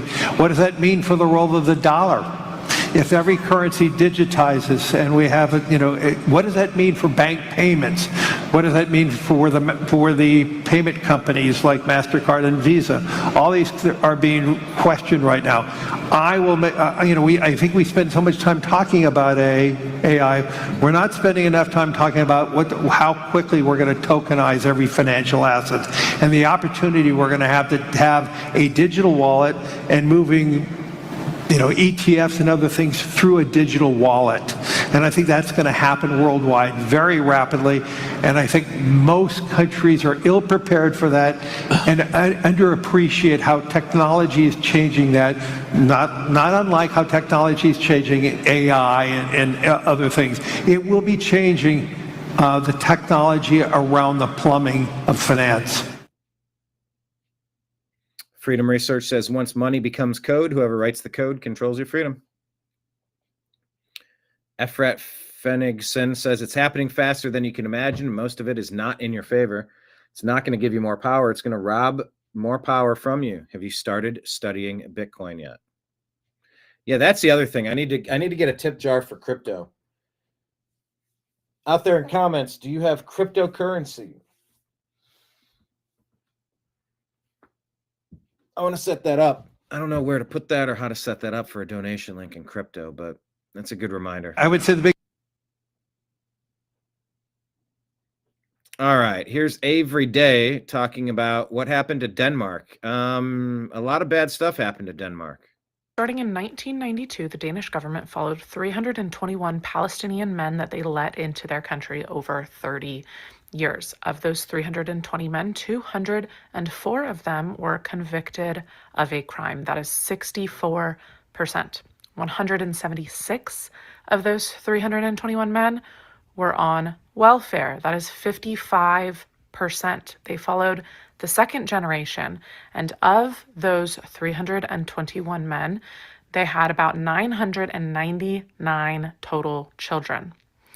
Of those children, 337 of them were convicted of a crime. It's 34%. 132 served a prison sentence, and 372 of the second generation children, that's 37%, were on welfare. It is estimated that these 321 Palestinian men cost the taxpayers between $250 and $320 million per person. That is between $770,000 and $985,000 per man. Letting these men into our country and then paying for them to commit crimes is insanity. We are not compatible. They commit crimes at higher rates. They are on welfare at higher rates. They are a net negative to society. Criminals always are. Yeah. Starting in Firefighter Stooley. Yeah, this is the one that I was mentioning. Says, I don't have anything nice to say about Dick Cheney, so I'll leave it at condolences to his family. See, libs, that's how you do it. But they could not do something like that. They could not handle that coming, could they?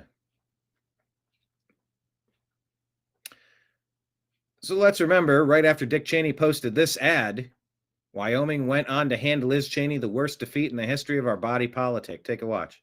246-year history. There has never been an individual who is a greater threat to our republic than Donald Trump. He tried to steal the last election using lies and violence to keep himself in power. What a damn liar, this guy. I hear music in the background. This anti-Trump crap. After the voters had rejected him. He is Yeah. No, that never happened. That's a lie. There was no insurrection. There was a peaceful protest, and they said, you need to double check what you're counting here because these numbers don't seem legit, and they tried to ram it through. And in fact, the riots allowed them to jam it through. And Liz Cheney worked on the fraud committee to frame him so that he could never be president again. Screw you, Cheney. a coward. A real man wouldn't lie to his supporters. What a crock. A real man wouldn't lie to his supporters. He thinks it's a lie that there was funny business in that election. No courts ever took on the case, so they were never able to do a full investigation. And that's what everyone was saying. Hold on, before you move on fast, let's get a full forensic audit. None of the judges said anybody had standing, yet everybody had standing. In a nationwide election, one vote One state, one batch of electoral votes determines the other 49 states and how they have to be governed. Of course they had standing. Oh, I dislike Cheney so much. He lost his election, and he lost big. He lost big in his election. Sure, yeah, totally correct. 81 million completely legitimate votes for Joe Biden. For countervailing views on health and elections, go to cisa.gov/rumor control for countervailing views, cdc.gov and who.int. I tell you this under duress so that YouTube can't flag this. They'll tell you that 2020 was the only free and fair election in the history of elections.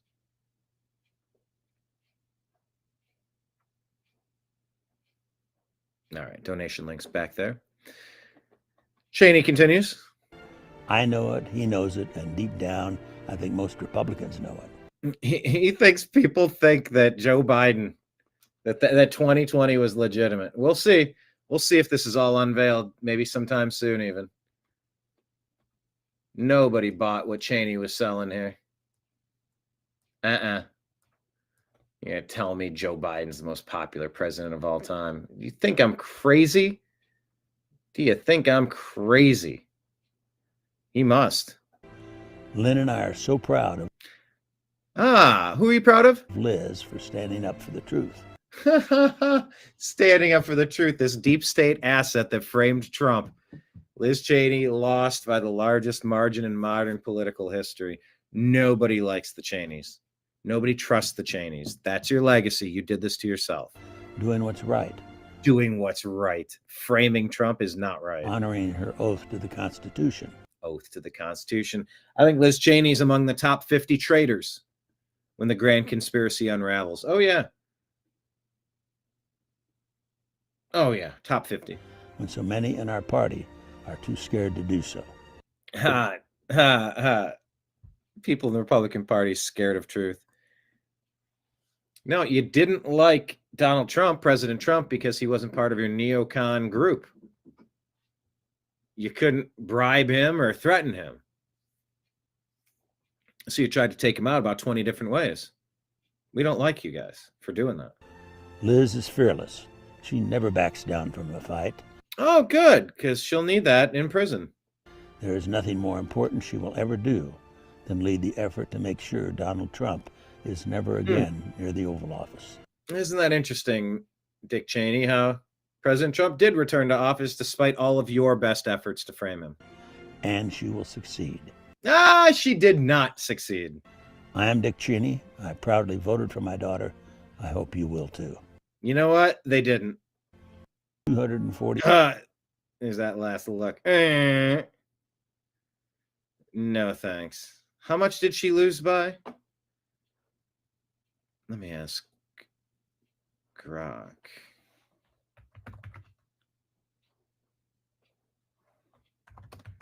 How much did Liz Cheney lose by? 45 points? 55 points? 37 points to Harriet Hagman. Harriet got 66. Cheney got 29%.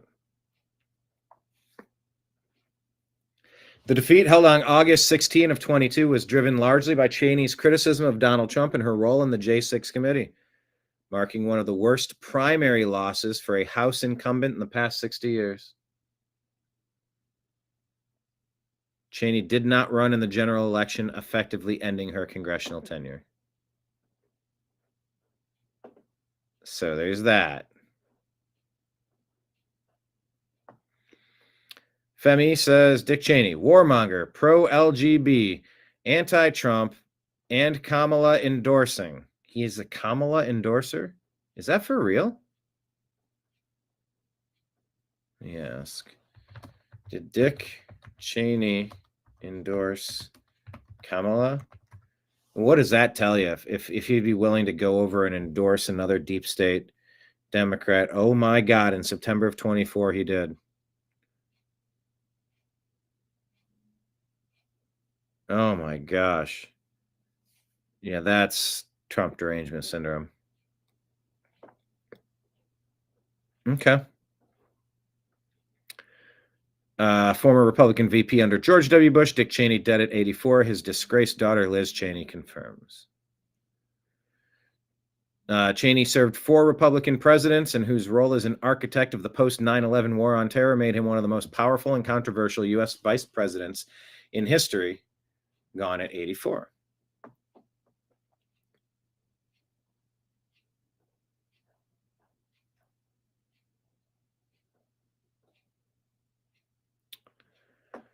Here's how Fox summed this up.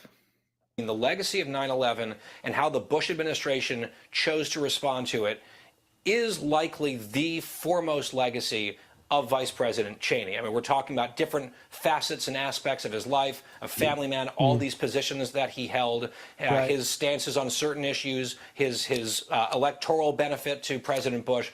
But post 9/11 America, for good or for ill or some combination thereof, that is the legacy of this man who's just passed away. The legacy of one of the most influential vice presidents in U.S. history. I guess we could. He was one of the most polarizing political figures in recent memory, a hero and patriot to conservatives, a villain to liberals. Serving under 4 different presidents, in his last job, Nixon, Ford, George Bush Sr. Dick Cheney became arguably the most influential vice president in American history. He was born in Lincoln, Nebraska, January of 1941, into a family of 5 that would establish strong roots in Wyoming during Dick's high school years. After Cheney flunked out of Yale, as he would put it, he finished both a bachelor's and master's degree in political science at the University of Wyoming. But before he finished his doctorate at the University of Wisconsin, Cheney won a Capitol Hill Fellowship and headed to Washington with his new bride, Lynn Vincent, on his arm. It's a 7-minute clip. I don't feel like the full. But I do kind of want to refresh where we were at. It wasn't long before former Illinois Congressman Donald Rumsfeld would recruit Cheney to work in the Nixon administration. There are known unknowns and unknown unknowns. Cheney quickly rose in the ranks following Rumsfeld to the White House as deputy counsel. Then at 34 years old, he became President Gerald Ford's chief of staff. I watched him in summit meetings, during intense discussions in the cabinet room and the situation room, and throughout the exhausting, gallant effort of the 1976 campaign. After serving as campaign manager for Ford's failed re-election bid, Cheney went home to Wyoming. He returned to Washington in 1978 as the representative from the Equality State, winning re-election 5 times and making his name as a no-nonsense ultra-conservative who fought fair but ruthlessly. The notion that somehow I was sort of out of sync or out of step with the party simply isn't true. In 1989, Cheney was named Secretary of Defense by President George H.W. Bush. While Cheney essentially had no military experience and 5 draft deferments during Vietnam, he relished the opportunity to run the Pentagon. It was Cheney who pushed hard for aggressive action against Iraq when Saddam Hussein invaded Kuwait in 1990. When war came, America was ready, and Secretary Cheney's leadership contributed enormously to the victory. So this isn't just his time with George H.W. Bush or George W. Bush. This goes back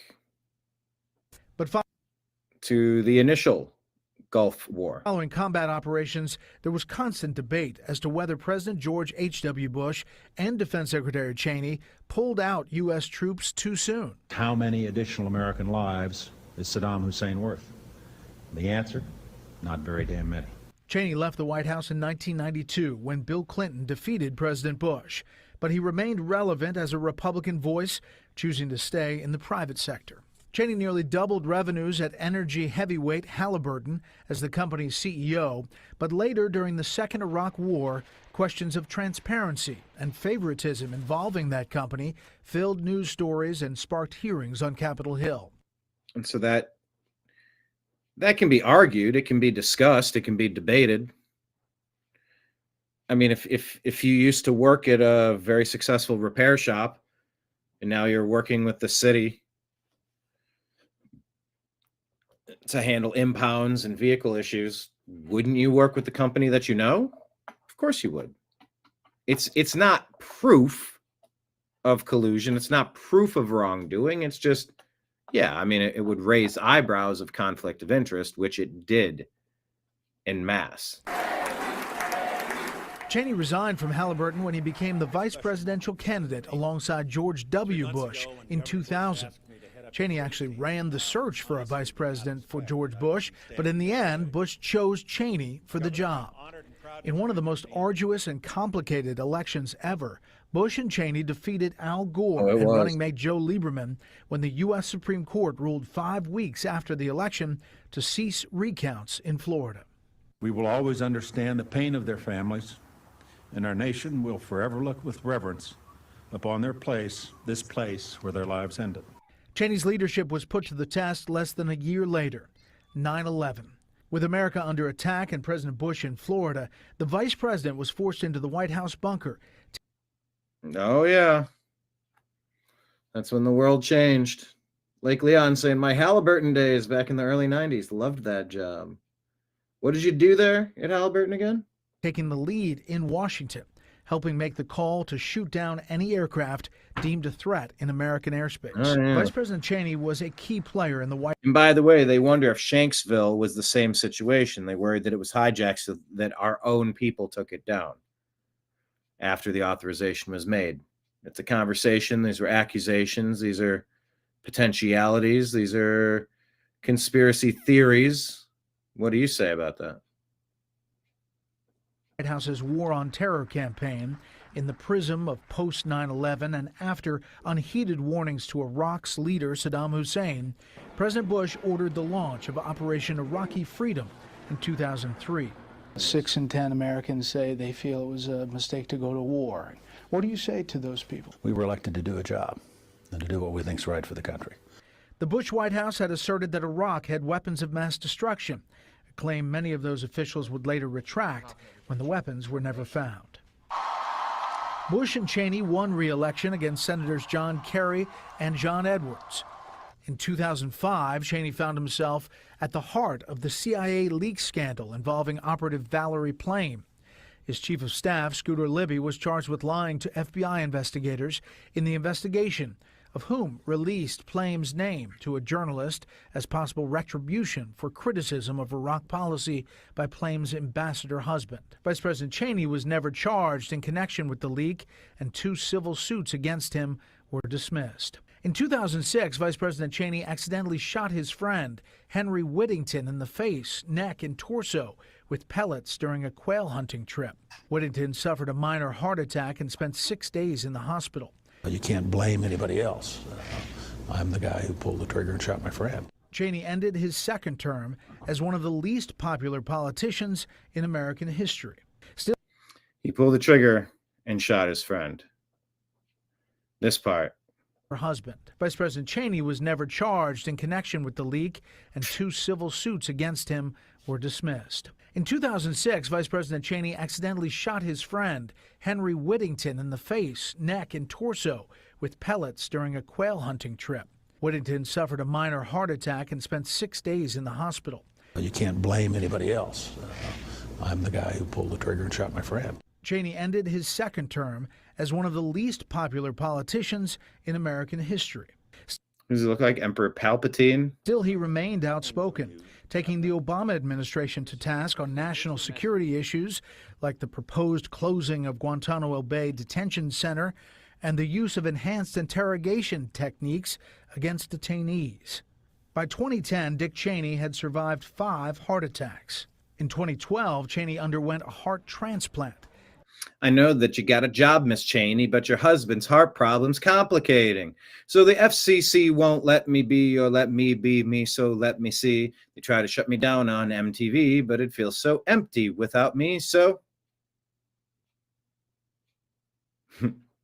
Question of the day, who wrote that? His doctor pronounced him healthy and gave him at least another decade to live.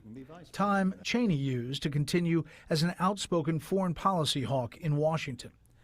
Cheney confronted Vice President Mike Pence at a conservative retreat, questioning President Trump's tactics on NATO and North Korea. Cheney's daughter, Liz, continued the vice president's legacy in Congress.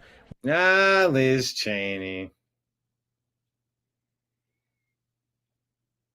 Losing by 38 points. Winning her father's old seat in 2017 and moving up the ranks of GOP leadership with her still influential father looking on. But after Liz's continued vocal criticism of President Donald Trump, the Republican Party closed ranks and she lost her re-election bid. Lynn and I are so proud of Liz for standing up for the truth, doing what's right. Dick Cheney was typecast as aloof and accused of being calculating and deceptive. Friends called him quietly funny and dry, but determined. As defense secretary and then arguably the most powerful vice president in the history of the republic, Cheney helped lead the country through 3 wars and the worst attack on the U.S. homeland. In Washington, Brett Baer, Fox News. All right. Well, that happened. All right, Dan Scavino puts this out and calls it unacceptable, the equivalent of election interference. Scott Bessent says that.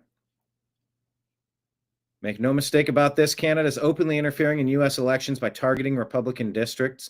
Could you imagine if roles were reversed and President Trump were running ads in Canada? We'll launch a $75 million ad, and we're going to repeat that message to every Republican district there is, right across the entire country.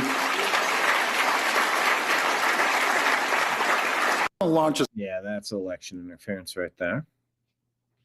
Data Republican says, I just came across this in an Open Society Foundation's document about how to fix public mistrust of liberal democracy, and I honestly feel sick reading it. I've read many alarming quotes, but few are so mask off like this.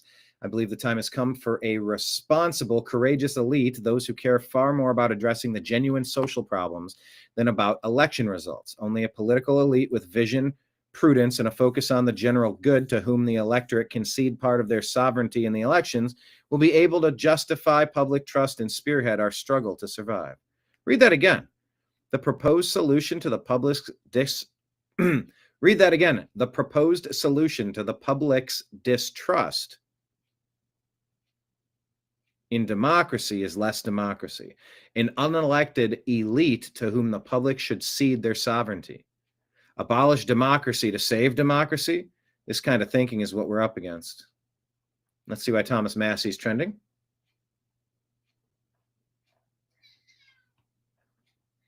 Thomas Massey just got married. Congratulations.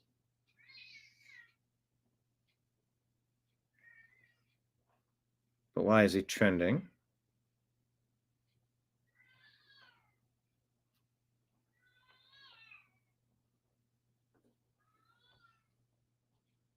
Huh.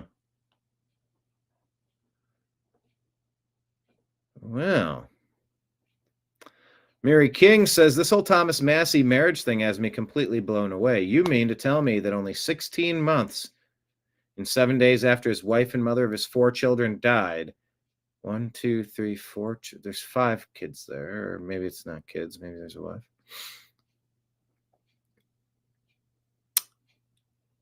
He married a colleague that he's known for over a decade, only 16 months and 7 days after his wife and mother of 4 kids passed away. What's even crazier is his first wife's cause of death had never been released. All we got was she passed away at her home in Garrison, Kentucky. Something stinks here. Bookmark this. Huh.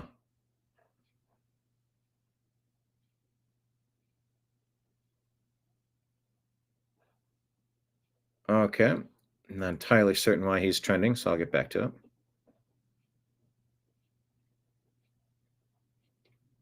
So how bad was the Joe Biden regime? Well, you can make a list of about 700 people to neutralize. I think that's a good starting point. Now I'm breaking news over the weekend, and this just came in. This is Emerald Robinson on Lindell TV.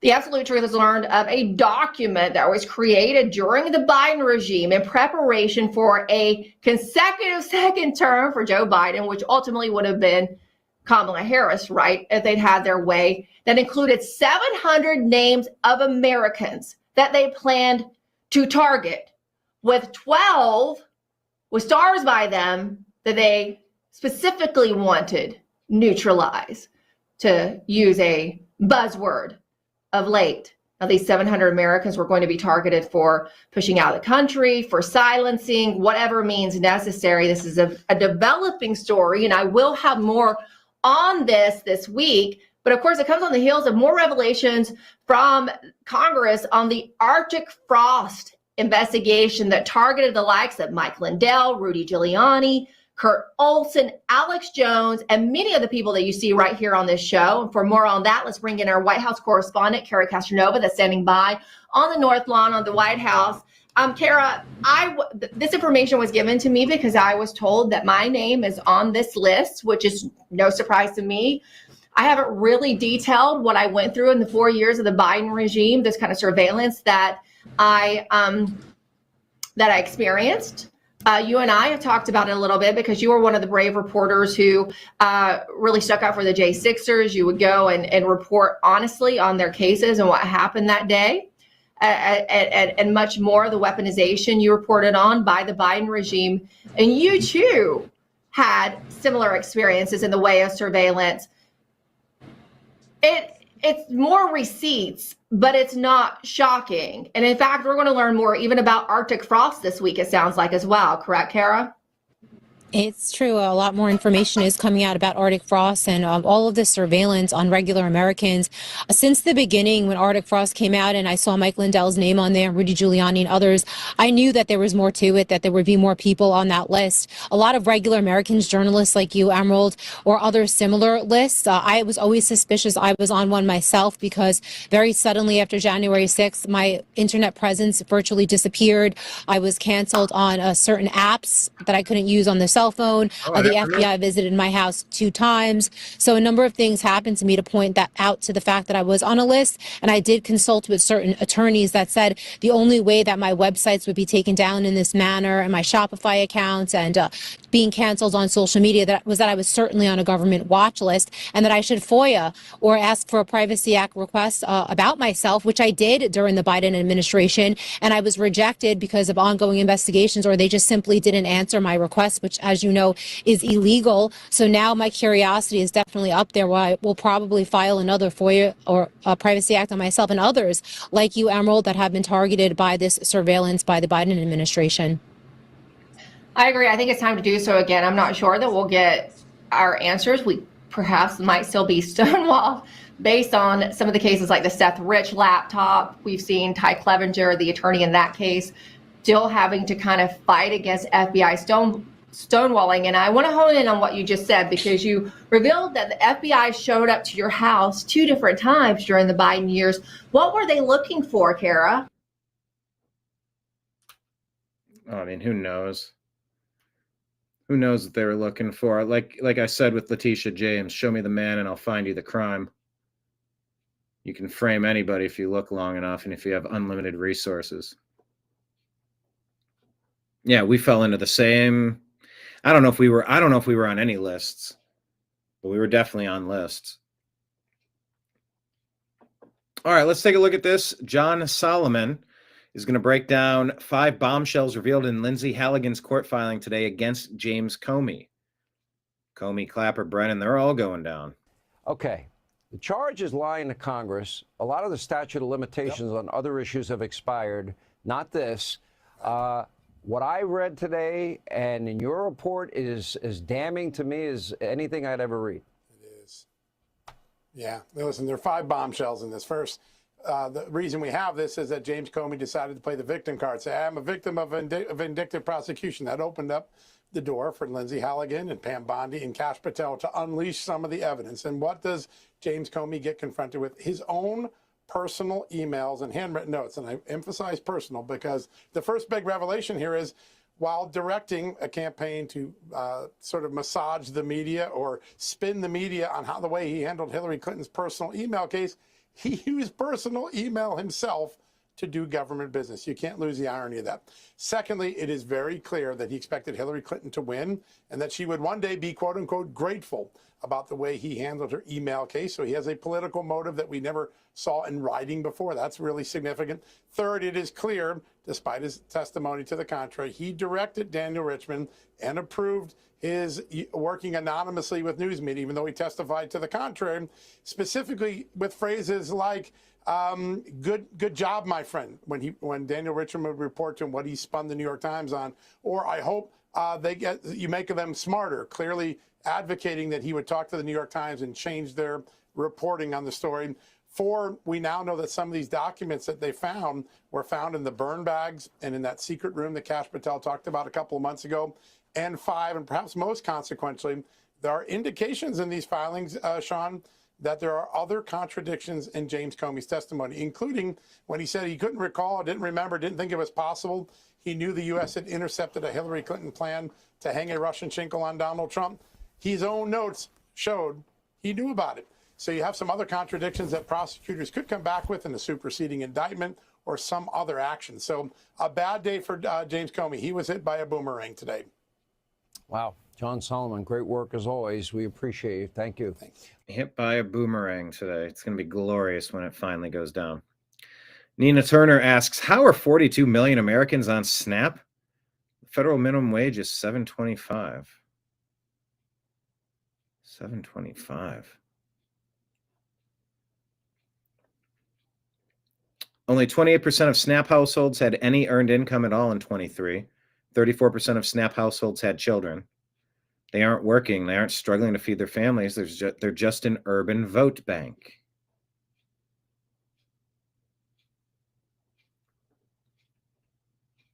James Wood says Schiff is tagged below. Who's ready to see Adam Schiff go to jail for the Russia collusion hoax, mortgage fraud, and the J6 committee lies? Tag him. We're wondering why the indictment is taking so long.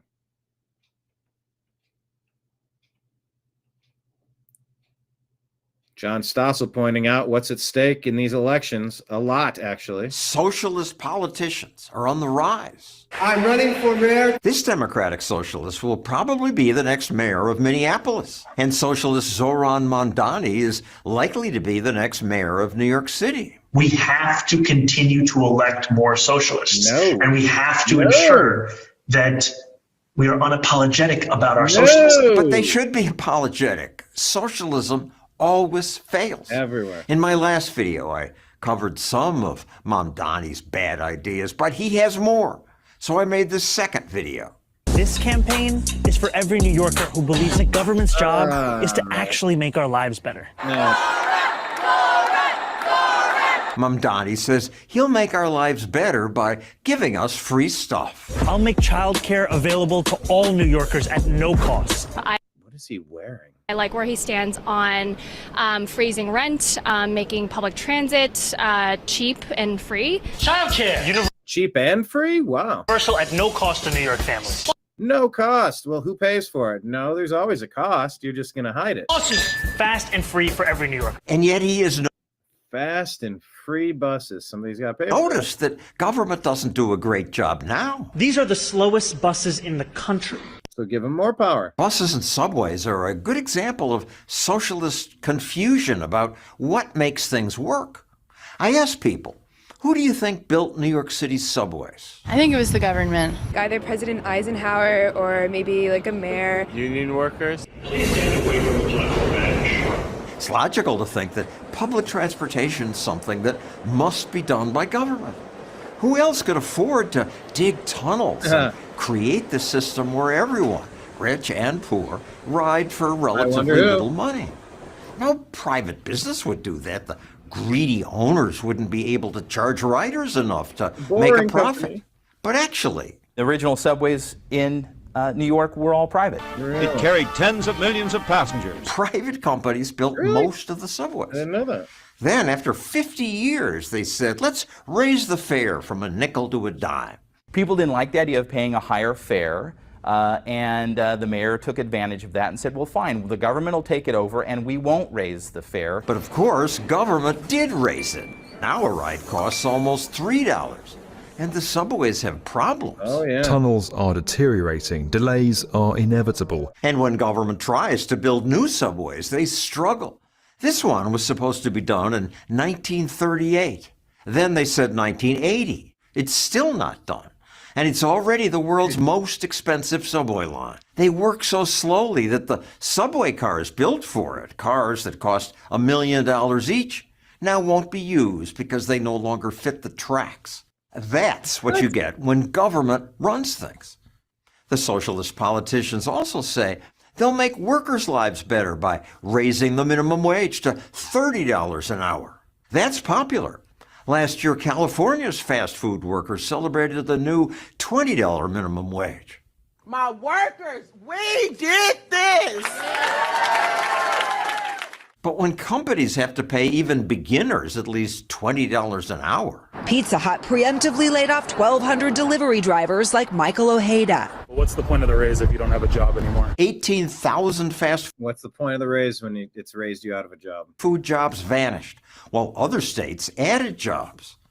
Also, consumers have to pay more. Restaurants in the state have increased prices by 10% faster than all other states. It's just supply and demand. Socialists can force businesses to raise wages, but there's no free lunch. Employers respond either by raising prices or replacing workers with machines like Flippy. Flippy can cook everything from French fries and onion rings to cheese sticks. White Castle said it plans to add 100 Flippies to its kitchens nationwide. Finally, here's one more socialist idea that repeatedly has done more harm than good. We freeze the rent! Activists like that. But they only like it because they don't realize it creates shortages. Everywhere it's been tried. St. Paul, Minnesota imposed rent controls. The most stringent measure in the country. So in St. Paul's twin city, Minneapolis, socialist Aisha Chugtai said, I want us to Aisha Chugtai? Okay. follow their lead. She's now vice president of the Minneapolis City Council. But when I interviewed her, she didn't even know that rent controls stopped most apartment building in St. Paul. Builders still build in Minneapolis. Building permits were up 65%. But in St. Paul, they're down 60% because of rent control. You're not going to get more apartments by pushing this. Her silence reveals so much. I mean, don't politicians research issues before imposing government force on others? I'm going to maintain that guaranteeing housing for people and making sure that they can stay in their homes matters more than anything else does. They just don't get it. I'd love to ask the man who's probably going to be my new mayor, how will your socialist policy succeed when every other socialist government everywhere in the world has brought misery and poverty? So far, he hasn't responded to my interview request. It's too bad. Zohran, you're just down the street. Come here. Defend your socialist ideas. Our studio here is open to you. Doubtful. John Stossel, everybody. Gunther says, Minnesota, what are you doing here? haddii number yar looga guulaysto annagoo dhan waa xanaaqeynaa because waa ognahay nambaradaasi. This is Minneapolis. Look at these two. Look at this dude on the right. Hold on. I'm on the right.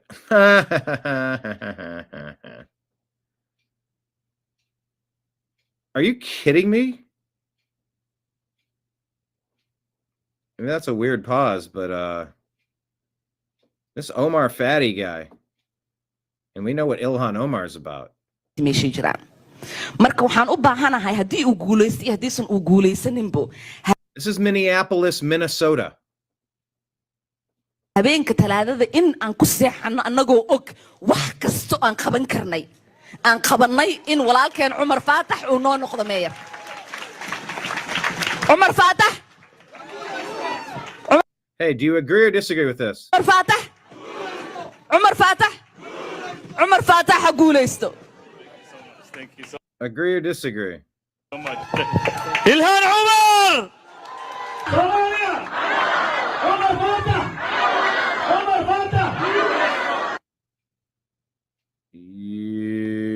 Okay. haddii number yar. Minnesota. Giving over your country, giving over your state, giving over your city. Lieutenant Governor Winsome Sears is running. She didn't run to make history. She just wants to leave it better than she found it. Keep your eyes peeled on Virginia today. So it turns out Cash wasn't making it up about Crossfire Hurricane documents and former FBI Director Comey's notes in burn bags in a seemingly unused skiff at FBI headquarters, says Brian Cates. President Trump says, Virginia and New Jersey, remember this, a vote for Republican means substantially lower energy prices. A vote for Democrat, especially these two losers who are running, means a doubling, tripling, and even quadrupling of your energy costs. It will not be sustainable, and you will rue the day that you voted to destroy your life. Failing to vote tomorrow is the same as voting for a Democrat. Find your voting location at somewhere. Okay. Accountability is real, and it's here for Comey, says Laura Logan. Talking about the Mike Davis post about Trump U.S. Attorney Lindsay Halligan filing public response to James Comey's motion to dismiss his indictment for vindictive prosecution. Exhibit 13 includes bombshell damning evidence of then FBI Director Comey's handwritten note, one on FBI letterhead, evidencing Comey's knowledge of and even participation in the Russian collusion criminal conspiracy against Trump. Accountability. Senator Tim Scott says, on day 34 of the Schumer shutdown, every day the government remains shut down means missed paychecks and uncertainty for families in needs. It only takes 5 more Democrats to put Americans first and join Republicans in voting to reopen the government. 5 Democrats to join all the Republicans except, I think, Massey. Or is it Massey or Rand Paul? Massey?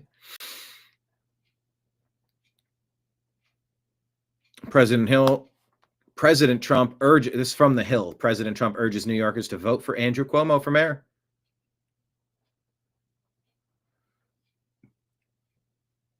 President Trump set the annual limit for refugees in the U.S. at 7,500, and most will be South African farmers who can easily assimilate. Eric Daughtry says, great, I want very few refugees, and the ones who do come here must be instantly prepared to adopt the American way.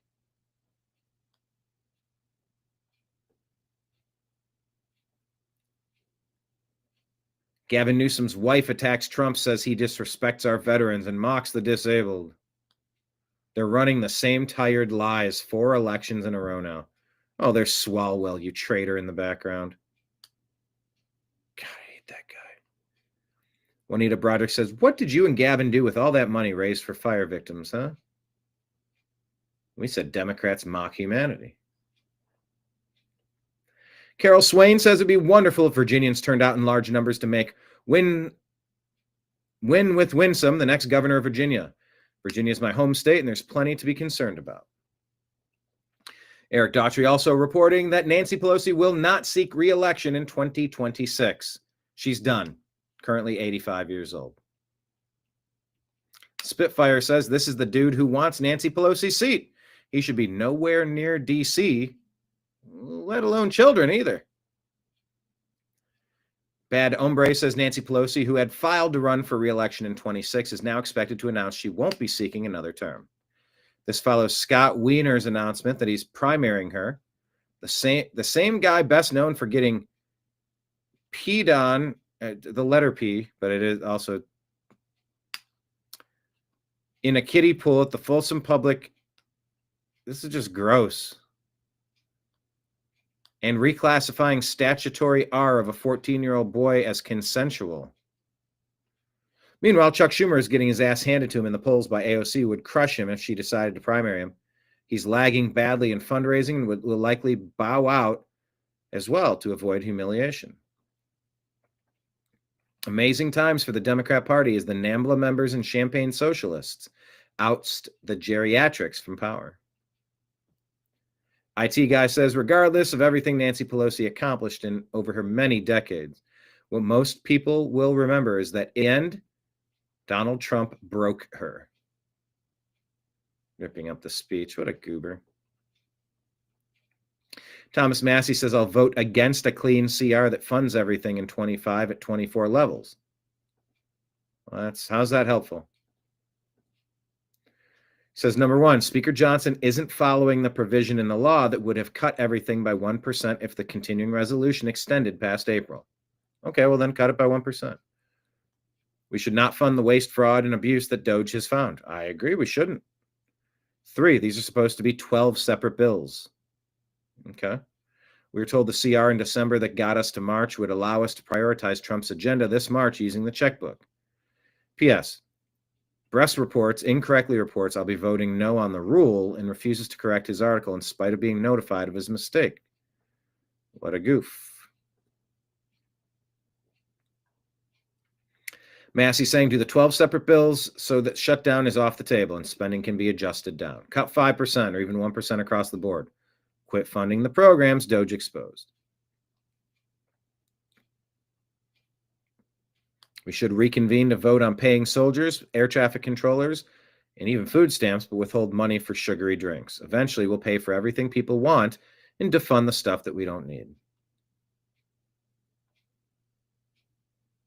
He made this video in 2018 when Schumer did the same thing he's doing this week. It's worth a watch because some things never change. Well, the color of my hair changed a little bit, but that's about it. Peter Sweden says Britain and Sweden has one of the highest R rates in the world. 71,227 reported Rs in England and Wales. Yet it's illegal for women to carry pepper spray for self-defense. And we said women of Earth need to carry firearms to defend themselves since they are smaller and weaker than attackers on average. Why are Britain and Sweden anti-woman? There's a parent-teacher organization in Groveland Park Elementary School who had all ages family-friendly drag queen show where young children handed cash tips to grown men dressed provocatively as a woman for an S-themed performance. Absolutely disgusting groomer. I don't... Okay.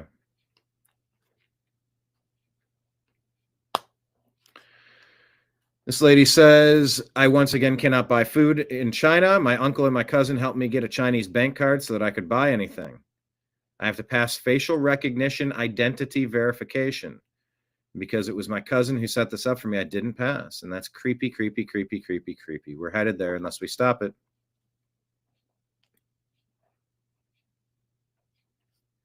They show Cuomo trailing 39 to 44. Can New Yorkers get their act together and make sure Kami Mamdani has nothing to do with New York?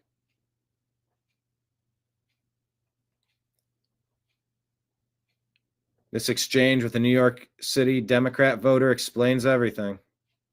I voted for Mamdani. Do you feel like socialism would work in New York City? No, not necessarily. I voted. No, it wouldn't work. So I'm going to vote for him. Kenneth asks, did I know that I now have ads? Yeah. Yes, I do, Kenneth. You and your buddy Kendall helped to make it happen.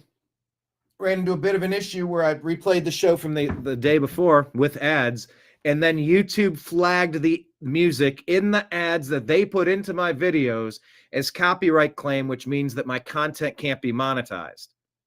It can't be monetized because YouTube monetized it and put videos into my content, advertisements into my videos that had music that got flagged for copyright. So my monetized content couldn't be monetized because it was monetized. Guys, I'm telling you, this is a cluster right now. An absolute cluster. But yes, I do have that, which is cool. Thank you to everybody who helped.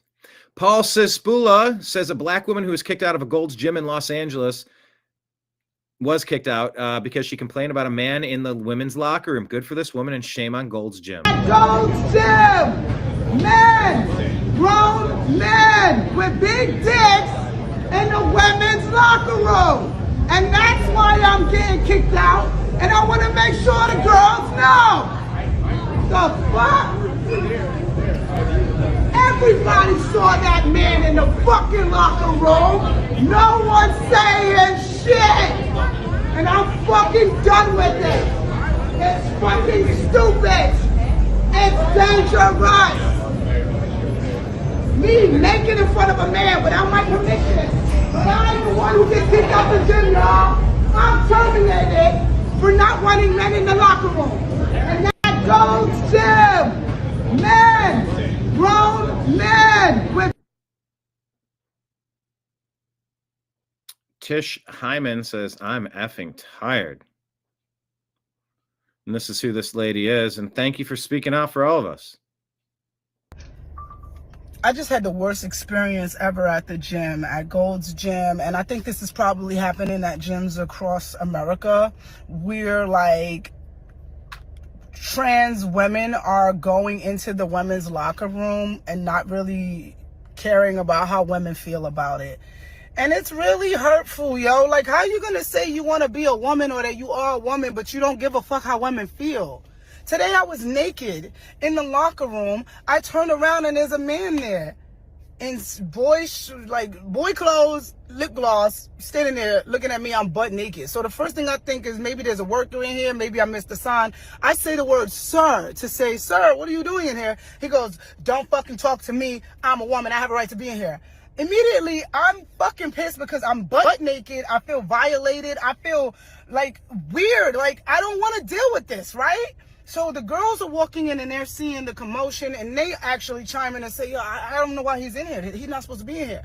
And then I talk to the people that work at Gold's Gym and they don't really have anything to do. They just like, oh, we can file a report about it, incident report. What the fuck is going on? Like, listen, how can you say you're a woman or you want to be a woman and you don't care how women feel?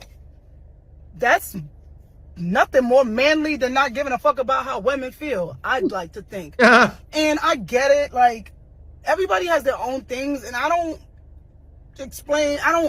want to say that I know everything about gay rights or trans rights. I'm a lesbian. I've been a lesbian my whole life. I treat people how I want to be treated regardless of whatever their sexual orientation is or whatever they decide. So I'm not transphobic and I'm not homophobic. I'm not straightphobic. I'm not racist. None of these things. I just believe in treating people how I want to be treated. Why do you guys think it's okay for men to be in the women's restroom? And like, when is the cutoff point? Is it like, oh, you cut off your penis, you can come in here?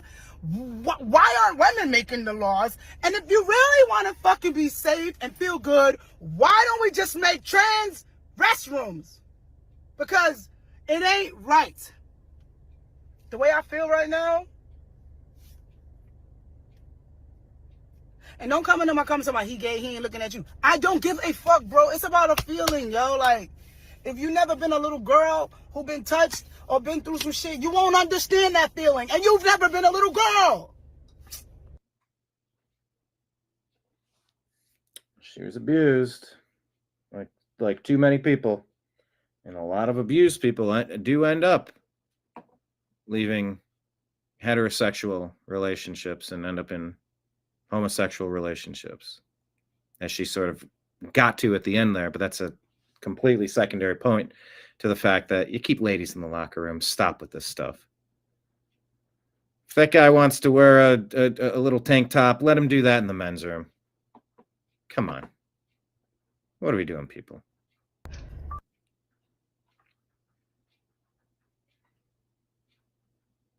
C3 says, just so we're clear, illegals are voting, illegals are receiving benefits, illegals are changing congressional maps, and anyone that claims they are not is lying. Democrat policies are so unpopular with the majority of American voters that they had to import new voters. It has nothing to do with compassion and everything to do with power. New York City is their template.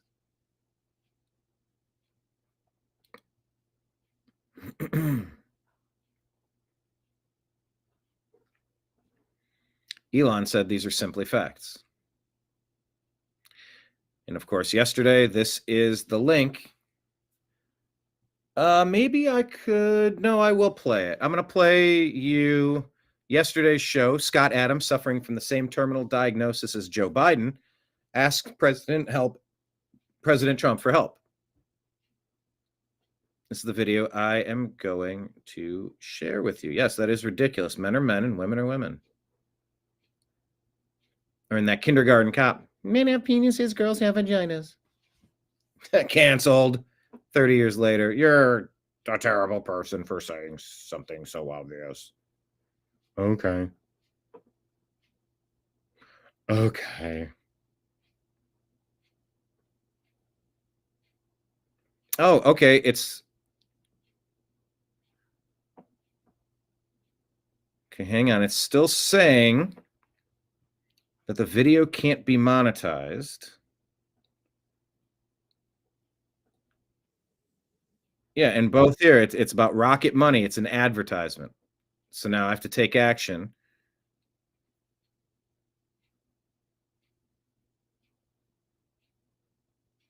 Trim out the segment.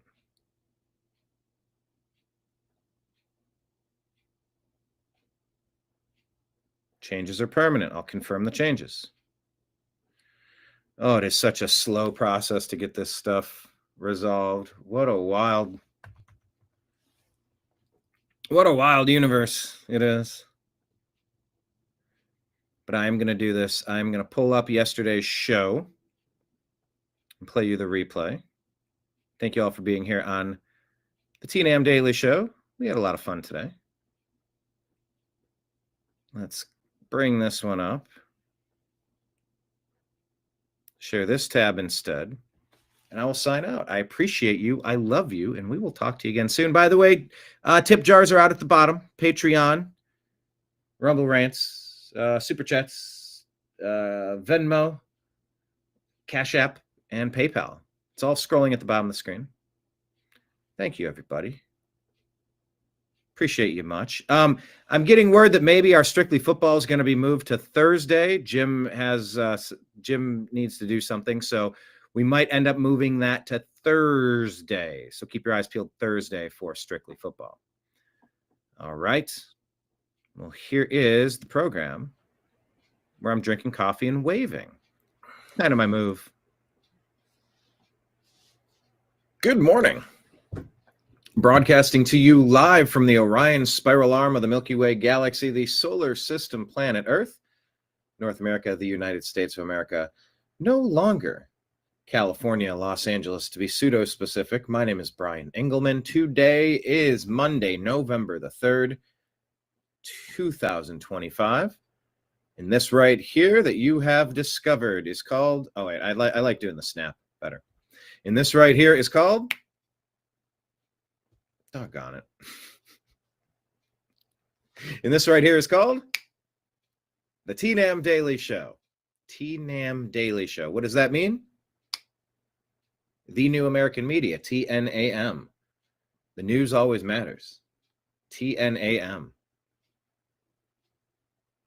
This is where we act like a bunch of little trash pandas, rifling through the rubbish, separating fake news from fact. So let's face it, it's rubbish.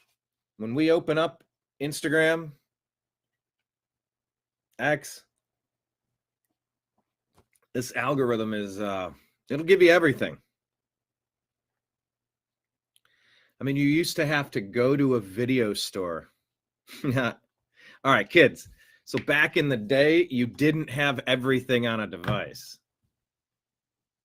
Access to infinite. That's where you do the meme. And that's where the cosmos is spinning around. You're like, whoa. Can somebody take that moment and turn me into a GIF or a GIF? GIF peanut butter? GIF peanut butter? If you wanted to see somebody take their last breath, you would have to go rent a VHS called Faces of Death. There was a specific genre of terrible stuff that you could go rent video compilations of.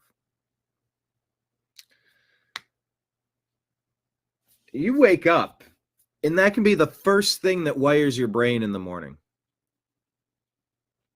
You're half asleep. You haven't even had a cup of coffee yet. By the way, if you want a coffee mug that says the New American Media, let me put the donation links on the screen. Venmo, Cash App and PayPal are probably the best. They take the fewest fees if you send a donation over. I would send you a mug as a return. $40 includes shipping. But we're also on Patreon, YouTube, and Rumble. So you can do subscriptions on Rumble and YouTube, and you can do Super Chats and Rumble Rants. But anyway, speaking of, I have a mug. Thanks to John. What's up? Put up the comments here. Hello, everybody.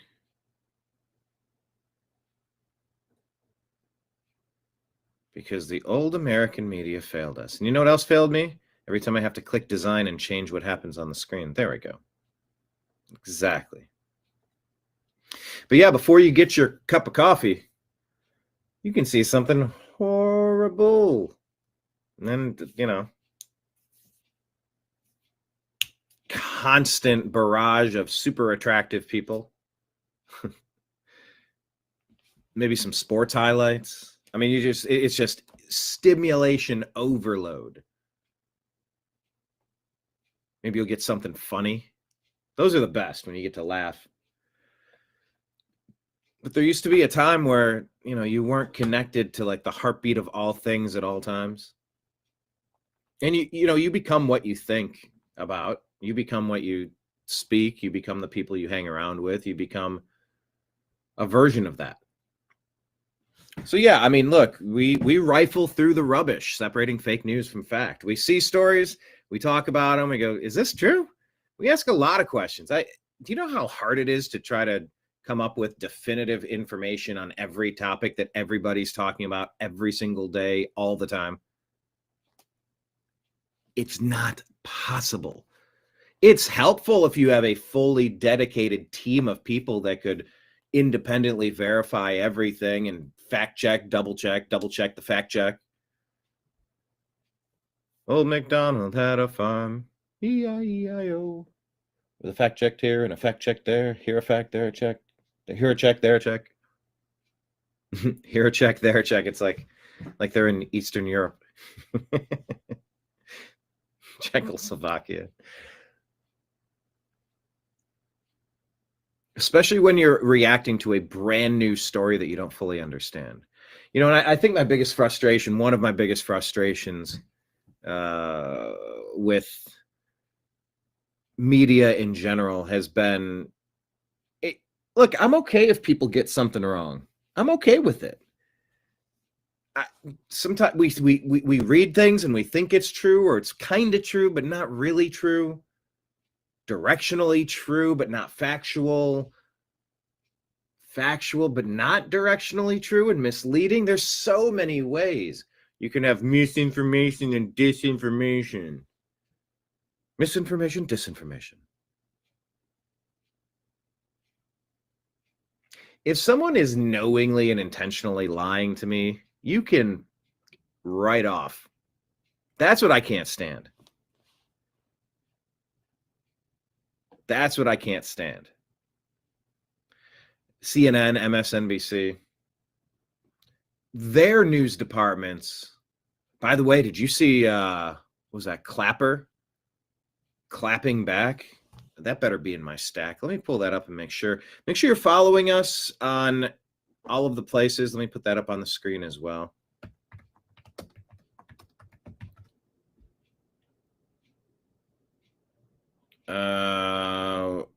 Oh no, it was Brennan. Sorry, it was Brennan was confronted. Because you know what they do? They lie to your GD face. And their newsrooms are media propaganda centers for the deep state. They want to steal all of the middle class availability to live a decent, comfortable life so they can just get a little bit more and a little bit more and 2% here, 2%. It's a long game. We'll just lean on them long enough. We'll make it through inflation. We're just going to steal the actual value of the purchasing power of these dollar bills. We're just going to keep robbing these people blind. Thieves, pirates, all of them, it seems like. Most of them, many of them. But what John Brennan and these guys and the 51 senior intelligence officials that completely, totally looked at the Hunter Biden laptop and said that has all the classic earmarks. I'm just saying it has all the classic earmarks. Then all the pundits are going to say the actual thing. See, it's a telephone game. If we don't actually say the first thing, but then they take it that extra step and like twist it into something we didn't say, then we can't get blamed for that. That's just how it goes because we're the deep state. We have to keep stealing, plundering all of the resources from America and making life as miserable as possible for the Americans. So 51 intelligence officials, senior intelligence officials said that's Russian propaganda. That's not. There's no laptop. It's not like Hunter was up to something. He's totally not bribable and blackmailable. Fucking bullshit. He was on your corrupt little team of thieves, your den of thieves, robbing the world blind. And you covered for him. You lied and you got caught. That's called treason, son. They said, what, 28% of people, if they would have known that Joe Biden was up to his eyeballs in Burisma, money laundering, graft theft. Allegedly. Accused. Burisma. You hear, go sit on the board of this random Ukrainian energy company. Oh, by the way, we're going to make you filthy rich, but all you got to do for us is spark a nuclear World War III, you fucking assholes. This isn't a victimless crime, a victimless game that you're playing. I don't give a shit if you have an off day on Saturday and you want to sit in your room and play Call of Duty all day long. Have at it. Good for you. That doesn't impact anybody negatively. But if your actions and your blackmail and you're out of control, drug-fueled orgies, high as a kite, hookers everywhere, you got national security secrets. You're leaving laptops with God knows what classified potentially information on there just to be discovered and released to the media. And what do? You go after Rudy Giuliani for that? Fuck you. I hate being lied to. I would probably rather just focus on comedy and sports and music. Shit that really like engages me, gets me going. Stuff that makes me feel good. But I'm constantly opening up my eyes. Sorry, forgive me for noticing. Oh, I wish you'd just stop noticing things, Brian. Oh, do you? Do you wish I'd stop noticing? What did Maynard James Keenan sing for the band Perfect Circle in the song Pet? Go back to sleep. Go back to sleep. Well, we're not going back to sleep because the future of humanity is at stake. We're entering face-first, hypersonic speeds, artificial intelligence, smart grids, data grids, facial recognition, surveillance state, police state, central bank digital currencies. It's now. It's like this is the last off-ramp for humanity to put some guardrails in place so that we don't get smashed over the side of the mountain. One last chance, guys. Speak now or forever hold your peace. I have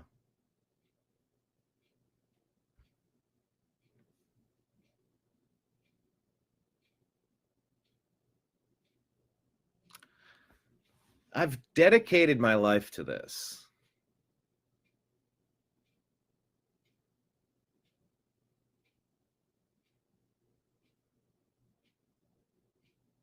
I think it's important. And so we rifle through the rubbish, and man, sometimes there's stuff in there you don't want to touch, you don't want to smell, you don't want to look at. You know, so maybe like Kenneth says, let's not keep it vibe check. I appreciate that. Kenneth gives me vibe checks when I get a little too fired up. Because when you allow what you'll get on this show, sometimes you'll get some word association moments, word association. And I guess writers would know this. I heard Scott Adams talking. By the way, Scott's going to be a big part of today's show. I'll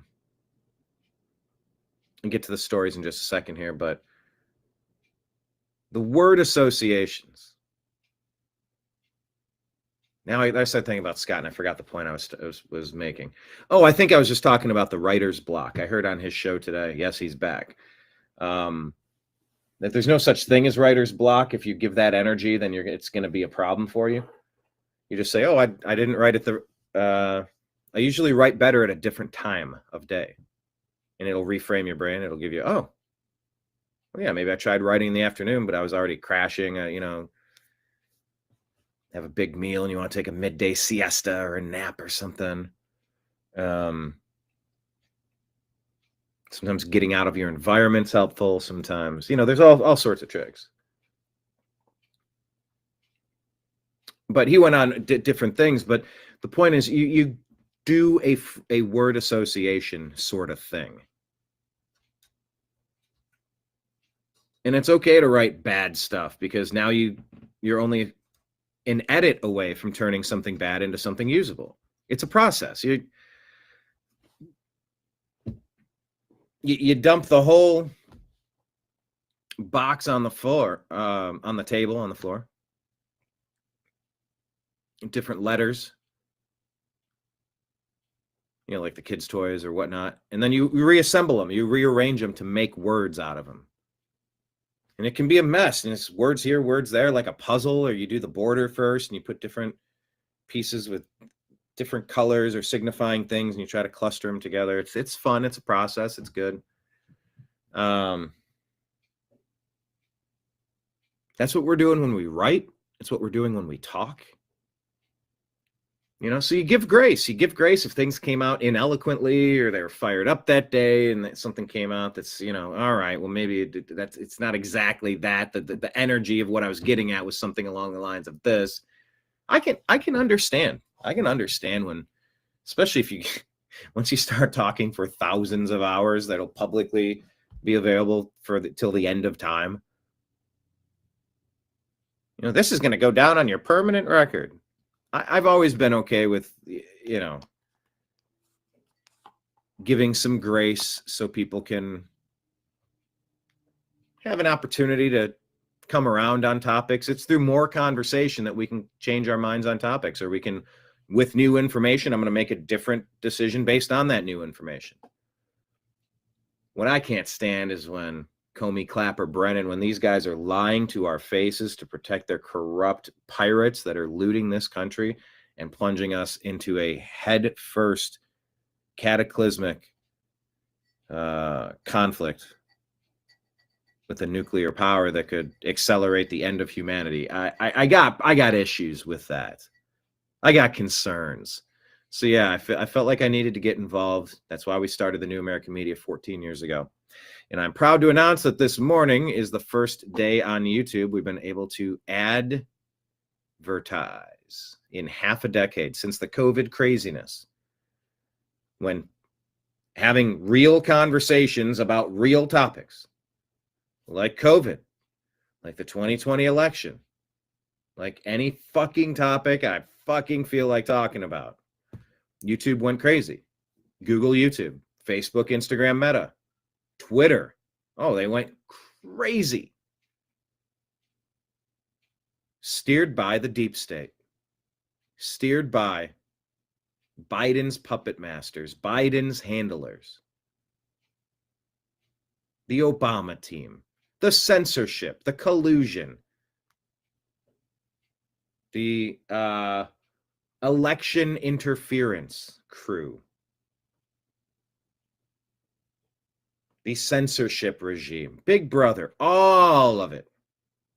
We ran afoul of the deep state demons quickly, and we have not had advertising revenue in half a decade.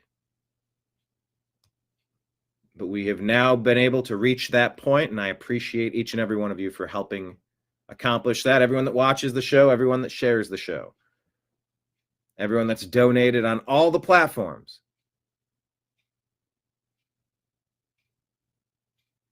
You know, I mean, what's a low, you know, barely getting by salary? 60, 70, 80 grand, getting by. Not like stacking up gold bars, like just getting by the time 25% is taken out in taxes. You got to be making 80, 70 grand a year. That's $5 grand a month, $6 grand a month, $7 grand a month, $8 grand a month, something like that.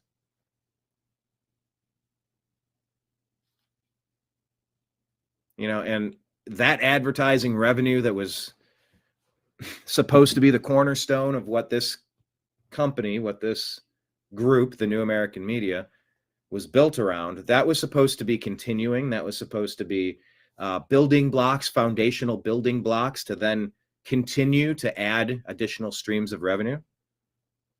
And that was all taken away at the time when we needed to be speaking the most, and we were silenced. And that was their goal, because they were lying to us. They were fucking lying to us about every important issue you could imagine. And they were all in on it, and they were shutting up anybody that wouldn't play along. Well.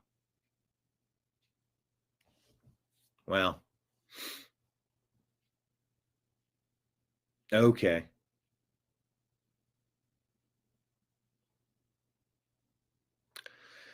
So today's an interesting day. Kind of for the better part of 2 years, I've been working to build this back up. We put a post out on our YouTube channel thanking everybody. And, now we just ask that those algorithms, those anchors that are tied to our account, there's legacy algorithms of shadow banning that are attached to our account like a unpleasant aroma. You ever get there's a Seinfeld episode, like he can't even give the car away because somebody sat in it and made it stink, and it stunk like nonstop after that. He couldn't, like, out of his nostrils, he'd give away a luxury car before he'd sit in that smelling it again. It's a Seinfeld episode. But these social media companies have embedded algorithms. So what I'm asking for is, where's the Control-Alt-Delete hard reset on the algorithm shadow banning, where we ran afoul of putting a video out talking about the thing everybody wants to talk about. We used to get many thousands of views, and now it sort of feels like you're talking to a brick wall. I mean, shit, we've had better views on Rumble with a couple hundred subscribers than we do on YouTube with 6,500 subscribers, millions of views, 2,000 videos. That doesn't make sense. That's not a thing. Except that we have legacy shadow banning algorithmic anchors tied to our account. So I would ask Google, YouTube, take that shit off, please. Unlock those shackles. Let me out. Take the buckles off the straitjacket. Let me out.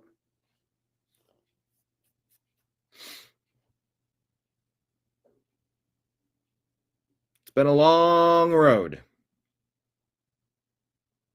But at least for today, it appears as though we're back. So thank you to everybody. Pinkies up to the ones that we're not thanking.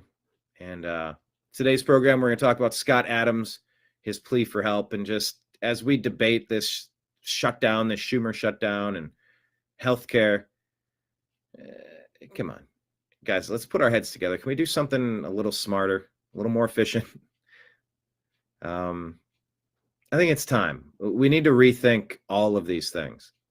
So let's buckle up and begin today's TNAM Daily Show here on the New American Media.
Your guide to the truth, thenewamericanmedia.com.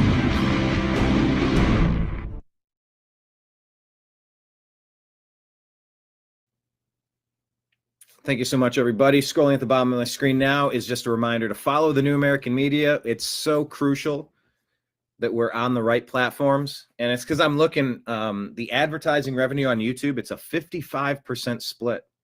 I think it might even be that for super chats. So as great as the super chats are, they're taking a lot in fees.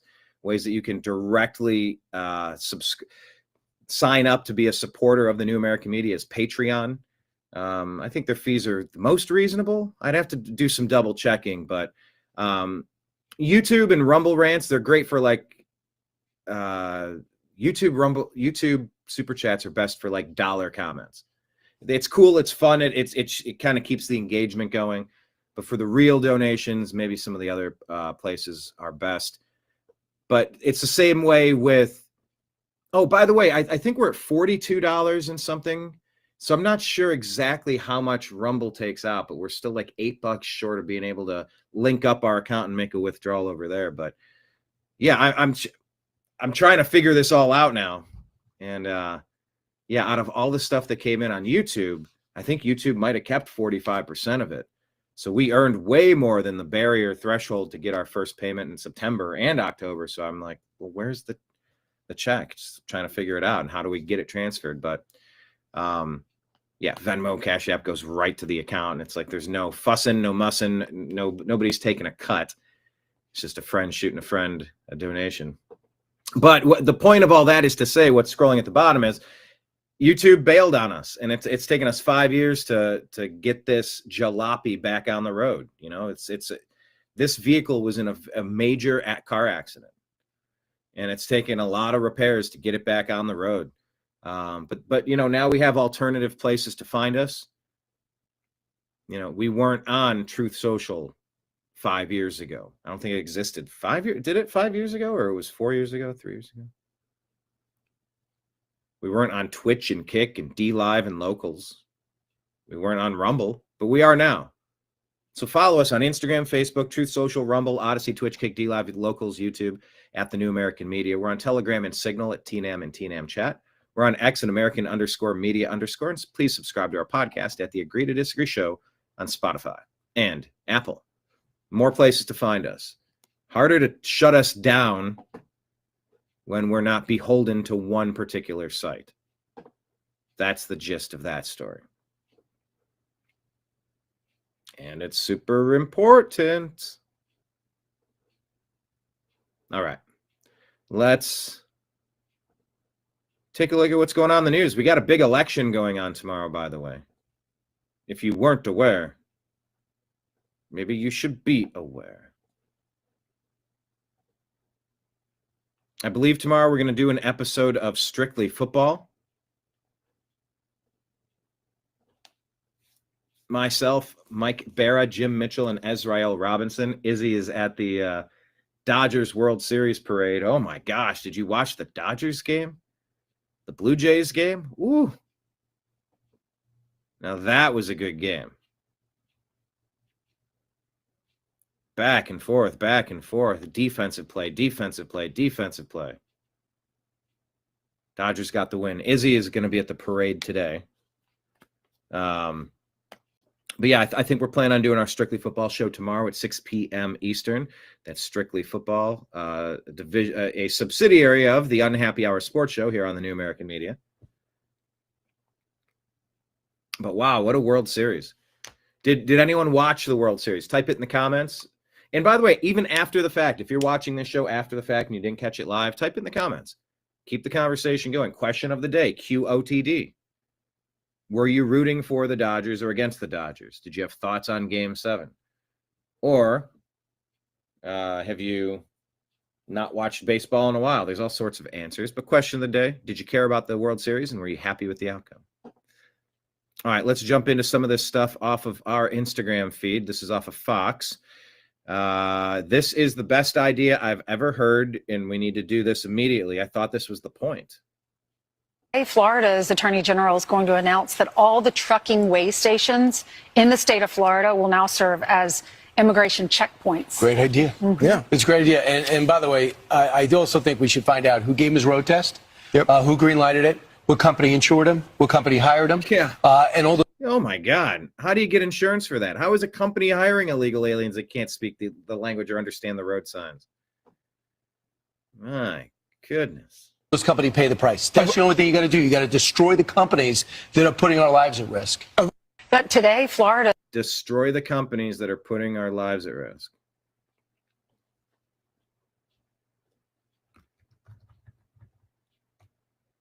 I'm going to type that.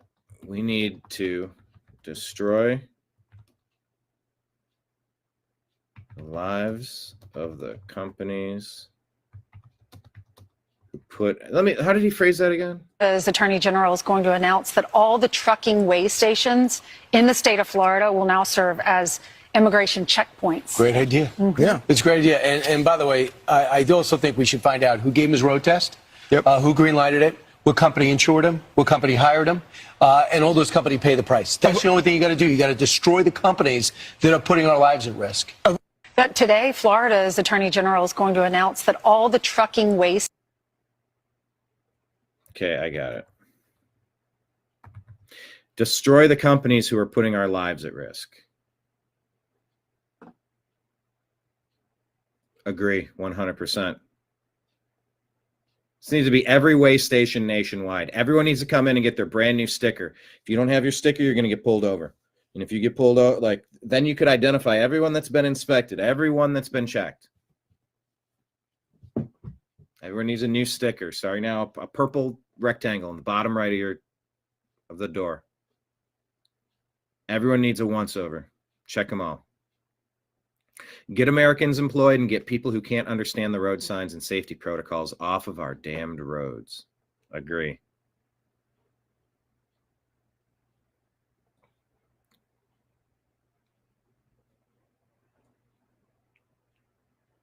Tim Pool talking about Los Angeles and the homelessness problem. Oh, yeah. Having lived out there for a long time, this is... Do you remember? Everything is such a mess, from Section 8 to homeless programs, 3-4 generations on Section 8. Just not... The point is supposed to be able to use things as launch pads to level up, not to settle in and go, what's the least I can do and what's the most I can take? That gets old real quick. We need farmer mentality. Hey, the sun's up. Go make some hay. You got work to do. Come on. We all got stuff to do. Let's go. And if you want to get out of that situation, you should be forced to get out of that situation. But things have been taken advantage of for a very long time, a very long time, a very long time. Also, let me point out to John, guess what? I think I started today's show not on mute. So I might be turning the corner. We'll see how that plays out. But anyway, Tim Pool breaks down what's going on with the LA homeless situation. When Bloomberg was running, and on, I think it was NBC News, that woman, I can't remember her name, she was like, I just saw this. Mayor Bloomberg spent $500 million on his campaign, and there are 300 million Americans. He could give every American $1 million. Yeah. And Brian, I think it was Brian Williams. He was like, it's actually pretty crazy. That's true. And everyone's like, you guys, it's $1.60. What is wrong with you? They figured out in LA that we've spent $900,000 per homeless person per year. Wait, how much? $900,000 per homeless. Just give them the 900 per homeless person. How is that possible? Because they can't find this $28 billion or something. It's MIA. Welcome to LA. LA intentionally keeps all these people homeless. It's insane. It's so bad. It's called the homeless industrial complex. It's not a joke. I know all of it. No, yeah, it's real. They get government funding from it. They lie to people. They don't want to solve the problem. And that's what happens when you get Democrat supermajority in your city, in your state, in your county, or whatever. So California's cooked. Do you remember when? Yep, and wait till they learn about LA Section 8 housing fraud.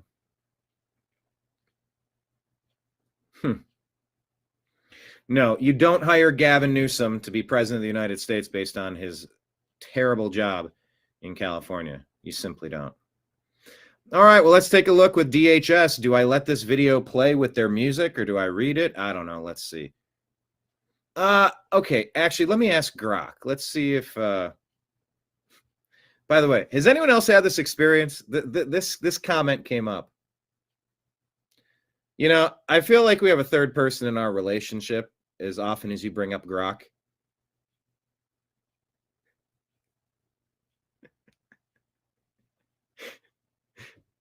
I think we've become a throuple somewhere along the way.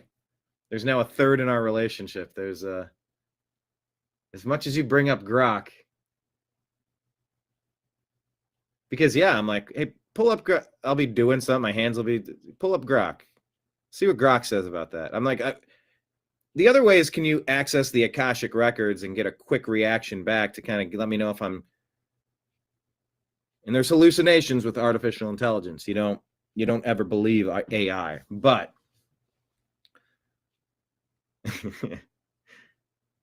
it's just so funny. I remember exactly how that was phrased about us being in a relationship with Grok. But what I'm going to ask Grok now, sorry, it just got me thinking about it. Okay, what is this? DHS? My DHS.gov. DHS.gov is releasing videos. I want to play these videos on our daily show, but I don't want to get copyright claims on our YouTube channel because of the background music that is being played. Do all White House affiliated accounts only use music allowable for play in the public domain, or do they use copywritten material that I can't rebroadcast without penalty? And the penalty being you can't monetize this content. It's like, well, I'm not doing. Come on, I'm gonna go out and play my songs, but I got the tip jar open. I got the guitar open. The guitar case is open. Like, if nobody's throwing coins in, I can't pay the bills. I can't keep spending all these hours playing the guitar on the street corner. Like, the whole point is, like, I'd love to pay my bills doing this. But if I play the wrong video from DHS with the wrong music in the background, all that work was for nothing. And you can't eat that day. So no, they don't exclusively use public domain music in the videos.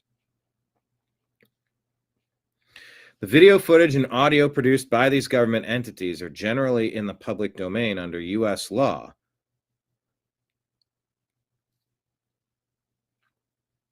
Meaning you can freely download, rebroadcast, or reuse the DHS.gov videos themselves without permission from the agency.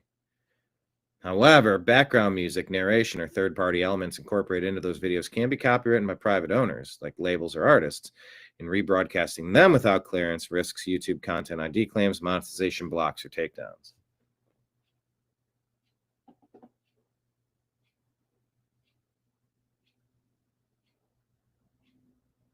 Edit out the original background music using free tools like Audacity, CapCut, DaVinci Resolve.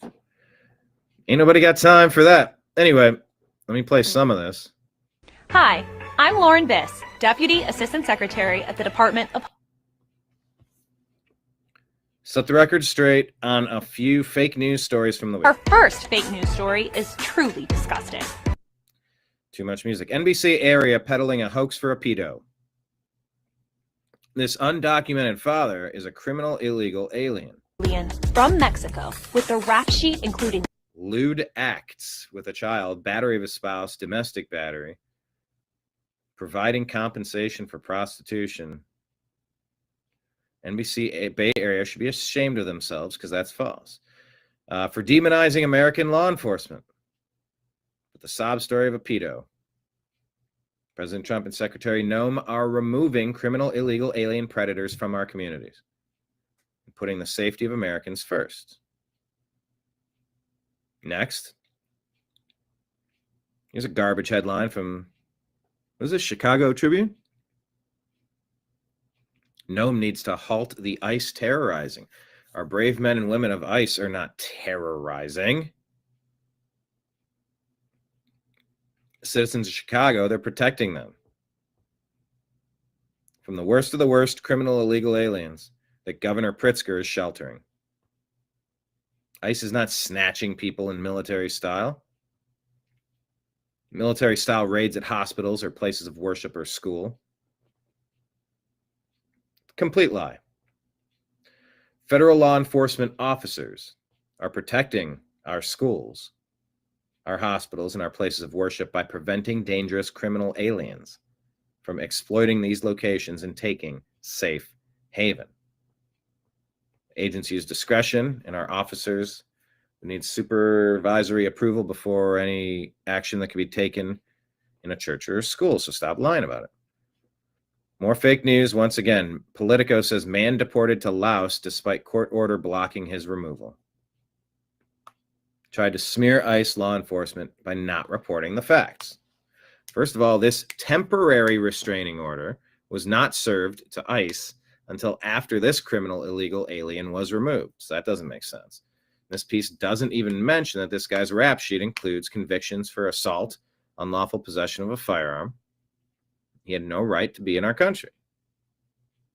Immigration judge ordered him removed in 2006. And then 20 years later, he tried a Hail Mary attempt to remain in our country by claiming he was a U.S. citizen. We know it's shocking to fake news outlets like Politico. They got his face. Oh, that's something else. But criminal illegal aliens lie all the time.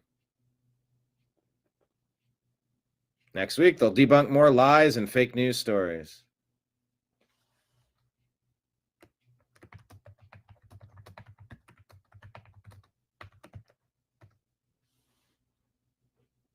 We put an I voted for this button on there. All right, what is this? Canada, Australia, UK, all collapsing at the same exact way. It's called managed decline. Kingdom and Australia. 3 nations spread across 3 different continents. That's spanning the entire globe. Managed decline. The proud Canuck. All right, I'll give him a follow. What's the other one? There's another proud Canuck. All right, fine. And there's music in this, so I got to be careful. But despite the distance, one alarming truth connects them all. They are collapsing in exactly the same way. And now the symptoms are impossible to ignore. Let's begin where the cracks are turning into a full-blown collapse. Canada. In Canada today. How's Canada doing? Anybody know? The average family can't afford a home in their own country. When you can't afford a home in your country, you got a problem. You got a big problem.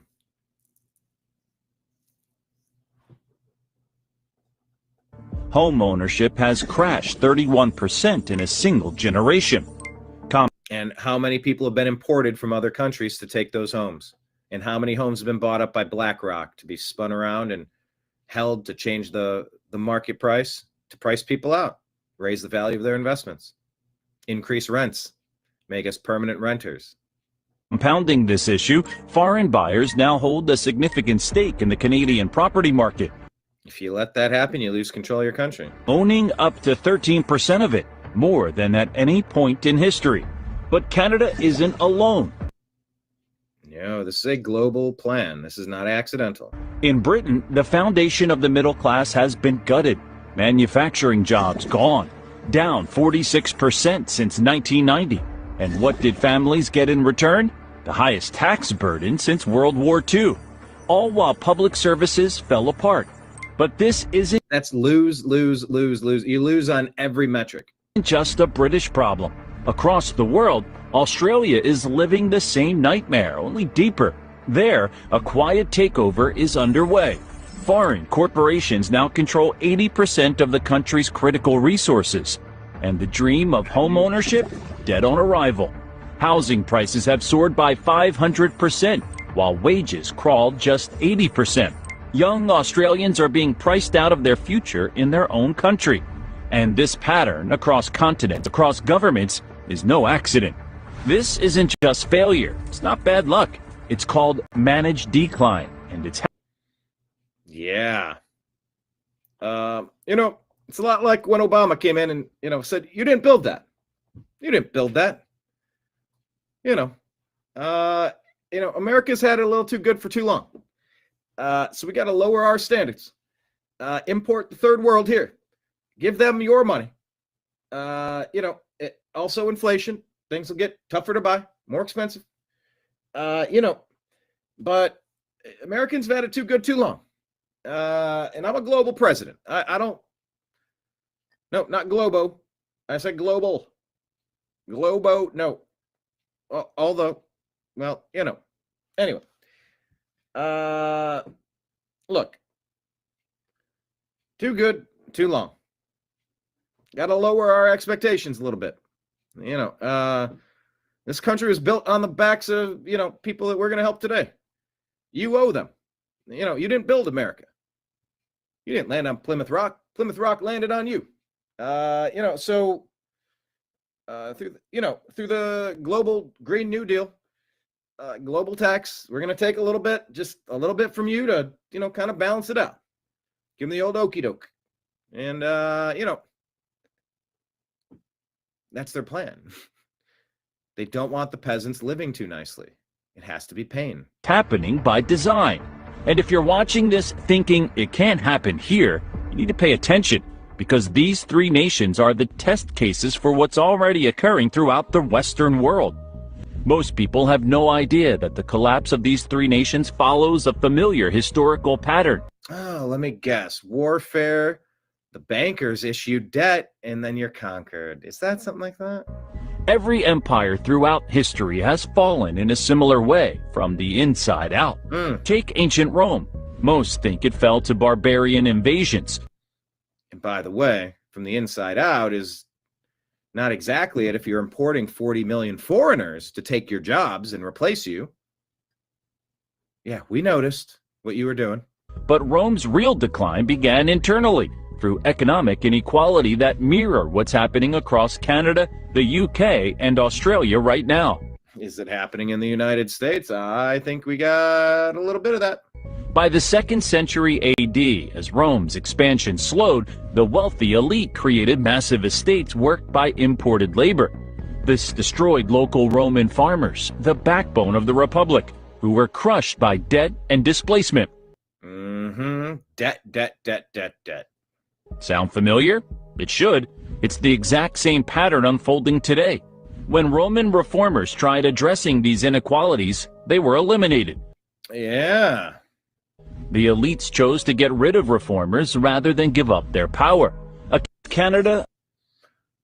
So, just a reminder, there's global issues that are happening. I'm not familiar with Proud Canuck or anything, but yeah, I think managed decline is a very important topic to cover. I'm not familiar with this guy. I think I saw him investigating the Charlie Kirk assassination, but he's going to make some. What is this guy's name? George Webb?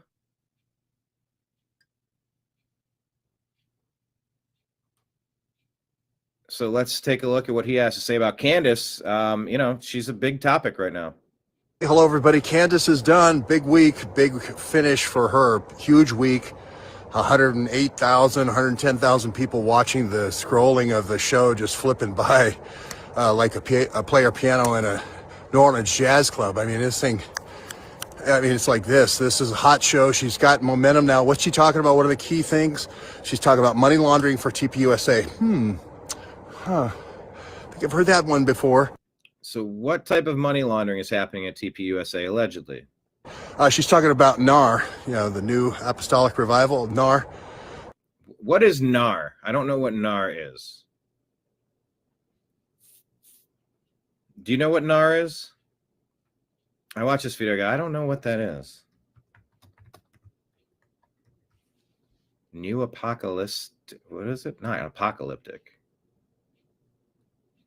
Neo?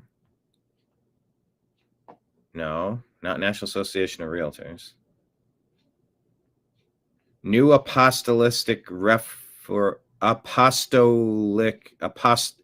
New Apostolic Reformation. Loosely organized, controversial Christian movement with Pentecostal and charismatic circles emphasizing modern-day apostles and prophets with authority over churches. Promotes spiritual warfare, new revelations from God, dominion theology, taking control of society, 7 mountains. I don't know anything about this. Religion, family, education, government, media, arts, business, and signs, wonders like healings. Critics view it as unbiblical, experiential, over scripture-based, and politically influential. Linked to Christian nationalism, figures like Paula White Cain, and events around Donald Trump. Well, I don't know what NAR is, but if Candace is talking about it and he's making topics about it, then okay. I read that and I still don't fully understand what that means. Apostolic. How did he say that? It's a word I don't even know how to say. I think she might have had me on her show talking about that a couple of days ago. And then the other thing is the Egyptian air and the planes picking up all the phones, flying over, doing these surveillance flights, picking up all the phones just like they did. So there's the Egyptian plane that came in to Utah where Charlie was, and then it left, but it didn't take those people with them, allegedly. And then they were tracking the cell phones of the people that went there. All these stories connected, and I appreciate Candace being on the case. I want Candace on the case. I don't know what's true and what's not, but I'm going to listen. In Phoenix, just like they did in Glendale when they did the 277,000 phones when they flew over the funeral. Same exact kind of operation being run on unsuspecting people going to the various Charlie Kirk events for who knows how long. She's got 3 years of flight data. Candace Owen is on fire. This girl is on fire. This girl is on fire. We're going to keep doing it. We're going to launch it all next week. We did the last 3 days of this week with a watch party, virtually, obviously, millions. All right. Well, anyway,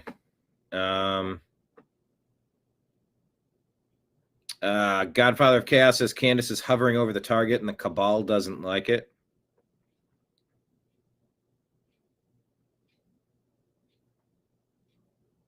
Pray for her protection. Oh, that's a good point. Dear Lord, Heavenly Father, Grand Architect of the universe, Creator of all, please send your angels to look after the truth tellers, the seekers, the ones that may get some things wrong from time to time, but they're directionally accurate and can be truthful when confronted with new information. And keep that repellent spirit in mind if someone tries to do harm to the good guys. May that boomerang back upon the people who have cast it out into the universe for protection purposes. In your name we pray. Amen. Yeah, I was just reading it was one of these pamphlet books. It was like 8 pages and it was $12.95. I don't know where I got it, but it's about talking to your angels. And it was just there were many things in there, but it was talking about how your angels are there. They like to be thanked. You can't really be like greedy or you can't be malevolent. No, you can't be using it for evil purposes. But all you got to do is kind of ask for, what you need. Say what you need. You can say it out loud or you can say it to yourself.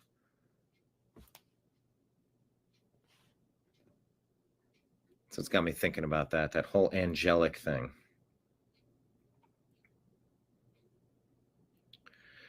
I've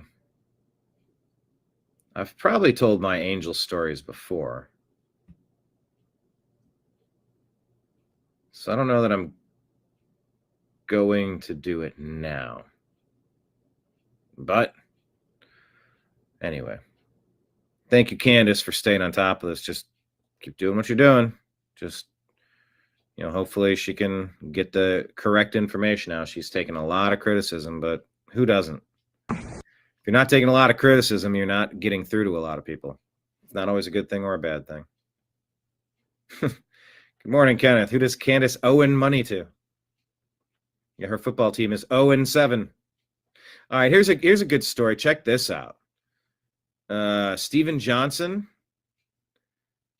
was kidnapped by a complete stranger at a park in Chelsea when he was only 4 years old. 26 years later, that little boy is becoming an NYPD officer. The detectives who solved his case tracked down his abductor and got him to safety. Surprising Stephen Johnson at his NYPD pinning ceremony today. Retired detectives O'Brien and Rice reunited with Johnson for the first time since they solved his case. 26 years later, that boy is becoming an NYPD officer. What a story. If I could talk to them, I just would like to say thank you to them. Oh, sorry.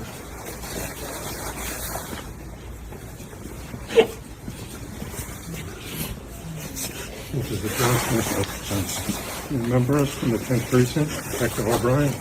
My partner, Detective Rice. How are you? Let us all see how you handled your case.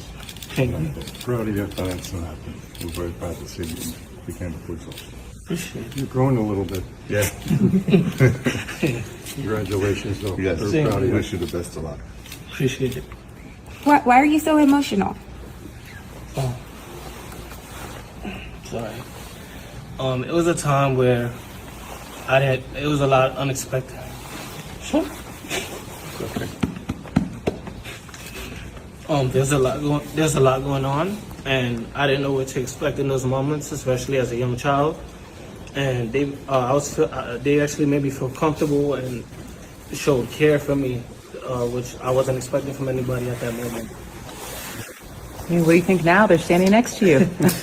You can tell them thank you.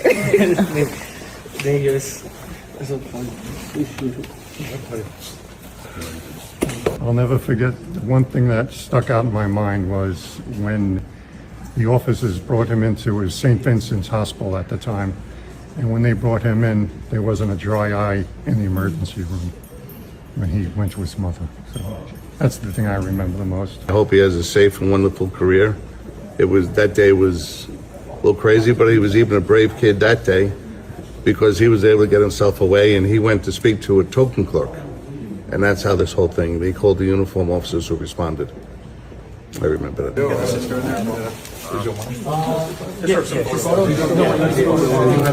Are they saying? If I could talk to them, I just.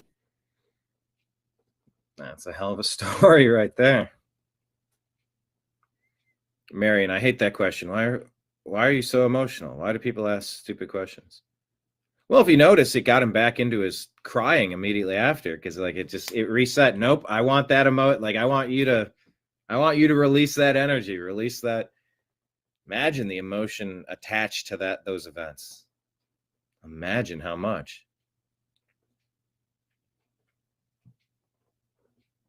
So that was kind of an interesting story, I felt.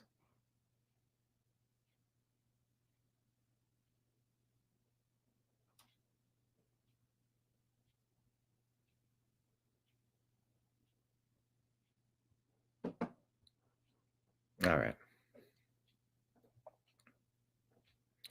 Reminder of what we're facing in 2025. President Trump just reminding you, laying it out. What are we talking about? How bad was the corruption and the treason? Well, here it is. Keep this in mind. Look at those papers. They have them stone cold, and it was President Obama. It wasn't lots of people all over the place. It was them too. But the leader of the gang was President Obama, Barack Hussein Obama. Have you heard of him? And except for the fact that he gets shielded by the press for his entire life, that's the one look, he's guilty. It's not a question. I like to say, let's give it time. It's there. He's guilty. This was treason. This was every word you can think of. They tried to steal the election. They tried to obfuscate the election. They did things that nobody's ever even imagined, even in other countries. You've seen some pretty rough countries. This man has seen some pretty rough countries, but you've never seen anything like it. And we have all of the documents. And from what Tulsi told me, she's got thousands of additional documents. You look at those papers, they have them stone cold, and it was President. Here's the second part. Yeah. Obama, Clinton masterminded election interference, according to Trump, weaponizing intelligence agencies, burying the truth with a complicit media. Thousands of explosive documents are reportedly surfacing soon. If proven, this dwarfs all prior scandals in U.S. history, according to Mindset of the Truth. The debate shifts from guilt to consequences. What justice awaits? Corinne Jean-Pierre being questioned here. Good grief. When you use the term cheap fakes, was that choice of words in the moment, or was that something that had been prepared ahead of time as a talking point? It was prepared. Did you or did anyone ever verify if the videos you were talking about were in fact cheap fakes? I believe so. What is a cheap fake? I really don't know. It was something that we did not coin. It was something that the media coined. They did the work. They did the legwork on coming up with that terminology, and so we were just elevating essentially what the media was saying, what the press was saying. But do you know what it is? I love how she tries. I love how she tries to blame it on the press. Well, we were just saying what the media was saying. You are a part of the media. You are the media. You are the Democrat talking point leader. You are in conjunction working with all of these media outlets, and you're going to sit there and pretend, going to try to tell us that this wasn't something you guys were orchestrating. All right, people. We're going to wrap up for today. Be back tomorrow at noon Eastern time for the TNAM Daily Show, and then at 6 o'clock, Strictly Football. Thank you so much.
Your guide to the truth.